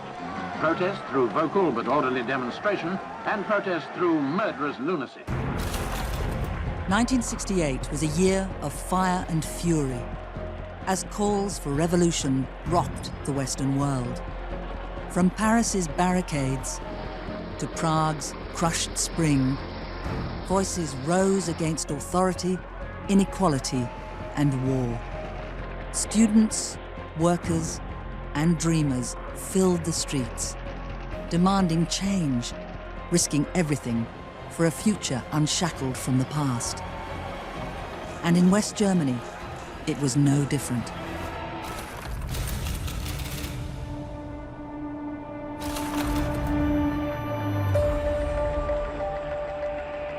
Known as the 68ers, this largely student-led protest movement was critical of West Germany's political and justice systems. Systems that were infected with former Nazis. They believed Parliament was being held back from reckoning with Germany's Nazi past.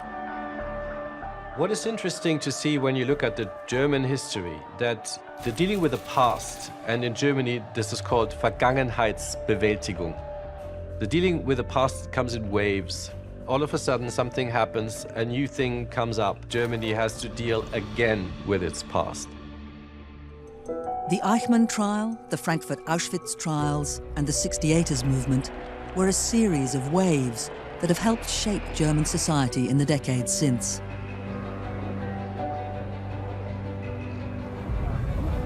Since the 1960s, there has been a dramatic uptick in the number of trials of war criminals. Billions paid in reparations to nations and individuals who were victimized by the Third Reich. And apology after apology after apology from German leaders to victims of Nazi atrocities. But these bold admissions of guilt and acceptance of culpability has been unique to Germany among their former Axis partners.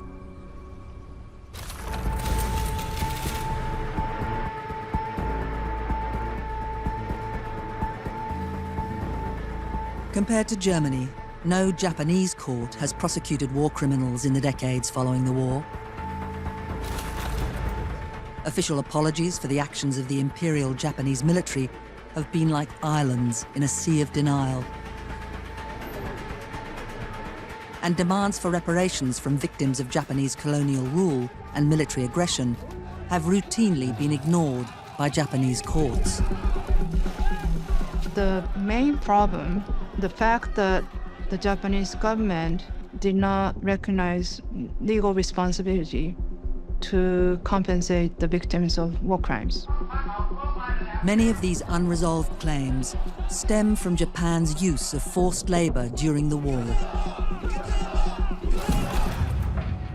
Millions of people from China, Korea, the Philippines, and beyond were forcibly removed and enslaved. Untold thousands perished in brutal working conditions across the Japanese Empire. One particularly egregious example of this is the Japanese military's use of the euphemistically named comfort women. In the case of women who are forced into military brothels, catering to the sexual needs of the soldiers and so forth, they are known as the military comfort women. It was a form of quite systematic human trafficking. Women, girls, and even some boys, estimates as high as 500,000 people in the long Japanese war. It is estimated that as many as 90% of comfort women died from inhumane treatment, violence, and sexually transmitted diseases by the war's end.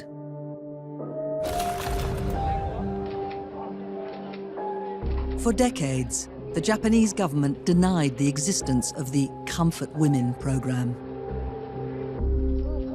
until the weight of evidence became too much to ignore.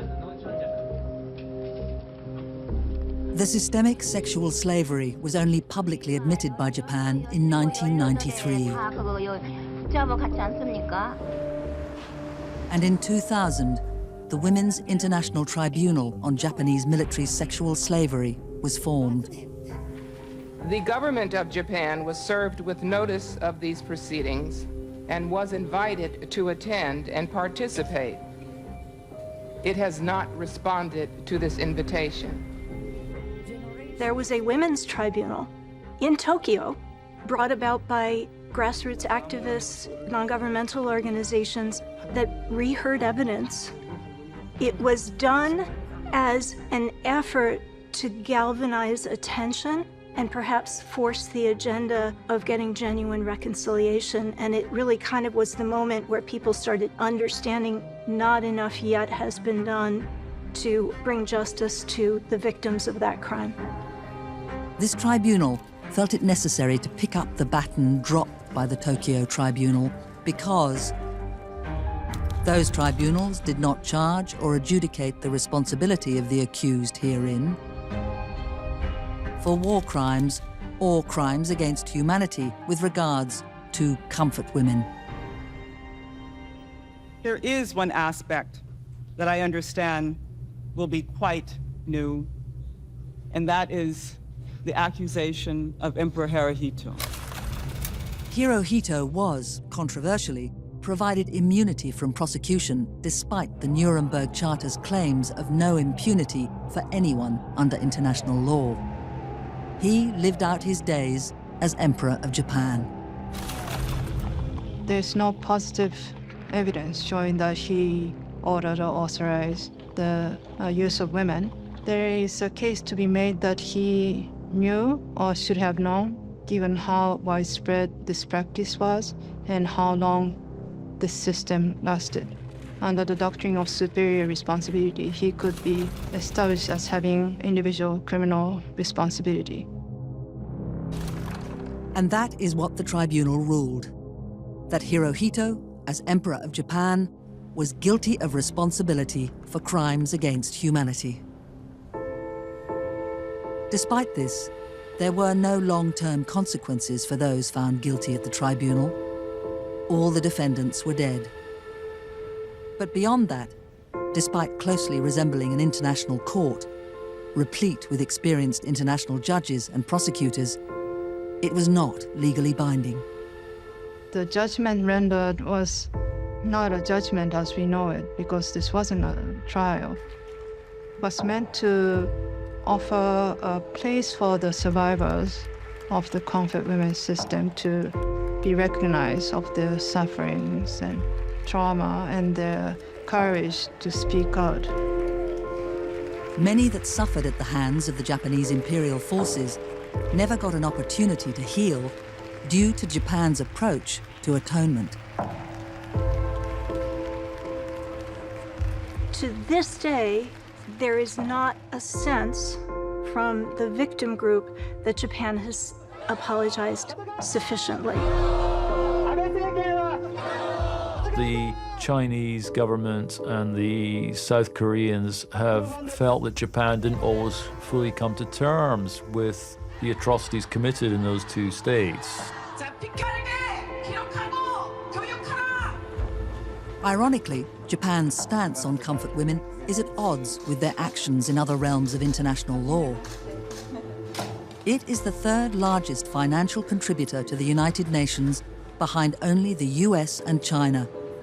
And as of 2019, it has contributed over $300 million to the International Criminal Court, or ICC.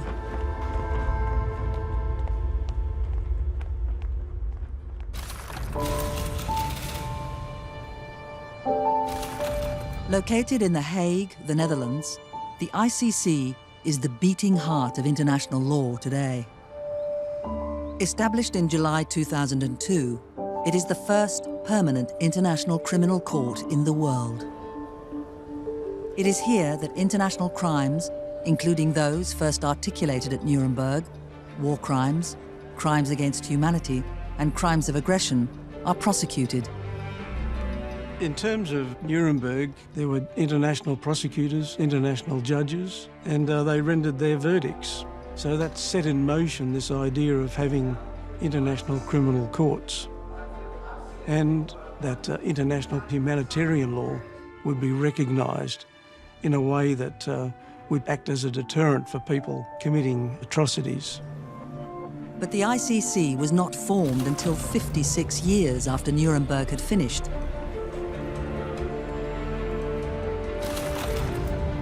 And 54 years after the United Nations adopted the resolution for its creation. Why did it take so long?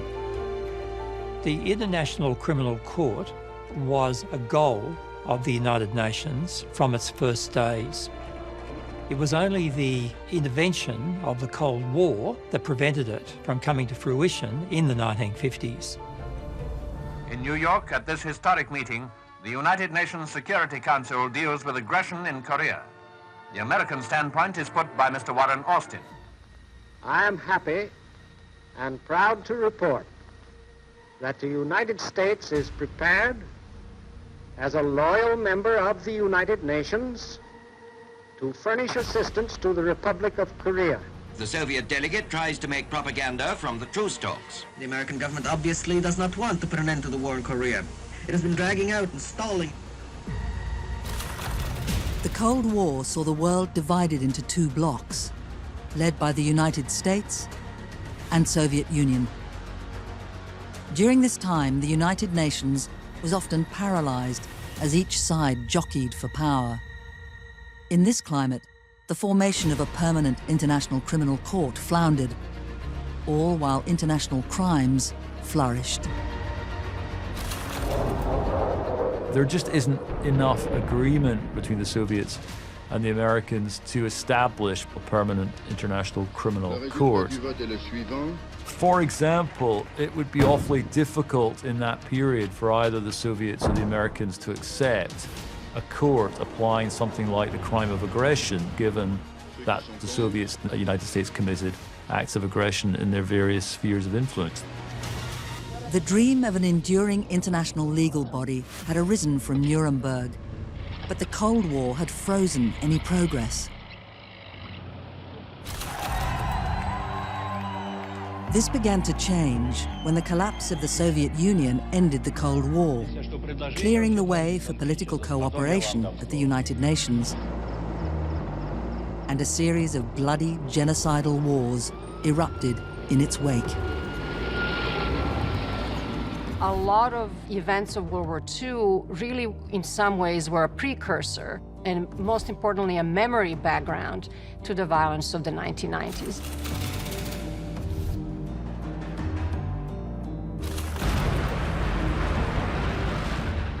The War of Yugoslav Succession, often referred to as the Balkan Wars, lasted between 1991 and 2001. In the early months of that conflict, there were news teams from the BBC, from Sky TV, from CNN. It was the advent of satellite news 24/7 television. They were broadcasting into the living rooms of people in America, Europe, Canada, Australia.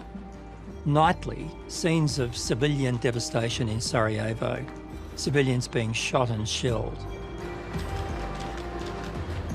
Massive war crimes and crimes against humanity and crimes against civilians were committed.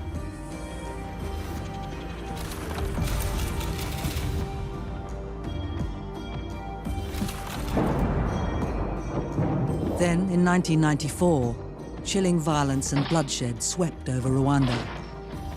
In just 100 days, some 800,000 Tutsis were murdered by militias, comprised of the Hutu ethnic majority. The context of the violence of the 1990s led to a feeling of kind of international impotence. We are not able to stop these wars. We have all pledged after the end of World War II and the Holocaust, never again will we allow for genocide, and we now have concurrent genocide happening in Rwanda and in Bosnia.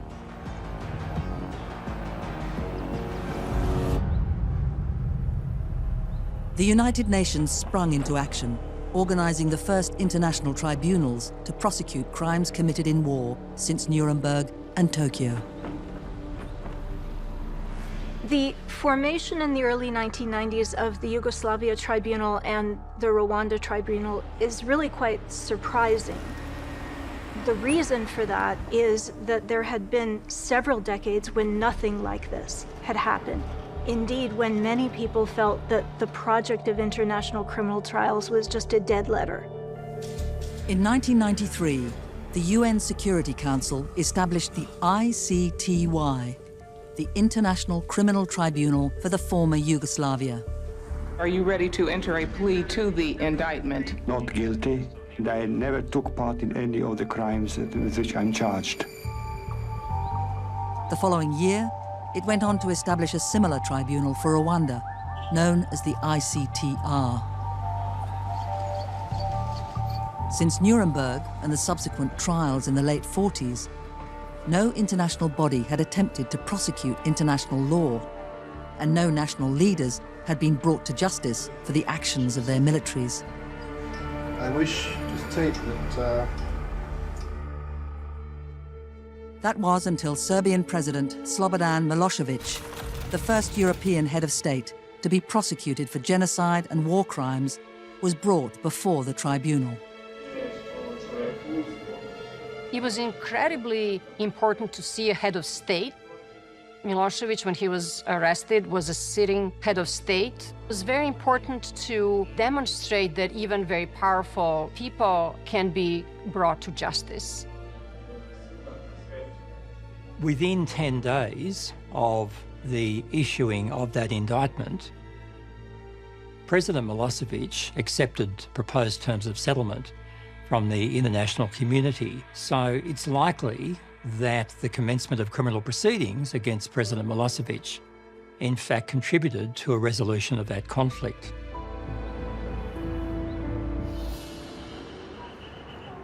Both the Rwandan and Yugoslav tribunals were groundbreaking. The ICTY began in 1993 and ran until 2017, indicting 161 individuals on charges of genocide, war crimes, and crimes against humanity. The tribunal convicted 93 individuals and referred a further 13 to domestic courts. Sentencing proceedings. Operating from 1995 to 2015, the ICTR indicted 93 people, returning 62 convictions and referring 10 to domestic courts. These convictions built on the established precedent set by Nuremberg, reinforcing that there would not be impunity for state leaders like Milosevic, and it managed to successfully prosecute the entirely new charge of genocide in dozens of cases. Yet despite these successes, the tribunals were not permanent. A seed planted in the ashes of World War II that lay dormant for almost 60 years had finally begun to sprout. The momentum from the Yugoslavia Tribunal and the Rwanda Tribunal really snowballs. You begin to see many states feeling maybe this is a new solution. Let's not go to war, let's go to court. Not surprisingly, in that moment, the idea resurfaces, which had been the idea in 1945, was to have a permanent international criminal court.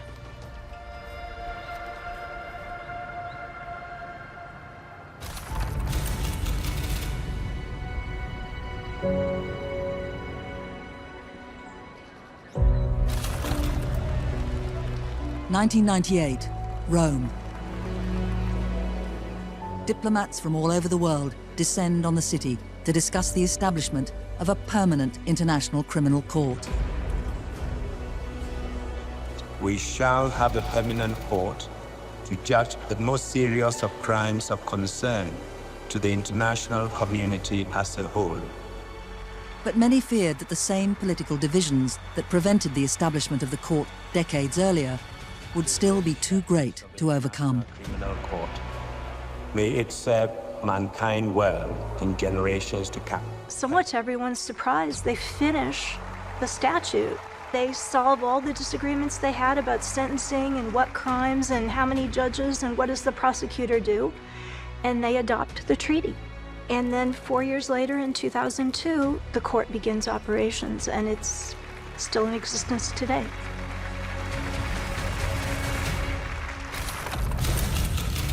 On the 1st of July 2002, the International Criminal Court began sittings in The Hague. Modelled on the Nuremberg Charter, the charges it would adopt were the same which had been laid out at Nuremberg and Tokyo, with one new inclusion: genocide. Although plagued by similar political compromises that were seen in the aftermath of the Second World War, the establishment of the International Criminal Court was the culmination of an experiment almost 60 years in the making. But we must not forget to strengthen... If we look at the last century, there have been two turning points. The first was the advent of the Nuremberg Tribunal, which was effectively the birth of international criminal law. The second is the creation of the International Criminal Court, which organically grew out of the first event. That civilization cannot tolerate their being ignored. The legacy of the Nuremberg and Tokyo tribunals are plain to see in the notion of individual responsibility over that of the state, in the ICC's form as an independent judicial process, even in the language used by diplomats, leaders, and citizens to describe conflict. If we think about recent crises, we find ourselves talking in a Nuremberg language. Needs to be trialed for crime against humanity and war crime. The mission has concluded that criminal investigation and prosecution is warranted in relation to genocide, crimes against humanity, and war crimes. This is brutality, this is inhumane, this is violating international law. So this is very much the basic language of statecraft and diplomacy today. And I can't really stress enough how new this is. So prior to Nuremberg, that would not have been the default language of either us as ordinary citizens or world leaders. For the crime against humanity. Nuremberg plays a big part in that story. We never forget that our organization has its origins in a global struggle against regimes which were guilty of mass murder on a horrendous scale. So IMT and IMT-FE left us with an important piece of jurisdiction, of jurisprudence. And they also left us with a narrative, with the first narrative of the war. The Nuremberg trials at the end of the Second World War firmly established once and for all that there was not going to be any impunity for serious atrocities and crimes or genocide. Political realities these days are really undermining the importance of enforcing international criminal law. We cannot give up on the process. We have to keep focused on ending impunity for these crimes, and we have to make sure that those responsible for committing atrocities are brought to justice.